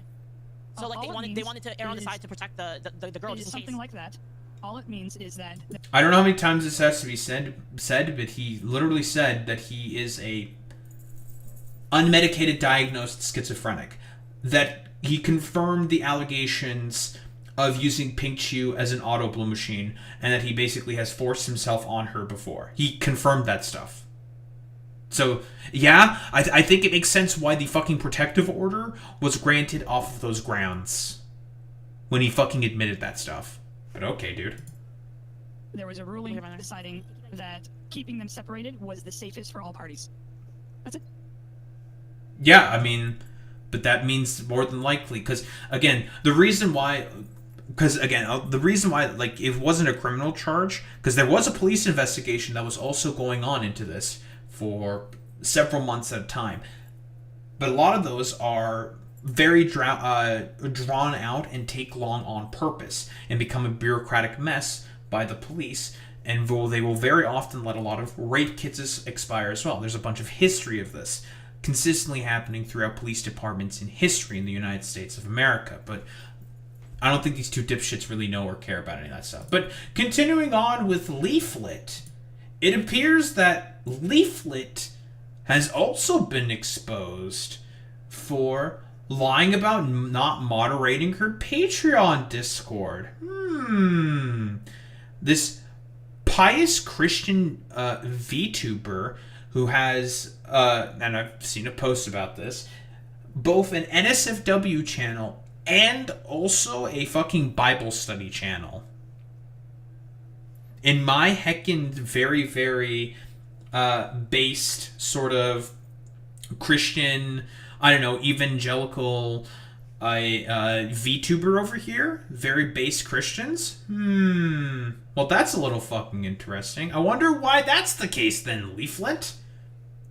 You've heard of this person? Wait, which person, Boy Meets Mini? What, Harmful Opinions? Or who?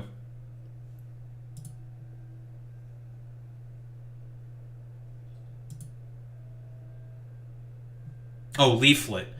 Yeah, this person. I mean, I don't think Leaflet's going to debate because Leaflet's a fucking dumbass. But I mean, if you can get the debate with Leaflet, yeah, you should absolutely fucking debate them on Christianity. It'd be really funny. I'd watch that shit. So yeah, Harmful Opinions. I believe himself, or at least a video. I think it was about a 32-minute video exposing Leaflet for not doing any moderation action on her Discord server as well, her Patreon Discord server. The same shit that happened specifically with fucking Nuxtaku. Oops. Leaflet herself went onto Mama Arco's stream to defend this mod and respond to the situation in general. Leaflet talks about the Discord server not being hers. You had already told me. It's so I believe it is a okay, well this person's like I guess also helping to sweep for fucking Leaflet and is in this, I guess, orbit of like dumb fuck right-wing VTubers or whatever. Sure, whatever. Nonsense. I believe the accusations here by Harmful Opinions is basically of sussy actions between a miner in the Patreon Discord server and a moderator as well, between, well, a miner and a moderator, I believe. It's not even I'll stick the harmful opinions video as well your in server. the description. Was it started by you, or how does that work? I can clear it up real quick. Yeah. Basically, it's a server, like it's a fan server for the community. I don't get a vote in like who moderation. I don't do any moderation on it. Interesting. Wait, this is your fucking Patreon Discord server. Hold on, we're looking this up real quick. We're looking this up.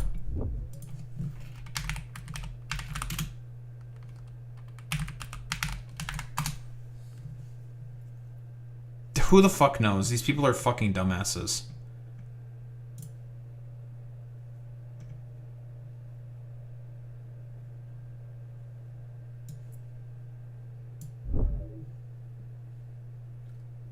Okay, here's her Patreon. So at the $14.50 tier, well, Canadian money. Patreon only updates, Discord access, right here. She advertised that this is a page. So this is a fan server that she basically now uses for a Discord server, or something. Discord role, Discord access to Patreon exclusive channel. That's probably like, I guess, a public Discord. Or is this like a private Discord server that you have to be a part of the Discord or the Patreon itself in order to get access to that Discord? That's a little fucking interesting. So I guess Leaflet is basically lying here? Interesting. 12th of the 2nd, 2025. I don't personally get involved unless it's just an easy ban, says Leaflet. I don't normally involve myself in Discord since I don't run it, but if I catch you using slurs in a bad faith manner, I will personally send you to the Shadow Realm. 30th of the... Oh, so she's lying here about not getting involved at all with this quote-unquote fan Discord server. She clearly interacts in there. Oops. And I mean, literally, based off of what's being said here, like, you can just fucking DM her, I would assume, probably on the fucking Discord. The 6th, 2025. Don't post needlessly edgy jokes. It can get the server in trouble. Fair enough. I do the same with Twitch chat and stuff. So I'm going to have to time them out / remove them, says Leaflet. Like, I don't actually, like, Oof. do any enforcement. Wait, what kind of fucking debate Thunderdome? I can only imagine what these dumbasses fucking debate. Like, do any enforcement action at all. If what I showed was... Well, that's a fucking lie. The last time you were doing it, that's only been true for barely over half a year. Oops. Well, that seems like a pretty quick cut, little dry accusation there. Apparently she doesn't fucking do any enforcement actions when clearly she fucking does. Oopsie. I assume harmful opinions more than likely in terms of the rest of his expose goes into the fact that, perhaps that she actually did know about a bunch of the actions going on within the Patreon Discord. Maybe not what was going on in the DMs with that moderator in particular. Again, I'll stick the video in the description. We're not going to go over the entirety of the harmful opinions video, perhaps another day, because it would take a pretty long time. And I don't want to take that long, that long, specifically into Leaflet, because this is about all these people, well, generally speaking, circling the wagons. So this is the current sort of thing that's going on with Leaflet, and guess who's currently circling the wagons for her right now? Here's Chibi Reviews. Chibi Reviews is basically a anime YouTuber who not that long ago had a big drama where his entire friend group basically hated him. His best friend of 10 years cheated on him with his fucking fiance as well. And for those who don't know about Chibi Reviews, basically this guy is like, he had like videos talking about lolicons of the fucking week. He has said a bunch of really sussy shit before on Twitter. I'll probably take a further look into this about a lot of the shit that fucking Chibi Reviews himself has also done and said. He's fucking racist. He's very fucking homophobic. He's transphobic. This guy is genuinely a fucking piece of shit. And guess what? He is circling the wagons right here for Leaflet. Been seeing Leaflet get harassed a bit on the timeline. I think this is completely unacceptable. From my personal experience with her, she's been nothing but kind to others and to me. Oh, I wonder why. Probably because, I don't know, racists of a feather like to flock together. I may not be fully aware of the entire situation, but with how often people twist things in bad faith. So again, this is how you know that these guys are just circling the wagons. This is the excuse they constantly employ. Oh, I don't know 100% what's going on, but you know, I've been privy to these things before, and I've experienced this stuff before, so I can just say that it's period, end of story. It has to be fucking bad, and people acting in fucking bad faith. Again, they're just saying this because it's an excuse to try to defend people that they are in an orbit with one another. That's literally it. They're just circling the wagons here. I'm inclined to believe whatever is fully going on is just to be hateful, to ruin her image permanently, to have power over her. So anyone harassing Leaflet, fuck off. To my community, please send her support. So there is Chibi Reviews, big YouTuber, explicitly sending support to Leaflet, who may have done some rather sussy behavior, or had people within her Discord server doing some rather fucking sussy behavior. And I guess, you know, after poorly circling the wagons of, Nuxtaku, I guess she finally decided to take a look at the Nicandros video, the very good Nicandros video exposing Nuxtaku, and she, well, didn't, like, engage with the video whatsoever. Shows 0 frames of the video that is supposedly being addressed. She didn't even watch the fucking video itself. That's fucking genuinely pathetic. How can you generate an opinion on a video that you've not fucking watched? Like, what the fuck are you doing, dude? And by the way, the man himself from On High is coming down, and I guess he's facing a lot of backlash for all of his, like, dumb fuck orbiters doing a bunch of dumb fucking bullshit, specifically, right? Saying, dude, just don't let any minors into your fucking Discord. But, you know, what is this? It's got nothing to do with minors being... What the... Jesus Christ. People, like, honestly, like, guys, I'm gonna be real. Like, if you're a content creator, you need to stop interacting with anybody that's under 18. True. You need to stop doing it. It's a massive fucking mistake. You are putting yourself in a bad situation. I'm not gonna lie, I agree with Asmongold here. He's just correct. It's too much of a fucking liability. Don't even fucking bother with it unless you're making like Miss Rachel-esque content, and I don't know, if you're making like adult stuff, right? Like 18 plus stuff, you know, you swear a lot, you talk about like more heavier topics. Don't fucking interact with minors. Just don't do it. It's not worth it. It's a liability. Don't do it. Don't fucking do it. Stop, like, do not let the kids, do not let them on your Discord, don't let them in your community, don't do anything. Yeah, it's a total liability, and if you're not a content creator... He's just right here. I mean, listen, everybody knows that it's not a big deal, it's not a problem if you talk to somebody that's 16 whenever you're playing a video game, you know, and you're in the same guild. Like, it's not a big deal. Like, that's true, Alex. Yeah, he's not wrong, but it's only because they need a hard rule because they can't treat people underage correctly. That's 1000% the correct. I mean, we talked about this before, but it's not a pedocon theory when it comes to conservatives. It's pedocon law. Everybody knows that.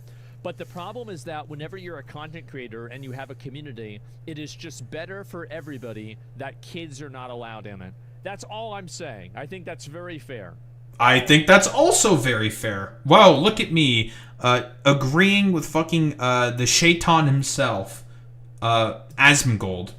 He's just right there. Like, why fucking risk that shit, right? Like, don't bother. It's not worth it. It's too much of a fucking pain in the ass. Don't fucking do it, bro. Don't fucking do it, dude.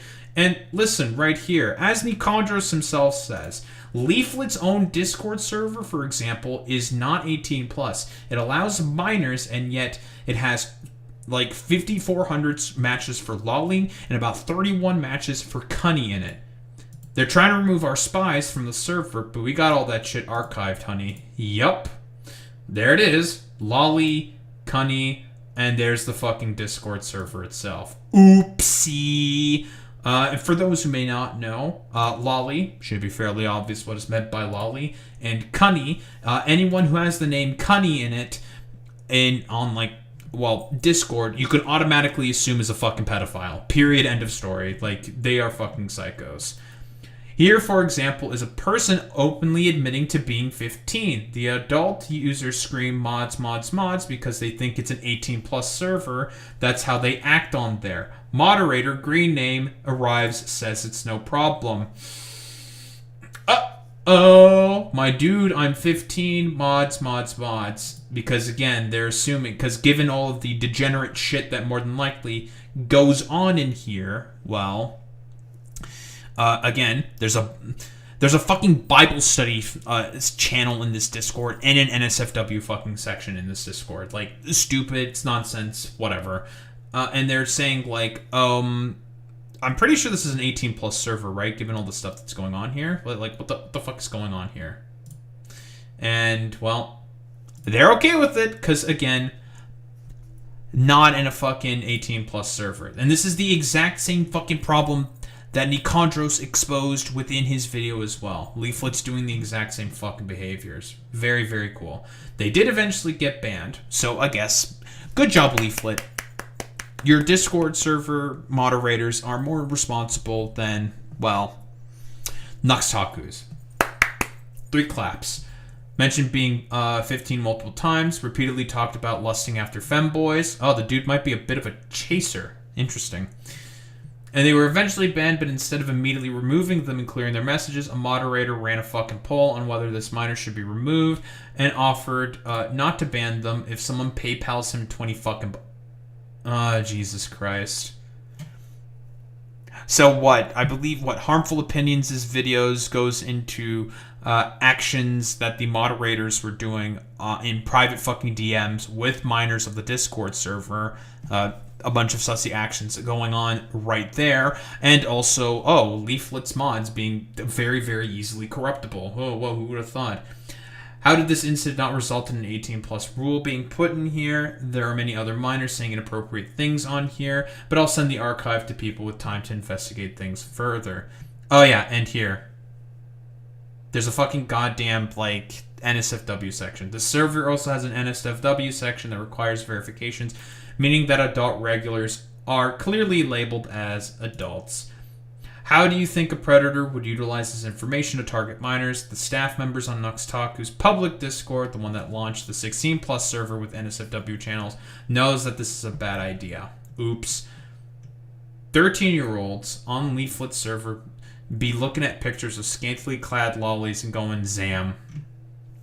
Can't imagine why the person who set this up this place would be so quick to downplay someone letting a child be groomed on their Discord while shouting out the groomer to his audience as someone worth joining the Discord to meet. You're an adult human being. You have a duty to protect, of care to protect children. Maybe take a break from spurging about kids being groomed into being trans, and make sure they're not being groomed in your community. Well, unfortunately for you, Nicandros, all these people are fucking grifters and they don't believe in anything. And as soon as they actually do something that is improprietous themselves, they will constantly circle the wagons in order to defend their fucking actions and behavior. Listen, like I've said before, it's not pedocon theory, it's pedocon law. And very often these people will blame the parents of these kids when they say, like, oh, I can't believe that the parents of the fucking kids just let them on my fucking 18+ Discord server. First off, not labeled as 18+, so that's a fucking problem to begin with. And also, like, the kid can just lie to their parents when they get permission to try to spend money on their fucking parents' credit card into the fucking Patreon server. People just lie, and the parents are just like, oh, okay, whatever, I trust my kid, I believe in my kid to make correct decisions, blah, blah, blah, blah, blah, blah, blah.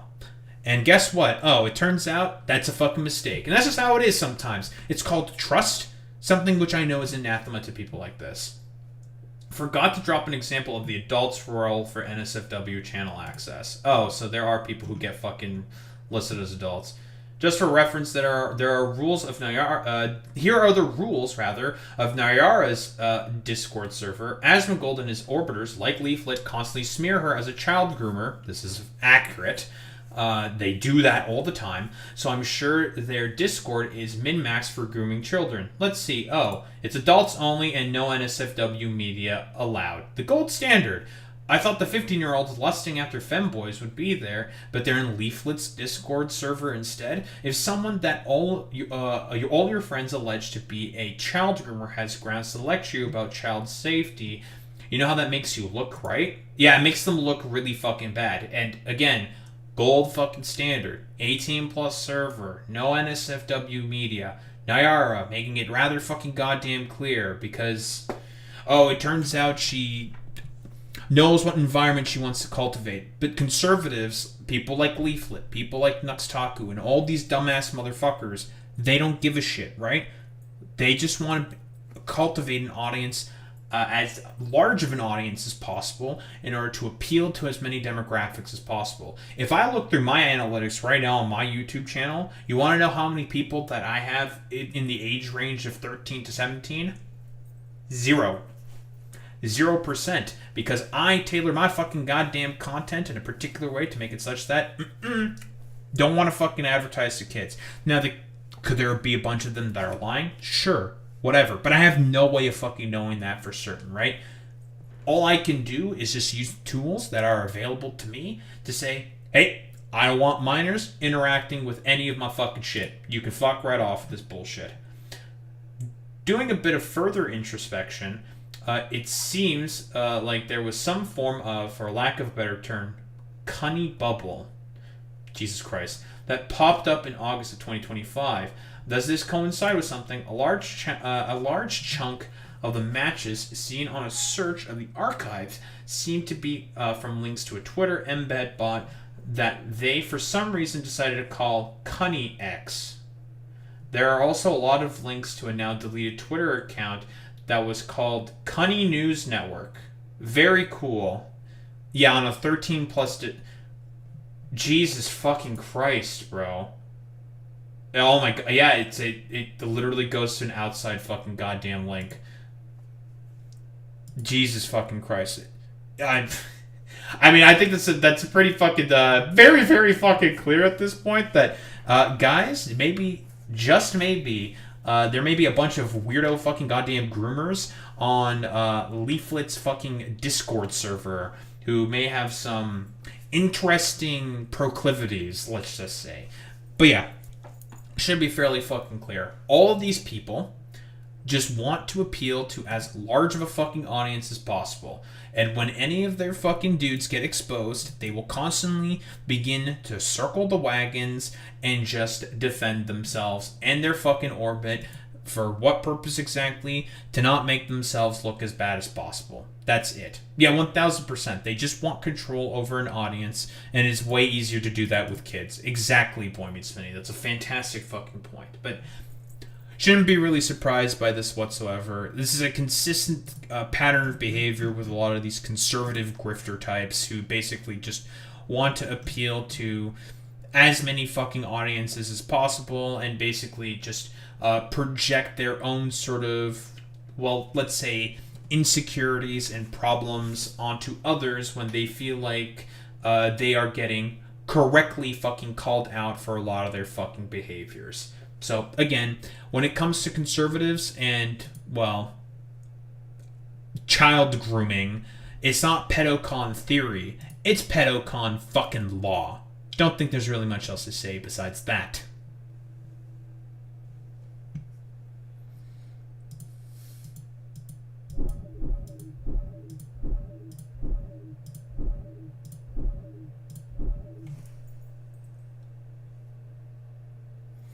I know exactly what I'm going to do for that. I'm going to have, like, Asmongold with, like, a shambly crown. He's going to be, like, in a mad pose. I'm going to have, like, all of the, like, dipshits at the bottom, like, his little, like, orbit servants, quote-unquote. And we're going to call them the groomers. I recommend captions for this. Captions it is. Oh, this should be fine. It's Global News. Canadian outlet.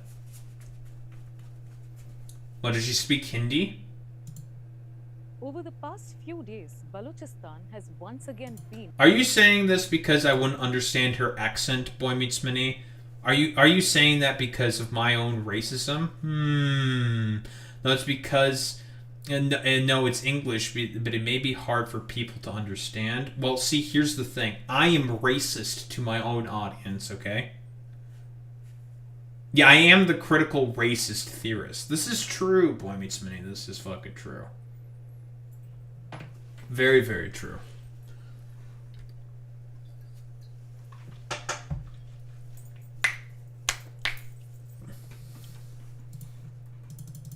But we'll keep the captions on. That's fair.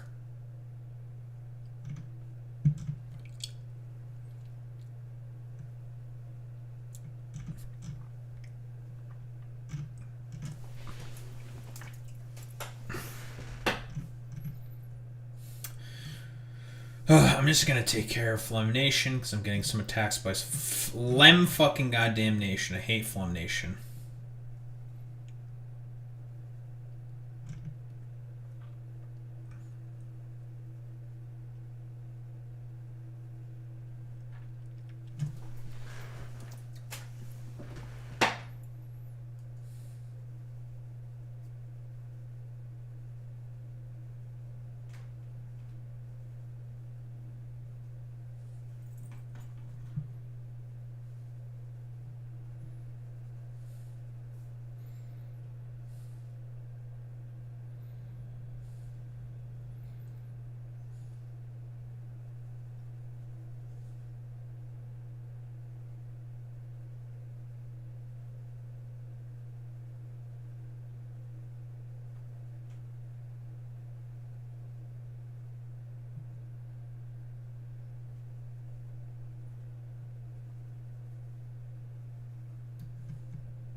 Very cool. Very good. All right.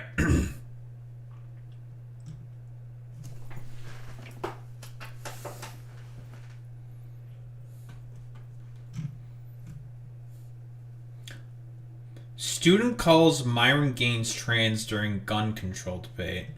Oh, Jesus Christ. I don't even want to imagine what it would be like debating, well, someone like fucking Myron Gaines.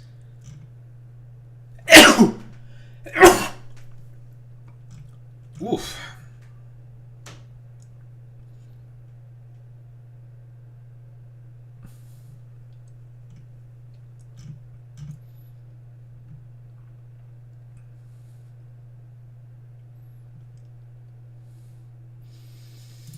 Oh, the leakers are going crazy right now with leaks about winds and waves.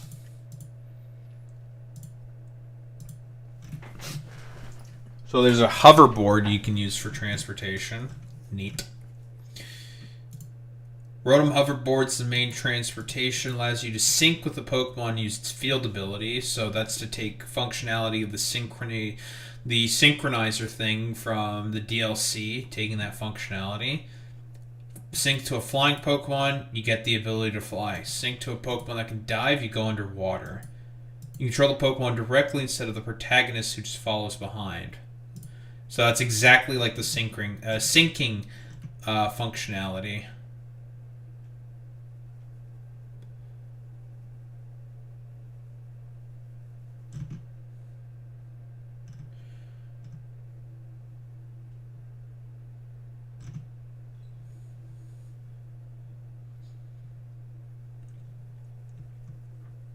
Gen 10, Brazilian Portuguese voice acting, soon. Ash was completely forgotten for the 30th anniversary, that's true. If they actually decide to pull a 180 and say, like, actually this is based in Brazil, I still think that would not make much sense. I'd be like, why the fuck are you basing this in Brazil? Like, what the fuck are you doing? Brazil? But you're island hopping. Okay, whatever. Fucking troll. Troll's fuck. Also, we have an idea for as to how the raid mechanics work as well. Based on the Terra leak, the Pokemon-shaped clouds are just the new equivalent raid mechanic. There's a Gyarados that's got a cloud shape at the top. I guess that's the quote-unquote winds part of the game. Maybe there's like waves of Pokemon, like underwater raids or some shit. Winds and Waves ran at 30 FPS. The revealed trailer not 60.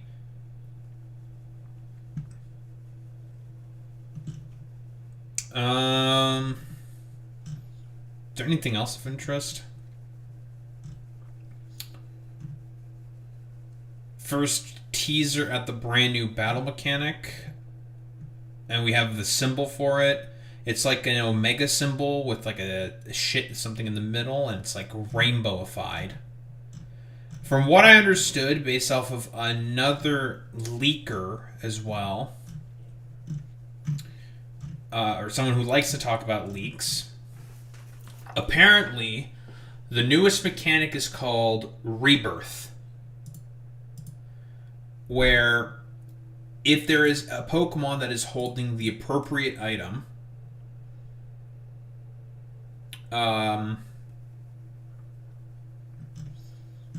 it can basically act as a healing wish, but way better. So basically, if your Pokemon gets killed in battle, what happens is it'll come back with an Omni Boost. The potential for this can be absolutely fucking insane. Obviously, you can't do this with Megas, because they're holding a Mega Stone. They won't be able to hold a specific item. But for certain sweepers, that shit can potentially go really hard. Like, I'm already imagining it with, like, say, a Dragonite, for example, holding the item. You go for 2 Dragon Dances. You probably survive the first hit because you have multi-scale. Of course, you won't have boots, so you have to get rid of rocks to make sure multi-scale is intact. You can go for like 2 Dragon Dances, you die, but you come back with an Omni Boost. That's essentially 3 Dragon Dances, and you're at +1/+1 defenses on Dragonite. And if you know anything about Dragonite, you're not going to take that bitch down with priority. Not easily, at the very least, because that motherfucker is really bulky. This could potentially be very, very overpowered. Like, really, really, really, really overpowered.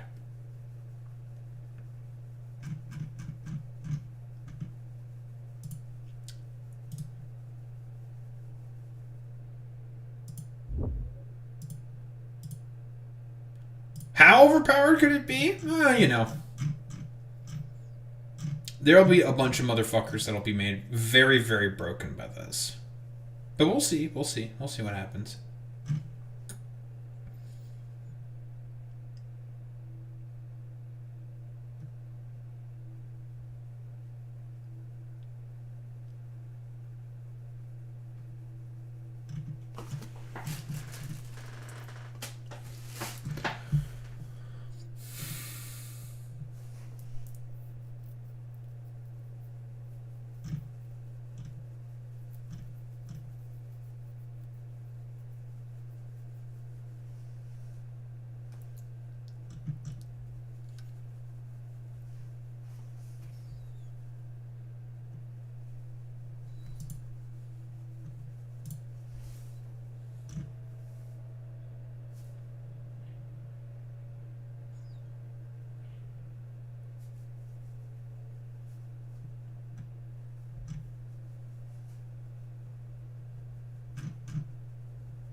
Alright.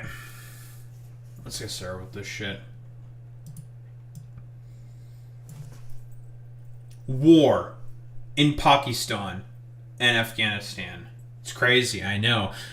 That part of the world being maybe not inherently unstable, but having some stability problems. I know it's a complete fucking shocker to you, to me, and to everybody else. Pakistan has had quite a storied history with a lot of the minority populations that exist under its sort of purview. Now, we're going to get to the bombings that are happening in Pakistan, and this has been sort of a complicated sort of geopolitical sort of problem, but it all stems from the Baloch people within Pakistan, which, Boy Meets Mini, I don't know if you can remind me in terms of geography, but where exactly are the Baloch people based within Pakistan? I believe, it'd be the eastern part of the country. I think it's right around the border. Southeast Iran, southwest Pakistan. Oh, it's by the border of Iran, I believe, then. Okay. Gotcha. Because I thought it was by, Afghanistan. Well, whatever. Doesn't really matter, of course. So, when the British obviously left the area and they drew out their random fucking bullshit lines to create borders for a bunch of these new countries, would you believe it if it caused a lot of tensions and problems? Shocker, I know. A lot of this is the byproduct of fucking colonialism. The Baloch people get abused all the fucking goddamn time by Pakistan, who are also kind of bad guys. Who would have thought? Now, the Baloch people, not exactly the biggest fans of the Iranians either, so they haven't been really getting much help from there. So where have they turned to try to get some help? From the Taliban, and this is where the complicated geopolitical situation comes in. Pakistan has always had pretty good relations with Afghanistan and also the Taliban. Why? Because they want to use it as a sort of cudgel, an extra buffer against who? India, right? They both share religious fucking affiliation. They both probably don't really like the treatment of Muslims that happen, broadly speaking, within India. There's rapport there that they can build. But now that relationship has been, rather fraught and fraying because of how Pakistan has been treating the Baloch people for, let's just say in very, very recent months, there's been a lot of attacks and harassment, let's just say for lack of a better term, of the Baloch people right in southwestern parts of Pakistan. Now, I wanted to get a little bit of history for myself, learn a little bit more about Balochistan, why it's in conflict with Pakistan. I would probably guess a lot of it has to do with the British, and how it basically translates now to the modern day, where now Pakistan has declared open war against the Taliban and is currently bombing Kabul as we speak. Over the past few days, Balochistan has once again been at the center of Pakistan's longest-running internal conflict. Epic music. Boy Meets Mini, is this infamous Indian production quality that I've heard much about? It's funny, dude. Holy shit. 216 militants, 36 civilians, and 22 security personnel have been killed in a military operation launched after a series of coordinated terror attacks across the province. Pakistan's military says it has quote-unquote successfully concluded the operation okay. Fitna 1. According to the Inter-Services Public Relations, or ISPR, the operation began on January 26th following what it called credible and verified intelligence about militant hideouts. Yeah, if you know anything about Pakistan and the military dictatorship that exists there, dubious at best. You have no way of trusting anything that comes out of the mouth of the Pakistani government, right? They are very, very fucking untrustworthy, which is why you yourself have said, Boy Meets Mini, that the geopolitical contest that exists between both the Pakistanis and the Indians is always like one of the most ridiculous geopolitical contests on the planet, right? It's so silly. Initial operations were carried out in Panjpur and on the outskirts of Harnai district. The army says 41 militants were killed in the first phase. Subsequent clearance operations followed across multiple locations. The military claims that in total 216 militants were eliminated, significantly degrading what it describes as terrorist leaderships and command structures. But the cost has been high. Among the dead are 36 civilians, including women and children, and 22 members of Pakistan's security forces. In its statement, the army a lot of alleged that casualties. sponsored terrorists were behind attempts to destabilize the province. India has categorically rejected these claims, calling them baseless and accusing Islam. Well, I mean, like, let's be honest here, kind of makes sense why Pakistan would make those accusations, but there is no evidence to say that India has, well, sponsored these terrorists. We do know that the Baloch people are trying to make relations with the Taliban, and the reason why the relationship between Pakistan and the Taliban has been rather terrible recently, it is because of that. And it's so funny that now, like, India is now taking advantage of that hole now and is having more friendly relations with the Afghans. I wouldn't be surprised at all whatsoever. Like, Boy Meets Mini, is it safe for me to make a call like this that India might start sending a bunch of weapons over to the Taliban in order to defend themselves against the Pakistanis, especially with all the airstrikes that they're basically conducting right now? Islamabad of deflecting attention from its own internal failures. India called on Pakistan to address long-standing demands of Baloch rebels. Pakistan's National Assembly adopted a resolution on February 3rd urging an aggressive national response against what it described as external sponsors of military and their internal facilitators. What is they will? Balochistan is not a sudden escalation. It is the most serious challenge to Pakistan's authority in the province in decades. And it did not begin in 2026. It began in 1948. In 1947, India gained independence and the state of Pakistan was formed. The Khanate of Kalat, covering much of present-day Balochistan, became independent. But that independence lasted only months. In March 1948, Kalat acceded to Pakistan under intense political and military pressure. Okay, so Balochistan, or the Khanate of Kalat, was initially independent, right? And then pressure from the Pakistanis were just like, dude, we have a bigger military, we have more resources than you, we can easily just gobble you up, like, super easily. That is interesting. Okay, I didn't know about that. Now, I have no idea if that was the intention of the British whatsoever. I trust the British about as far as I can fucking throw them. But, yeah. Balochistan has natural deep water harbors. I think, and where? Probably in a part of, if we're talking about western parts of Pakistan, right around southeastern Iran, it's more than likely, yeah, like Strait of Hormuz, basically, type shit, right? Yeah, easy access to the Strait of Hormuz.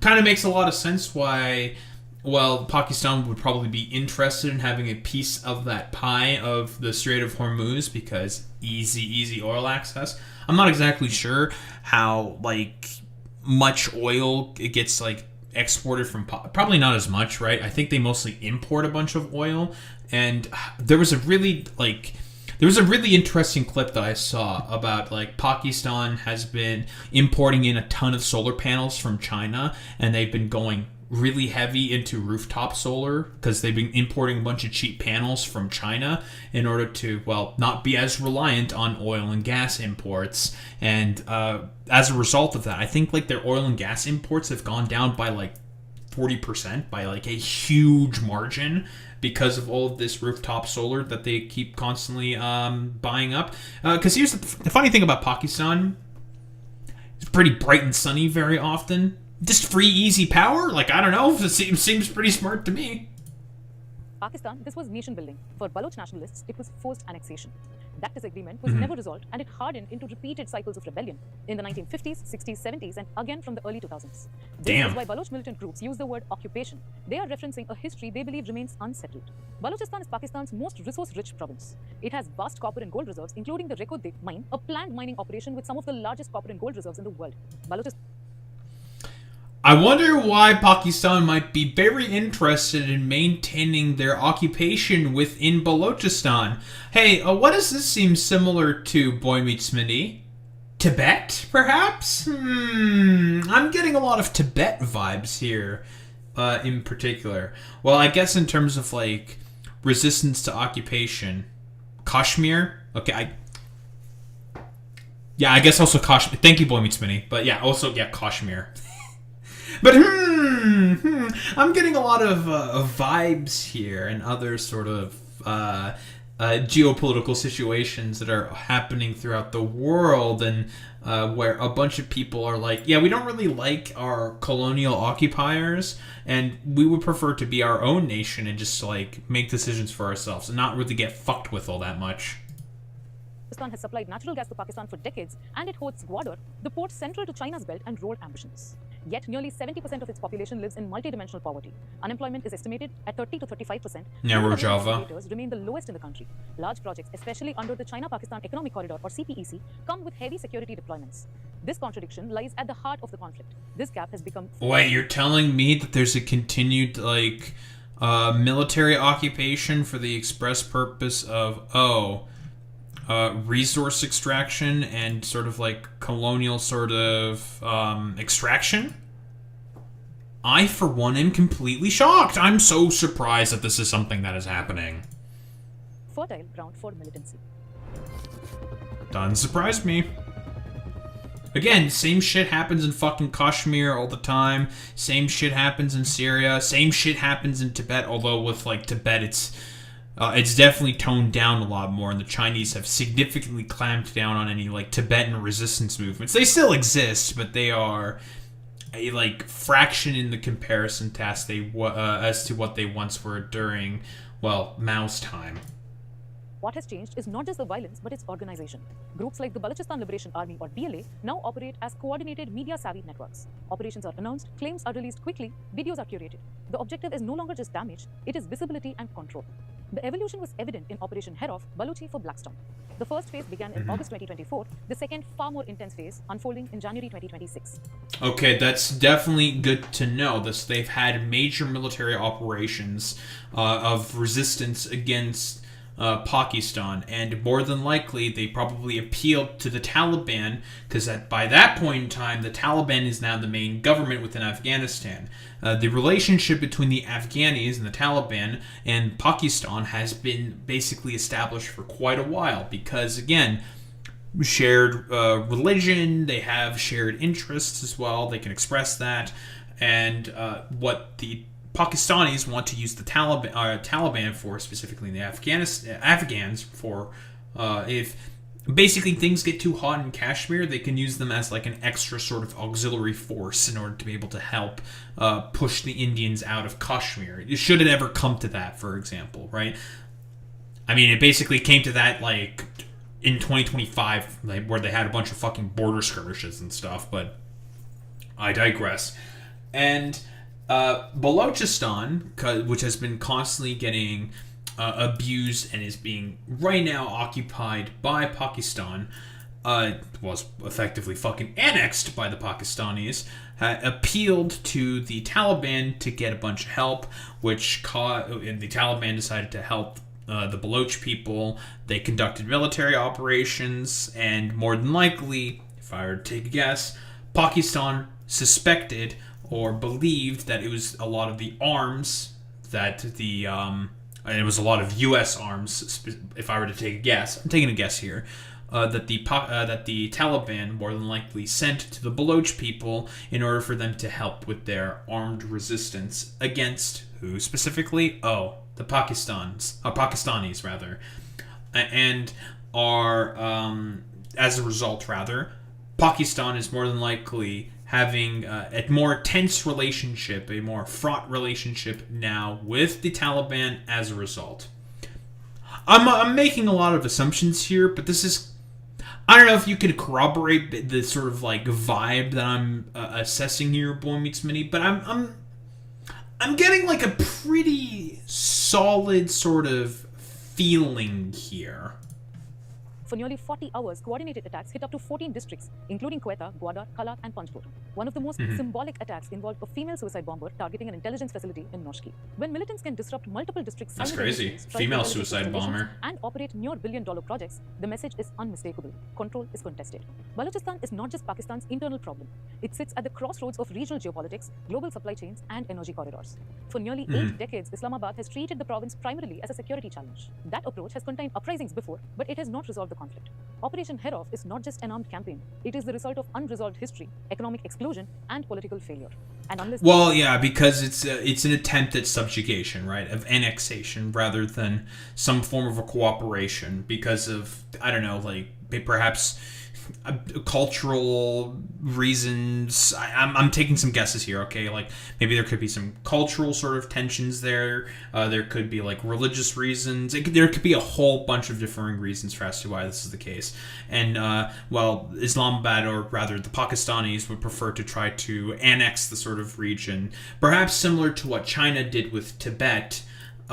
I was going to say like Kashmir, but that's not the same thing with Kashmir. But more than likely, they wanted to do the same thing that the Chinese did with Tibet, like they're doing with, well, or what they're trying to attempt to do with Balochistan instead, right? But in terms of like economic resources and the ability to sort of help develop Balochistan in comparison to what China did with Tibet, doesn't necessarily work like that. And also, like, the Chinese Communist Party worked alongside the Tibetan Communist Party to depose the monarchy that existed within Tibet in order to help the Maoists be able to, well, conquer the territory and annex the territory for themselves, right? I don't think the Pakistanis have sympathetic forces or political sort of parties. Yeah, maybe they do, maybe they don't. Whatever. Anything can happen. Or like maybe not enough of a number to be like a significant threat. But I digress. I'm speculating a lot here, right? I'm not 100% privy to all of the history here, so I'm just making some assumptions based off of a lot of knowledge that I have gained myself in the past, taking a look at a bunch of situations like this. But more than likely, they are trying to forcefully subjugate the Baloch people. Instead of trying to work with sympathetic parties to be able to more easily take the territory for themselves. If those foundations are addressed, this conflict is likely to continue. That's it for today's video. If you have any feedback or suggestions, write to us at videos@thehindu.co. Very, very cool, but it's now culminated into all of this, where Pakistan is declaring open war now on Afghanistan. Like I mentioned before, the Baloch people have appealed specifically to the Taliban in order to be able to get more arms and weapons in order to be able to protect themselves against the attacks specifically from, well, from the Pakistanis, right? In order to be able to continue their armed resistance against Pakistan. That is why they are, well, doing this. But yeah, as we all know, while Pakistan is waging this war and with so much crushing debt, I mean, listen, war, it never hurt a little anyone, okay? As Sundowner himself during Metal Gear Revengeance. Listen, war, it's good for business, it's good for the economy, the war economy. The Patriots, something Metal Gear Solid, blah, blah, blah, blah, blah. But, given the fact that I think, it's like 40% of GDP is spent by Pakistan on the military, so I guess it makes perfect sense why they would do this.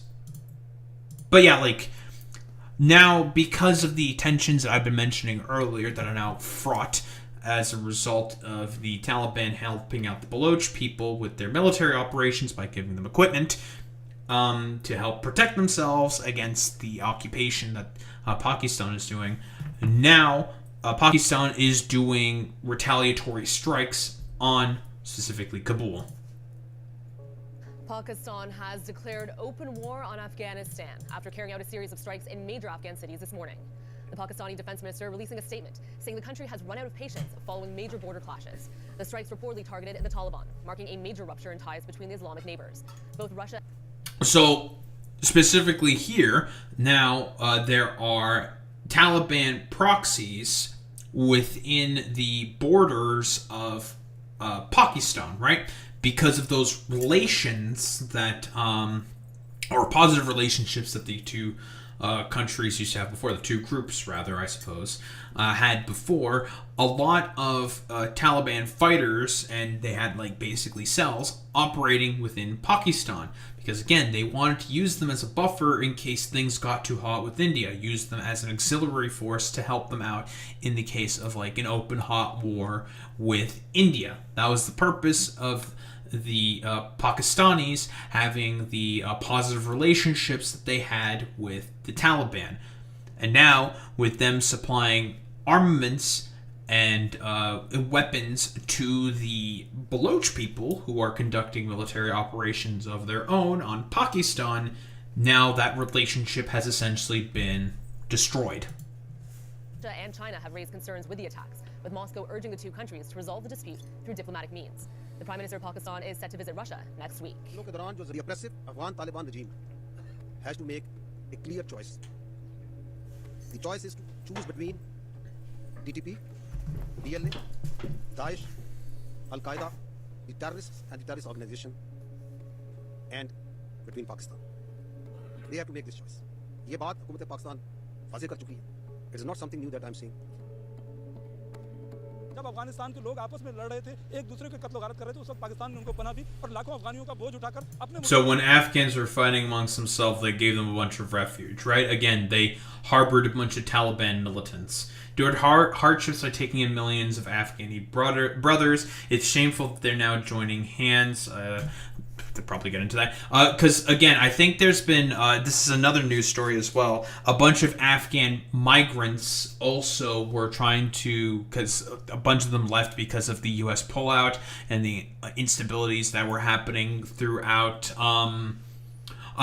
specifically Afghanistan, throughout the fucking region. A bunch of refugees and migrants decided to move from Afghanistan into parts of Iran as well. And the Iranians have not taken too kindly to the fact that a bunch of Afghan refugees have been coming into their fucking country and are either forcibly trying to deport all of them out or are doing violence to these refugees as well, forcing them to have to settle within the borders of fucking Pakistan as well. Yeah, that's true. Pakistan has also been deporting a lot of these Afghan migrants as well. लेकिन अफगानी मुसलमान भाइयों को उनकी जगह दी. इंतहाई शर्मनाक है कि वो इंडिया और इस्राइल के साथ मिलकर इंडिया और इस्राइल की ईमा पर जो है अफगानिस्तान पाकिस्तान पर हमलावर हो. Very interesting that India, and well, obviously India has been making bids to try to improve relationships with the Taliban. I find it very funny that Israel is also being mentioned here because, Boy Meets Mindy, I think you mentioned to me earlier that I don't know, like Modi showed up in Israel and they said that like India was the fatherland and Israel's like the motherland or something. They're like Modi said some like weird ass fuck shit where like India is lying and is going to help protect Israel or some shit. You know, like Boy Meets Mindy, you know the posts that I'm mentioning when it comes to like all these like weird schizo like Brahmin posts that you see on Twitter where like India is lying and they will help protect Israel from, I don't know, like Muslim influences. And then all the Zionists will like come into those comment sections and talk about how much they hate the dirty Indians, quote unquote. And it's just like, wow, Jesus Christ, what the fuck is wrong with you guys? Oh yeah, like Zionists don't like you guys whatsoever.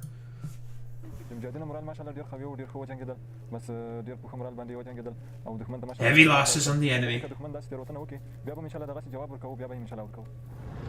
Damn, it's just war.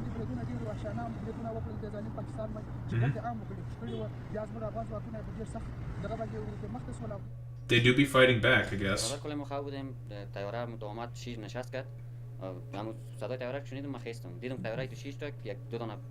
So these are, I guess, some of the sites that have been getting bombed.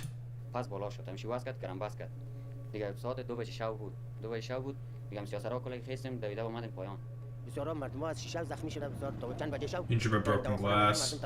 Yeah, they like listen. There's been so many like humanitarian crises happening in fucking Afghanistan as a result of the pullout. Like the Taliban was letting a lot of like humanitarian aid in. It's been like such a corrupt fucking shit show. The Taliban constantly mentioning how much they do not like bureaucratic work and would prefer to be out in the field. It's just like people of Afghanistan just they can't fucking catch a break, bro. Because by the way, these are the people who are suffering the most. It is the people of Afghanistan. They just basically can't catch a break. Like, even when there's like some form of stability that's about to come or whatever, then all of a sudden you have like, oh well, Pakistan now hates us now because of their problems that they're having with the Baloch people. It's like it's a complete shit show.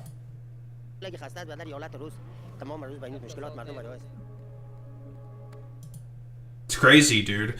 But yeah, like I guess now there's war between Pakistan and Afghanistan. I hope I did like, you know, obviously like I'm doing like a very very TLDR version of all of this, but I think it's like a pretty decent little summary here about like what's going on between the sort of all of the sides here, right? Like between the refugee crises that have happened because of migrants leaving Afghanistan, because of the instabilities in the country, as a result of the U.S. pullout. There's also all of the Baloch people, the harassment and attacks upon the Baloch people, right? When they decided to declare independence for themselves and then they got annexed by Pakistan.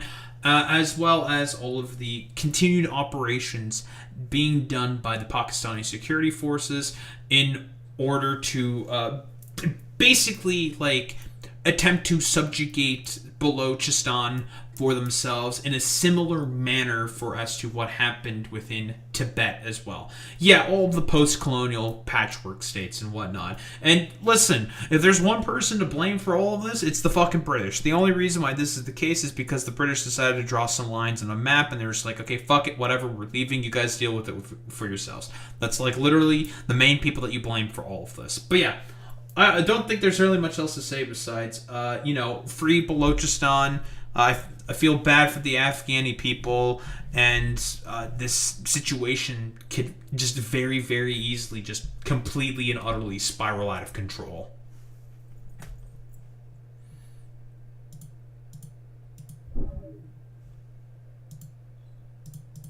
Oh wait, one of my fucking strike... My strike is gone. Let's go. My copyright strike's gone. My content ID strike is gone. Let's go. I was about to say, today should be the day that my content ID strike is gone. And it's gone. My content ID strike is gone. We still have the other strike as well for the Gen Z Republican video, but yeah, that's not going to happen.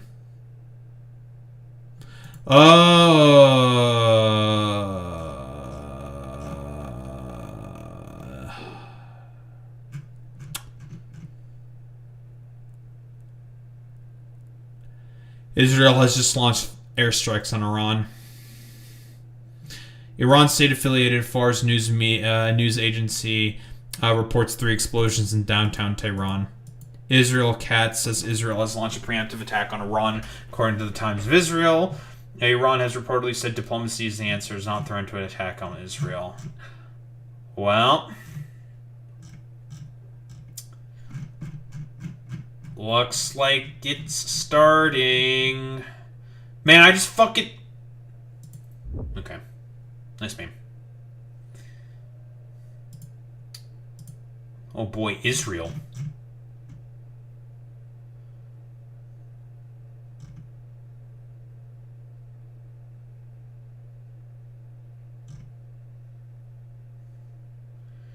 Israel has launched what it calls a preemptive strike on Iran. About what?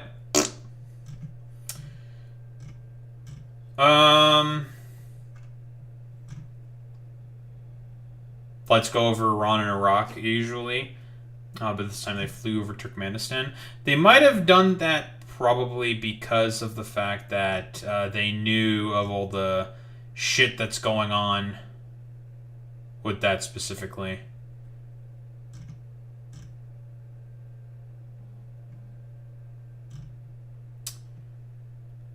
Oh boy. Oh, there's Vosh. I was about to say, Big V-Man is about to appear relatively soon. Yeah, Vorse.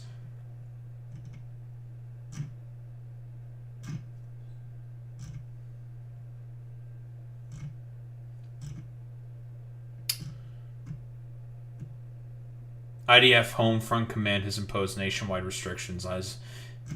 Okay, I mean, this is a fucking developing situation. Fantastic. Great.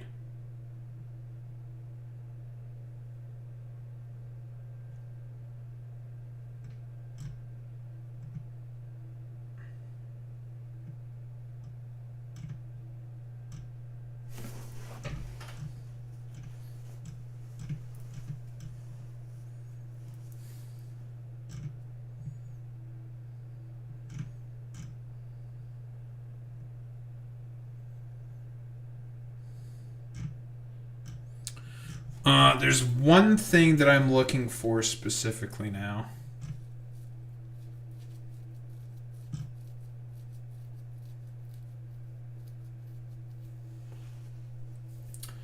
Tankies are crashing out because Kat Abu Ghazala said America should support Ukraine and Taiwan.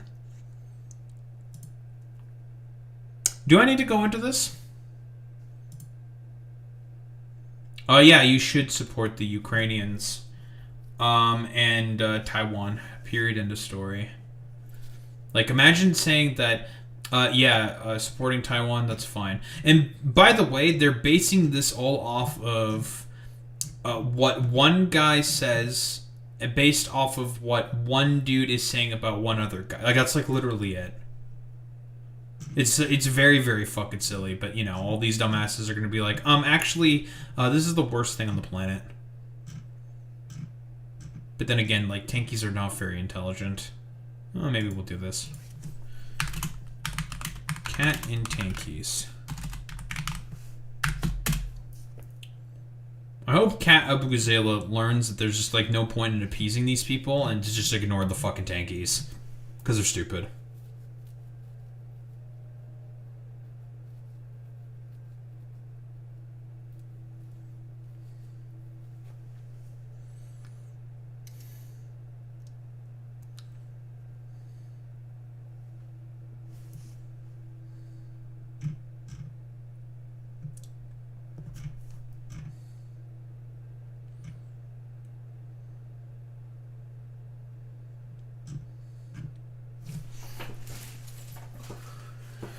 Alright.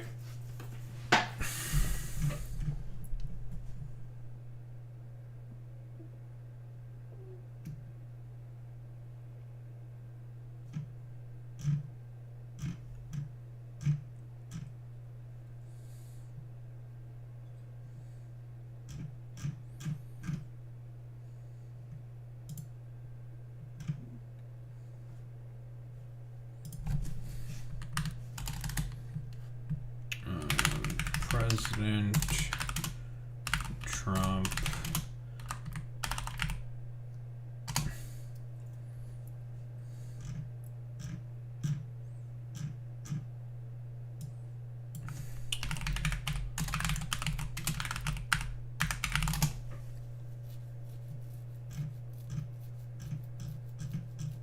trying to find a specific like little interview that Trump did as trying to get on Marine One, where he was being salty about the fact that the SAVE Act might not be getting passed.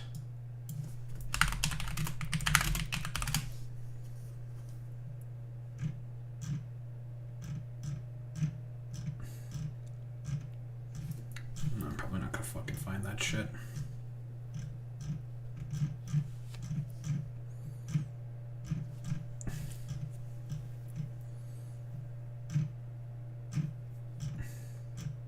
Yeah, I'm probably not gonna fucking find that shit. Whatever, it's fine.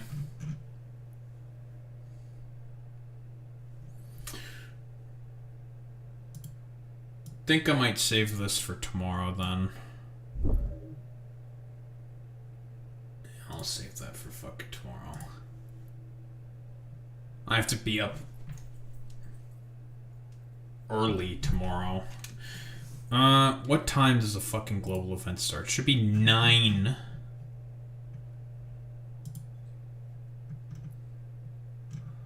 So when normally these things start.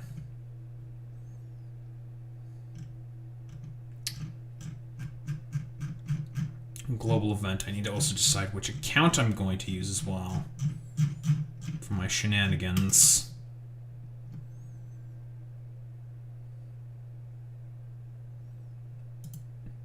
It's 10 a.m. local time. Okay. 10 a.m. to 6 p.m. local. Fantastic. So clock.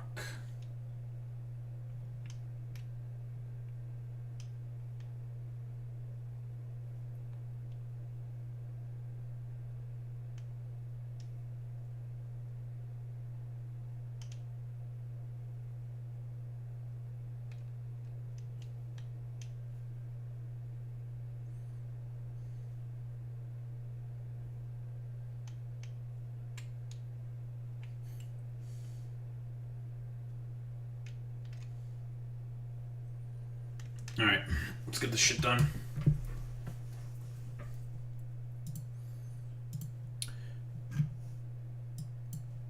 Guys, did you know that the SAVE Act is kind of bad?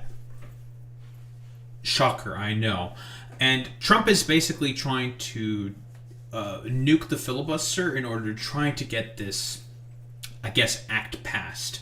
I remember that he was particularly upset about this. He was giving an interview as he was about to enter Marine One, where he specified that he was going to try to, well, force that shit through fucking Congress, right? Through the what method exactly? I don't know. He'll come up with some form of like legal justification in order to try to shove the SAVE Act through.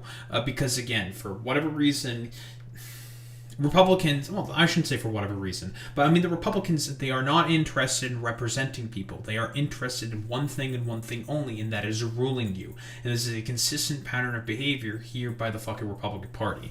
And the SAVE Act essentially is just, well, voter suppression on drugs. It would basically destroy women's ability to be able to vote. Makes a lot of sense why Republicans have been talking about wanting to go after women, specifically with a lot of their voter ID laws, because they basically see women as, well, an obstacle of them to be able to implement their sort of hierarchical fucking structure, or structures that they ultimately desire to rule over people, right? Because I've been saying this consistently. Republicans are not interested in representing people. They are interested in ruling people. They want a dictatorship under some particular authoritarian strongman, that of course being Trump in this particular instance, and they are willing to basically do anything possible in order to help facilitate that reality, let's just say. And John Thune himself has specifically said that he's not willing to nuke the fucking filibuster in order to go into this, right?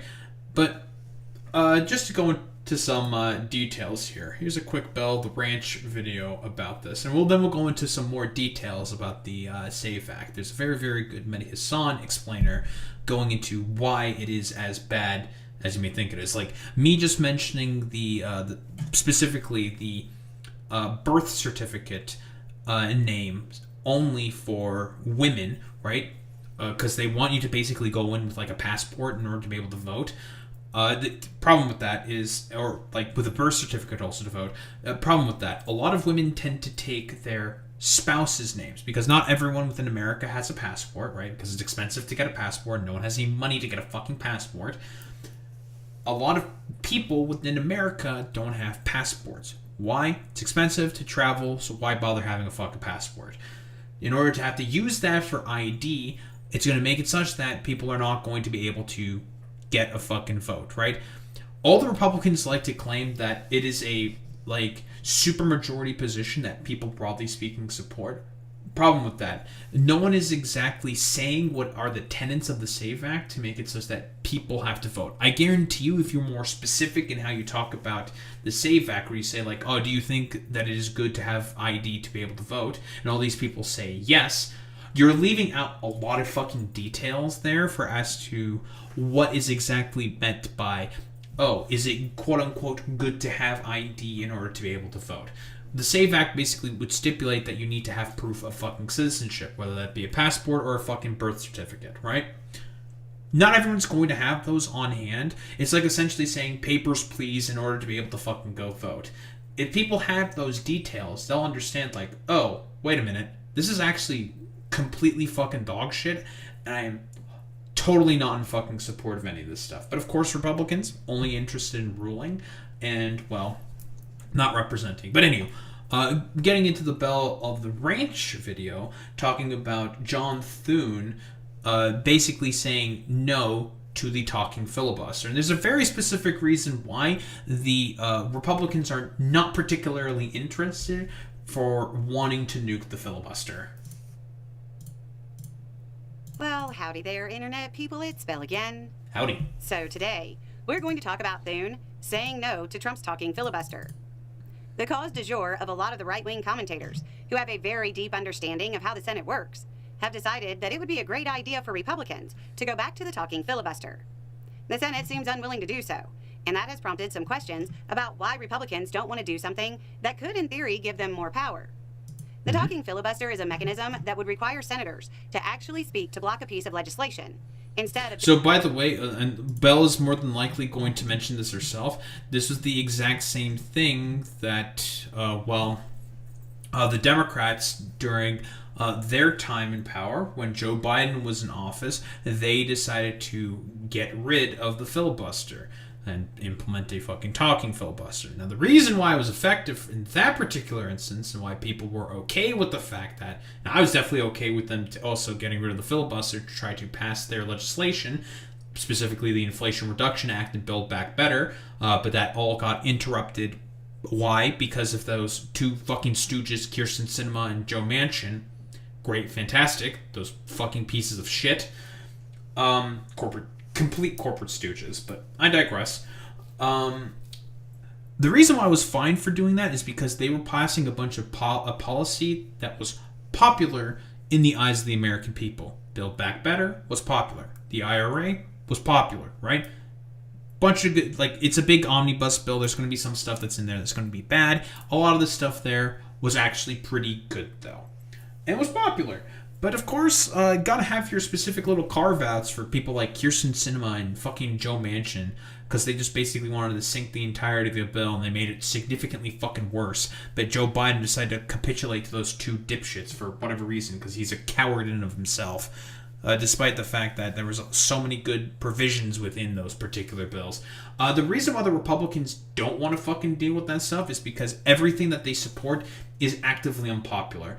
And if they have to go back to their districts in order to campaign with a bunch of policy that is very unpopular, again, the One Big Beautiful Bill, very fucking unpopular, and they have to go back to be like, yeah, we helped pass all of this actively unpopular legislation, it's not going to be a very, very easy sell for them to be able to, well, go back to their constituents to try to win re-election.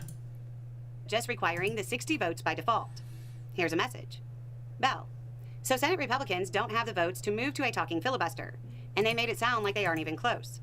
I remember in the past that pretty much everybody on your team has said this is a good idea. WTF.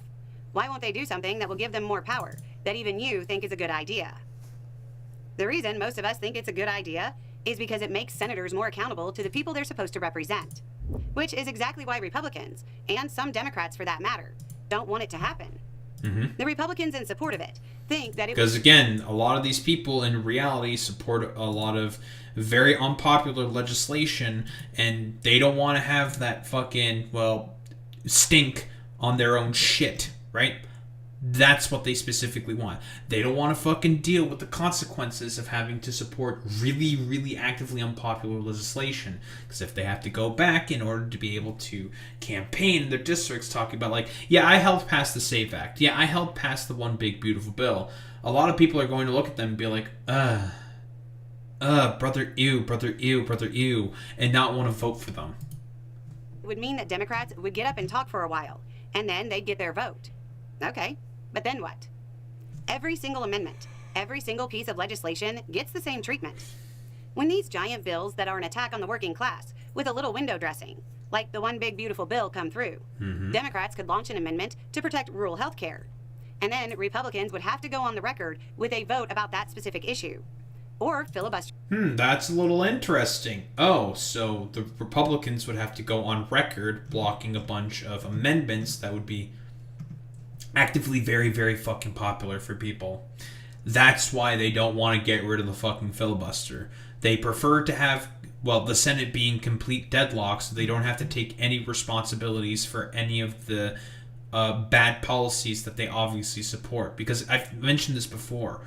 Republicans can never run on policy ever because Republicans understand that, oh, what they believe in is actively incredibly fucking unpopular in the minds of the American people. So they know, like, yeah, if we actually try to run on the stuff that we pretend to actually care about, and that is, well, solidification of more corporate power, it turns out the American people might not be particularly big fans of that, so how about we just don't get rid of the filibuster and just sit around and basically do nothing instead? That's going to be less bad for us.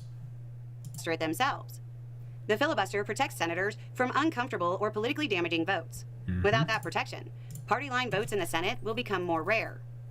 Republican Senate Majority Leader Thune hinted to this in less direct terms when he said, quote, "The talking filibuster issue is one on which there is not, certainly, a unified Republican conference, and there would have to be. If you go down that path, you're talking about the need to table what are going to be numerous amendments and an ability to keep 50 Republicans unified, pretty much on every single vote. And there isn't support for doing that at this point."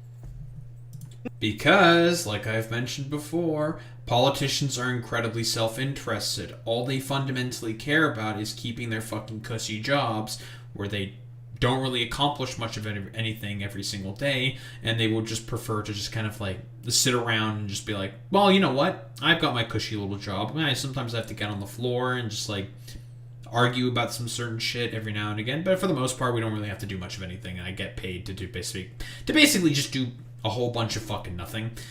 Yeah, people, obviously they don't want to fucking risk that for no reason by having to adopt positions that are actively quite unpopular. Many of the people pushing the idea are from the House, and Thune said, quote, "There are always House members who are giving us advice and encouragement. We sure appreciate that." If you He missed doesn't it, like them. that was severe sarcasm. Yep. That's as close as you get to just shut up and stay on your side of Capitol Hill as you're going to get. House members run in districts. Senate members run statewide. It's completely different dynamics. Why are Republicans... That's true. That's a very, very fucking good point, because guess what? A lot more people that you're going to need to, appeal to and talk to and make sure to get votes from if you want to win re-election, because that's what these people care about first and foremost, the most. Winning re-election. Republican senators adamantly opposed to it? For the same reasons, liberals, progressives, and lefties, who really understand the Senate, are rubbing their hands together and smiling, wishing they would. If they do it, it'll be a mess at first. But the long-term results over the next 8 years would heavily favor progressive working-class policies. Because they're Go ahead popular. and vote against that amendment to help the people in your state because of your party line, Senator. I'm sure it won't matter on election. By the way, that's the exact same thing that happened with the Lauren Boebert bill, a bipartisan bill to basically stop a bunch of chemicals, for example, from being put into the water sources of water for the people of the southeastern parts and southwestern parts of Colorado, right? And that passed on a bipartisan basis through both the House and the Senate. Guess who fucking vetoed it? Oh, it was Trump. Because he recently, and this is a complete betrayal by Maha, in the minds of Maha, that they think that carcinogens and like cheap pesticides, that the fertilizer companies have to use those because otherwise it's a national security risk. For obvious reasons, it's complete and utter fucking goddamn nonsense. So, and that's very, very unpopular. All the Maha influencers are just like, well, this is just a direct betrayal of us. That's kind of fucked up. What the fucking shit? And obviously, these guys got particularly fucking pissed. Who would have thought? Oh, in reality, and I've said this before and I'll say it again, Trump and the Republicans have never fucking cared about any of their constituents. They do not care about representation. They care about ruling, first and foremost. But, back to the fucking SAVE Act. Here's Mehdi Hassan going into, details specifically about the SAFE Act and why it is as bad of a bill as it is. President Donald Trump and the GOP have decided to resurrect a controversial bill from last year, the Safeguard American Voter Eligibility Act, also known as the Save America Act. The new version of the bill has already passed the House and is being framed as a set of common sense measures to protect U.S. elections, including requiring Americans to present photo ID when voting, something over 80% of Americans support. Now, what's controversial about that, you might say? Sounds kind of reasonable, no? If only. Unfortunately, this innocently named bill is about so much more than voter ID, and could be, perhaps, Trump's most severe threat to our free and fair election so far. Let me explain.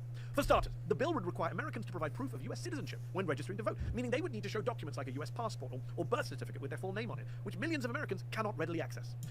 Whoa, you're telling me that a lot of Americans don't have access to their fucking goddamn papers on hand consistently, making it such that it is effectively a stop to being able to have a bunch of people be able to vote. Because, again, this is a consistent pattern of behavior from conservatives. If less people are able to participate within their elections, they are more likely to win. Again, these people do not care about representing their constituents. They care about ruling first and foremost. For example, over half of all Americans don't have an up-to-date passport, an issue that's even more pronounced in red states. Of course, per the bill, you could just show your birth certificate if you're a US-born citizen, and are able to find it. But more than 1 in 10 registered voters don't actually have access to their birth certificate. Heck, that's a lot of Mr. voters. Adams, who's gone through several name changes since his birth, could run into trouble if his passport suddenly gets lost down the back of his couch. Ooh, interesting. Wow, J.D. Vance may be fucking over his own potential to vote. Because I'm going to take a guess that more than likely he's not been constantly updating his fucking goddamn birth certificate with all of the new names that he's been fucking adopting. But just producing a birth certificate still may not be enough for the nearly 70 million married women whose last names no longer match the ones on their birth certificates. Republicans say, no big deal. Like I said before, that's probably the main thing. It is effectively a soft repeal of the 19th Amendment. Because guess what? A lot of women take their spouse's name when they fucking marry. That's the fucking problem, right? That's a good point, Boy Meets Minute. It would give the states the ability to directly deny voting to people. Exactly. Deal. They can just show their marriage licenses too. But the bill itself makes no mention of marriage licenses and leaves it up to individual states to sort out any discrepancies. I wonder why, in particular, the Republicans are okay with individual states allowing to sort out any fucking discrepancies. Oh, that's totally not suspicious whatsoever. Clearly, this could totally not be used in a particular fucking way. Also, by the way, what if it's like people with 2 last names? How would that work? Would they not be allowed to vote because those are not going to be the same things they have in their birth certificates? Just some fucking food for thought. This is the problem with a voter ID system, like what the Republicans are just basically trying to implement here. Like, there's going to be so many edge cases and so many sort of like situations where the outcome is always going to be the same. Preventing people from voting, because like I said before, the Republicans don't want to represent you, they want to rule you. As if this bill didn't complicate the registration process enough, it would also require people to go in person to an election office to register or make simple updates to their registration, like party affiliation or address changes. According to voting rights experts, that would effectively eliminate mail registration, online registration, and all voter registration drives, which 1 in 3 US voters have relied on in recent elections. Makes sense why they would want to do that, because the Republicans all think that it's inherently fucking cheating. People being able to apply online in a very sort of like quote-unquote convenient way, when in reality they're like, nah, fuck you. You can suck my dick and eat my shit. We just don't want you to vote at all because, listen, you're not doing it in the quote-unquote proper way. And in the proper way is like the most like nonsensical like process these people come up with consistently to make it as difficult as possible for people to be able to vote. Because that's the entirety of the point of this fucking behavior. They want to make it as difficult as possible for people to vote. But Eddie, we used to do a lot of things in person before COVID. Surely that's not too much to ask, is it? Well, maybe it isn't if you're living in one of the big liberal cities. But according to a study by the Center for American Progress, voters in large rural communities could be forced to drive an average of 4.5 hours there and back just to register to vote in person. But still, that's not even... It's really funny how all these dumbasses who will like support all this stuff, all the conservatives who fucking support this shit, when in reality, like, oh yeah, totally, like, we should just fuck over all the ruraloids. Like, fuck over all the rural people. Fuck them. You know? Whatever. Fuck it. If I want to be like a complete asshole about it, right? But I don't fucking think that, okay? People should be able to vote and participate in a democracy, even if I think they're a complete dipshit, like I think most rural voters are, generally speaking. They should still be able to participate if they want to. I don't think that they should not be able to sort of participate in democracy just because they vote for a particular political candidate. But again, Trump doesn't give a fuck about any of that stuff. Like, it's so funny how his policies always end up hurting his supporters the most. Even the worst part of this bill. The Save America Act requires all 50 states to hand over their voter rolls to the federal government so that they can then be run through the Homeland Security's so-called Save Verification System, which is meant to root out non-citizens from the voter registration process. But here's the I wonder what the federal government that's currently in place right now may consider who are citizens and non-citizens. Do you really think that you should trust the Trump administration to gauge by who is a citizen and non-citizen? They'll see a D by someone's name and be like, that's probably a non-citizen, right? Because of all the stupid fucking hysteria that the Republicans have created, saying like, yeah, dude, you know what?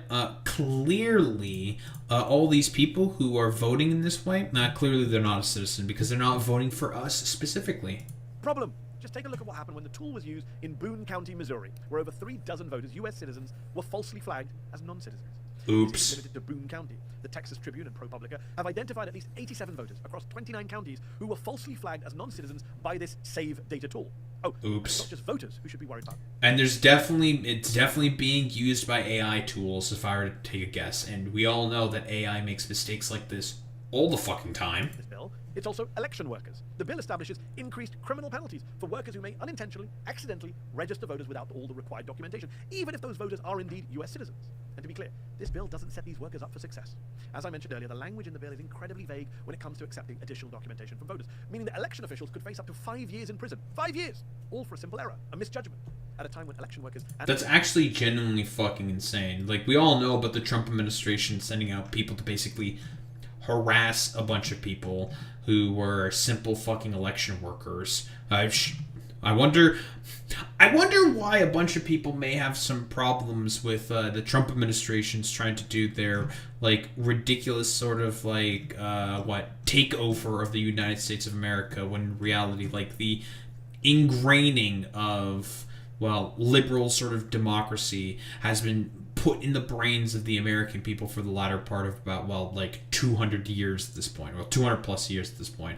Makes a lot of sense that a lot of people might not be particularly happy with a lot of the actions that the Republicans are taking, because again, like I said before, these people are not interested in representation. They don't give a fuck about that. They hate democracy. They hate the fact that people are able to fucking participate in democracy. And if they can fucking get rid of democracy in order to implement some form of rule for themselves, they gladly would. And officials are leaving their jobs in record numbers following a surge in threats and harassment and doxing. It does seem like the Trump administration really wants to get rid of them, or at least undermine them.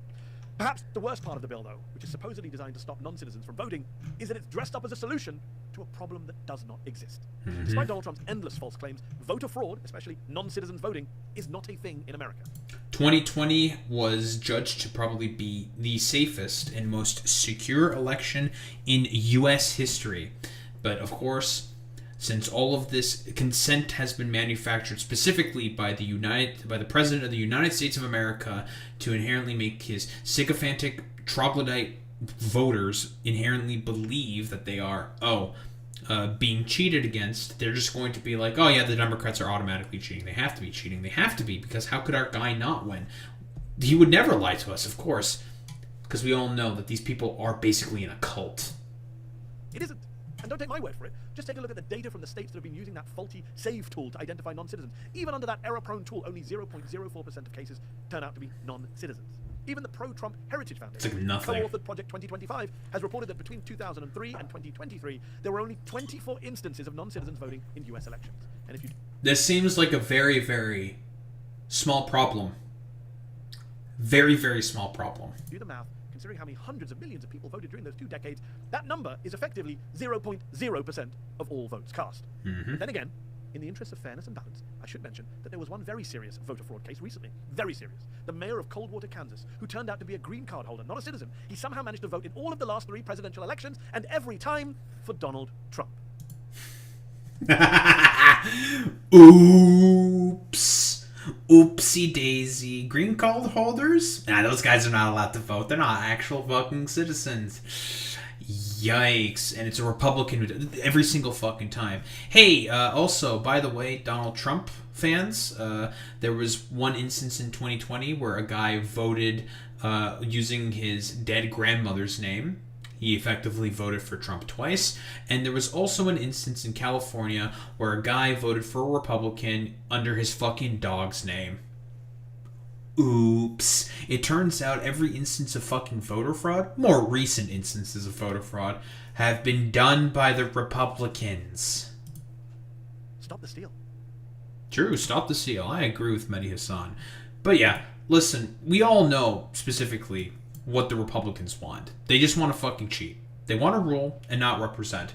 And Donald Trump seems to be getting more and more fucking serious about being flagrantly disregardant of the law and trying to run for a fucking 3rd term. He did this in a recent rally where he was talking about like, oh, you know, actually I'm totally entitled to have a 3rd term because, you know, I guess he's like dropping all pretense of like the weird legal argument that he was trying to justify of having J.D. Vance run for president, then win, then abdicate the position of president to him.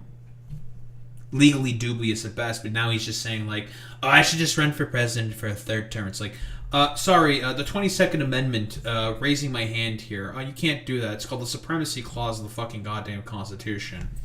No. You're not allowed to do that. You've had your 2 terms. You can't do that anymore. In here 1 year. Think of it. 1 year, a little bit more than 1 year now. Time flies. Time flies.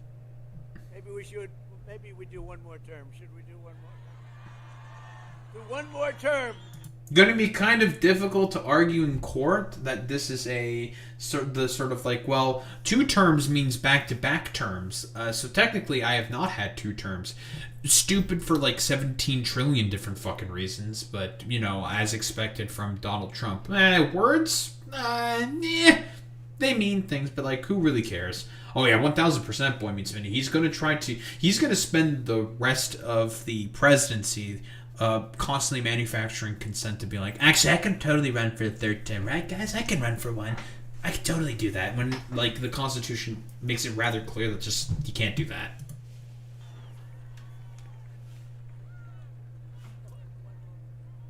Well, we're entitled to it because they cheated like hell in the 2nd. We would actually... Of course, he's still mad about the fact that COVID basically sank his chances to, well, win the 2020 election. Be entitled to it. But think of it, the price of eggs is down 60% in here 1 year. But yeah, like, I will keep consistently saying this over and over and over and over and over and over and over and over and over and over and over and over and over and over and over and over and over and over and over again. The Republicans are not interested in representation. They are interested in only ruling. That is literally it. But yeah, like, what else is there to really say? Donald Trump basically wants to push through a lot of anti-voting, anti-electoral bills and whatnot in order to justify running for a 3rd term and in order to make it as difficult as possible for as many people as possible to vote, because he knows the only way he can win with his incredibly fucking unpopular policies and beliefs is by fucking cheating and essentially trying to skirt the law and, shall we say, creative ways in order to be able to try to justify another run for himself. As you know, one of the most unpopular fucking presidents in recent fucking history, or in history in general of the United States of America.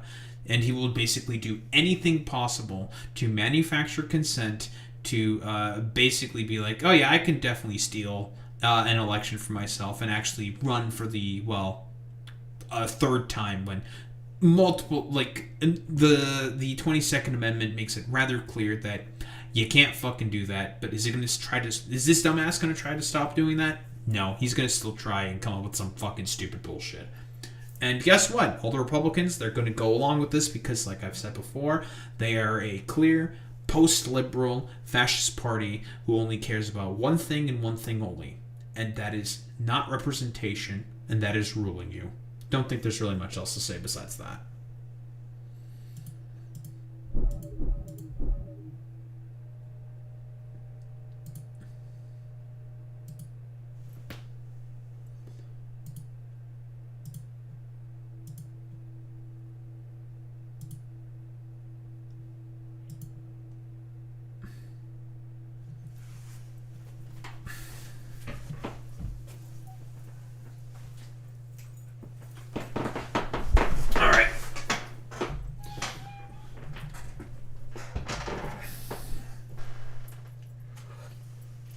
Let's get started with this bullshit.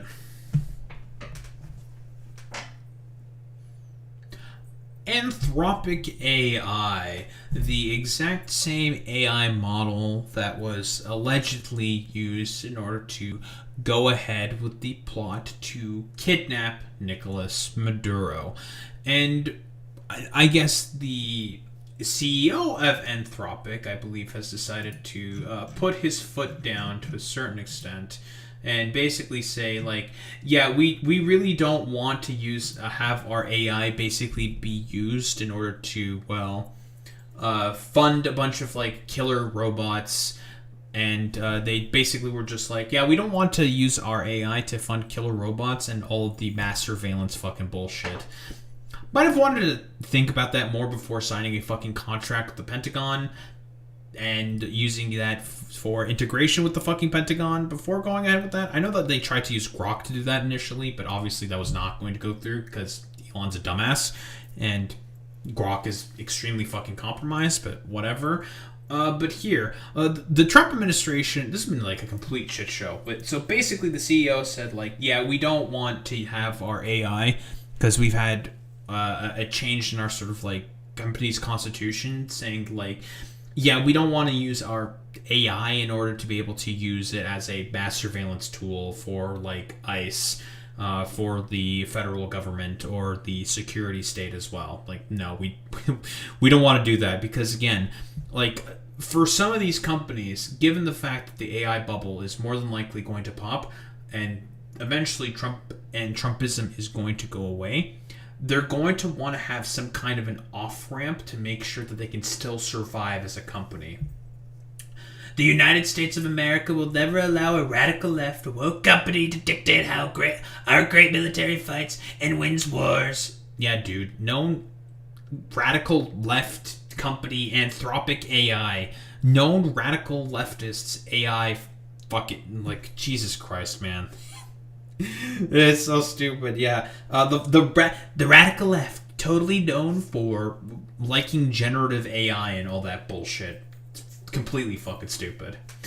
That decision belongs to your commander-in-chief and the tremendous leaders I appoint to run our military. The left-wing nutjobs at Anthropic have made a disastrous mistake to trying to strong-arm the Department of War and force them to obey their terms of service instead of our Constitution.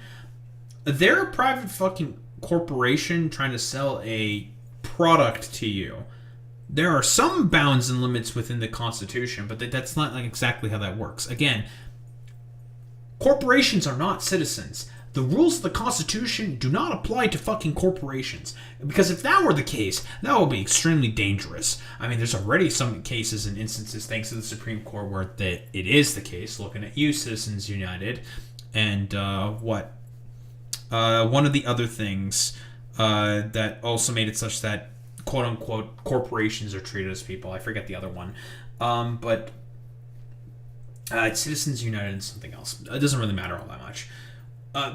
Rather dangerous if you may try to make these corporations have, about the same amount of rights as people would, Donald Trump. But does Trump care about any of that stuff? No. So, like, them being in line with the Constitution basically makes no fucking sense because corporations are not people. It's stupid. Their selfishness is putting American lives at risk, our troops in danger, and our national security in jeopardy. Therefore, I am directing every federal agency in the United States government to immediately cease all use of Anthropic's technology We don't need it. We don't want it. And we'll not do business with them again. There will be a 6-month phase-out period for agencies like the Department of War who are using Anthropic's products at various levels. Anthropic better get their act together and be helpful during this phase-out period, or I will use the full power of the presidency to make them comply with major civil and criminal consequences to follow. For what exactly? Because they decided to not want to work with you anymore because you want to basically create some like AI security tech surveillance bullshit, right? Like, because that's, by the way, the only way that most of these most of these companies can make money now, especially all these AI companies, is just through security. That's like literally it, right?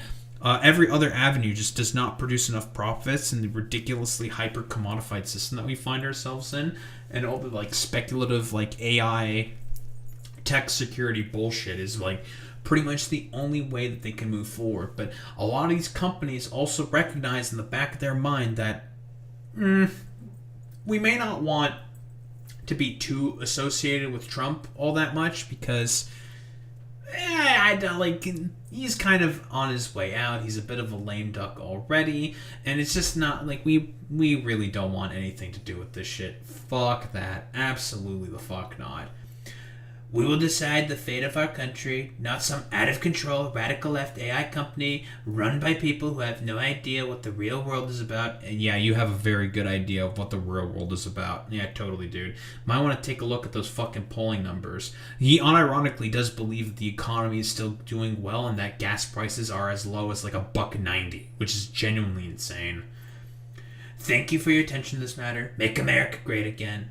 Of course, Pete Hegseth is also jumping in on this and gets community noted, immediately saying Anthropic explicitly states military decisions belong to the government and are simply declining to license their product for certain uses, standard freedom of contract practice. The specific use of mass domestic surveillance and fully autonomous weapons. So yeah, that's what the Anthropic, again, in the newsletter that they said, they were just like, yeah, we don't want to use, we don't want our fucking goddamn AI product, which I believe is called Claude, French name, what the French, basically to be used as a model to help power, well, killer fucking robots and security tech bullshit. That's what they want. They don't want to have anything to do with all of this like security state apparatus bullshit. I mean, like, who cares exactly about what Pete Hegseth is saying here? They're all just like coping and seething, and it's just like meh, whatever. Like, who gives a shit about anything? He's just like, oh, we're definitely, we want to have full unrestricted access to Anthropic's models. We're going to definitely be lawful about this. It's like, well, freedom of fucking contract and association. A company, if they don't want to have their product to be used by you, they can just say why they don't want their product to be used by you. And they're just like, well, we don't like this in particular, and we don't like this in particular, so no fucking deal. You can still use it for all of these purposes. That's totally fine. Like, we just don't want it to be used for mass surveillance and to be used to power a bunch of fucking killer robots. That's literally it. I don't know, like the one time that I guess a tech billionaire CEO is not being a complete fucking sociopath, and we'll get to that. But here's an instance of another one being a complete fucking sociopath. Elon Musk saying, Anthropic hates Western civilization. What kind of, like, stupid soy-ass bullshit is this? Like, yeah, dude, they hate Western civilization because they don't want to have their hands on, I don't know, having a bunch of killer robots running around just murdering people, and also don't want to have basically anything to do whatsoever with all the, like, security state apparatus bullshit that you're too stupid to implement yourself through fucking Grok and XAI. You're fucking dumb, you're stupid, go back to begging Jeffrey Epstein to be a part of the fucking Diddy parties, you fucking weirdo. So fucking stupid, dude. But yeah, basically, they're saying that, oh, yeah, we don't want to fucking deal with any of this bullshit. It's fucking stupid. We want to keep avenues open to be able to sell our products to different people if we want to. That's the reason why Anthropic AI is doing any of this. They don't want to be known as the guys who basically sell a bunch of, like, security state apparatus bullshit and killer robots, or the AI models used to well, be the brains of killer robots. and just like murdering fucking citizens around the world or in America, because that's a lot of the point of all this stuff. It's all like security state fucking bullshit. It's so fucking stupid.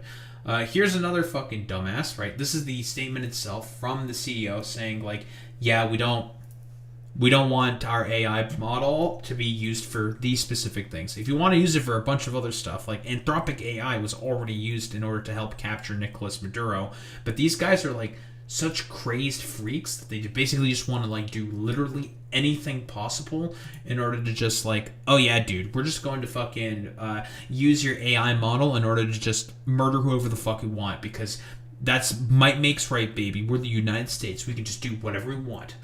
Very cool. There are clauses in the DODs. I'm not calling it the Department of War. Fuck you. Existing contract with Anthropic that prevent Claude from being used for autonomous weaponry and mass surveillance of Americans. Anthropic is lying. The Department of War does not do mass surveillance, as that is already illegal. With AI? Is it already legal? I don't fucking trust you at all. I don't trust this dude at all. I don't know, guys. Does this look like the face of a man that you can fucking trust? Fucking take a look at this jabroni over here. I don't know, guys. Quick fucking vibe check here. I don't think that's the face of a man that you can really trust all that much with an AI model to do mass surveillance and use fucking killer robots with. I feel like this guy may have some rather interesting interpretations of the law. Might not want to ever ask this guy what he thinks of the age of consent. What we are talking about is allowing our warfighters to use AI without having to call Dario Amodi? Whatever, for permission to shoot down an enemy drone swarms that would kill Americans. That's not the fucking point, like, you fucking dumbass. Like, what are you talking about? No, they just don't want to have their AI model to be used for mass surveillance of Americans and for robots that would be used to police Americans. They just don't want any blood on their hands, but whatever. It's very stupid. Not just that, why trust the state with obeying the Fourth Amendment? There's no consequences anymore for disobeying it. That's a great point there, Boy Meets Mini. Like, ICE, do they care about the Fourth Amendment? Fuck no. No, the fuck they don't. Like, they could give less of a flying fuck about the Fourth Amendment, right? And you think Trump cares about any of the amendments to the Constitution? His mere existence breaks multiple amendments of the fucking Constitution. Yeah, I mean, these people just want to fucking kill people, and, you know, this dumbass getting retweeted by Pete Hegseth. Well, who would have thought? But here's the thing. Hi, Sam Altman. How's it going, buddy? Oh, you want to fill in that void? Well, what do we have here? A memo to OpenAI staff. This is no longer just an issue between Anthropic and the Pentagon. It's an issue for the whole industry, and it is important to clarify our stance. We have long believed that AI should not be used for mass surveillance or autonomous lethal weapons, and that humans should remain in the loop for high-stakes automated decisions. These are our main red lines. Okay, sure. Cool. In an open memo to AI staff. Okay, how about this? On CNBC this morning, I don't think that the Pentagon should be threatening a Defense Production Act against these companies. For all the differences I have with Anthropic, I mostly trust them as a company. Okay, that's a little interesting that Sam Altman is saying this. He's saying, like, yeah, like AI being used for mass surveillance and all these killer robots, kind of a bad thing. Okay, interesting. It seems like all these weird AI tech billionaire CEOs are having a principled stance on this particular issue, just on all the mass surveillance stuff. Okay, interesting. Uh-oh. What's this? Tonight we reached an agreement with the Department of War to deploy our models in their classified network. Oopsie. Yikes, yikes, yikes, yikes, yikes, yikes, yikes, yikes, yikes. Well, that didn't last very long. I believe he gave this interview just today. Yeah, like literally just, well, okay, at time of recording would have been just yesterday. Wow, he really just fucking flipped on a fucking dime. Whatever happened to not helping with war and mass surveillance and these autonomous killing machines that you were so worried about? Just like Anthropic was also worried about. Interesting. In all of our interactions, the DoD displayed a deep respect for safety and a desire to partner to achieve the best possible outcome. Oh, I'm sure.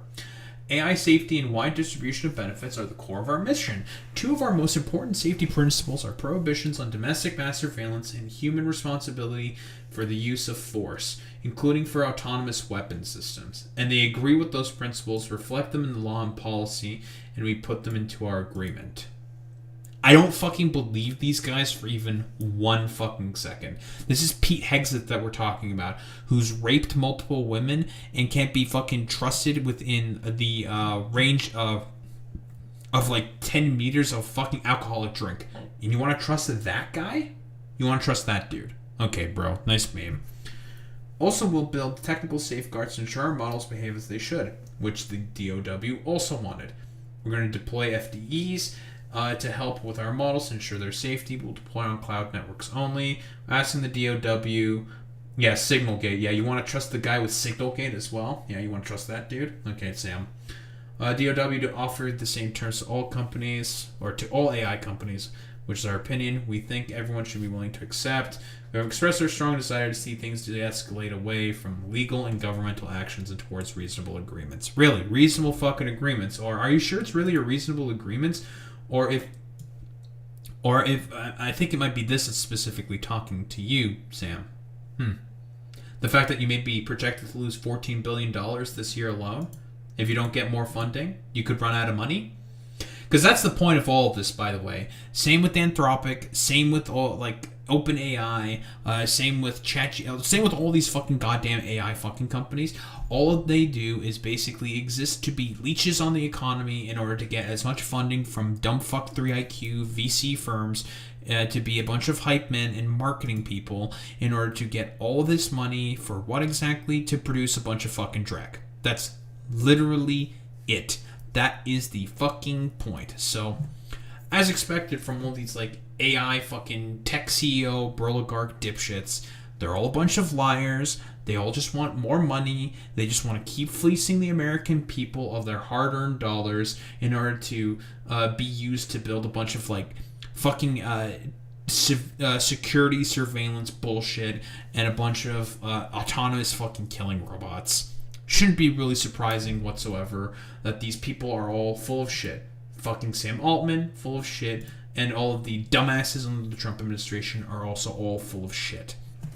I guess good on Dario Amati for having like the barest minimum of principle in not wanting to use his AI model in order to, well, use it to do mass surveillance and have killer machines out on the fucking streets policing Americans. 2 fucking claps, I guess. Good job for, I don't know, doing the barest of bare fucking minimums, I guess, for lack of a better term. Don't think there's really much else to say besides, well, that.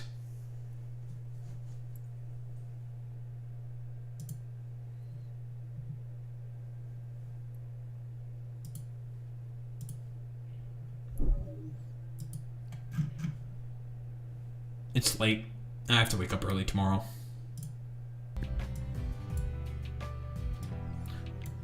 Save the other thing that I had for later.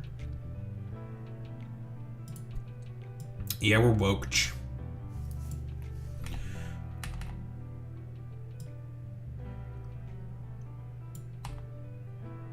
because I spent a little longer than I wanted to on the Nuxtaku stuff. That's okay.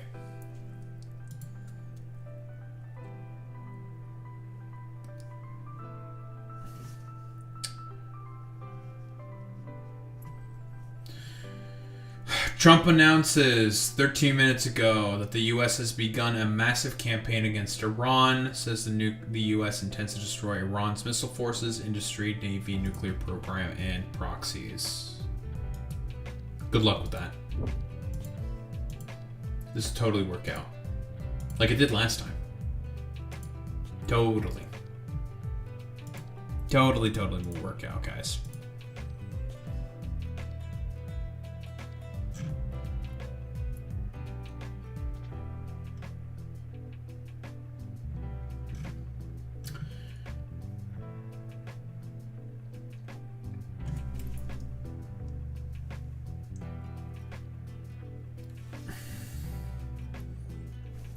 We'll let the situation develop more. Why don't we raid out to Riverboat Jack?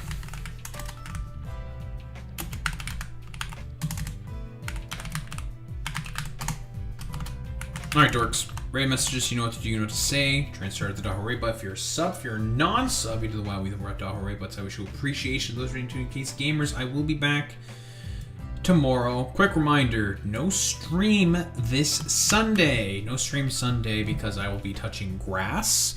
And if I'm touching grass, that means you should also be touching grass. That's how it works, gamers. So since that is the case, I will not be back on Sunday, but I will be back tomorrow. We'll be definitely yapping about Iran and, well, maybe El Putius Maximo Mexusifus El Fortus Netus won't be tired, and we can finish the damn Darktide event. Anyway, gamers, I will be back tomorrow.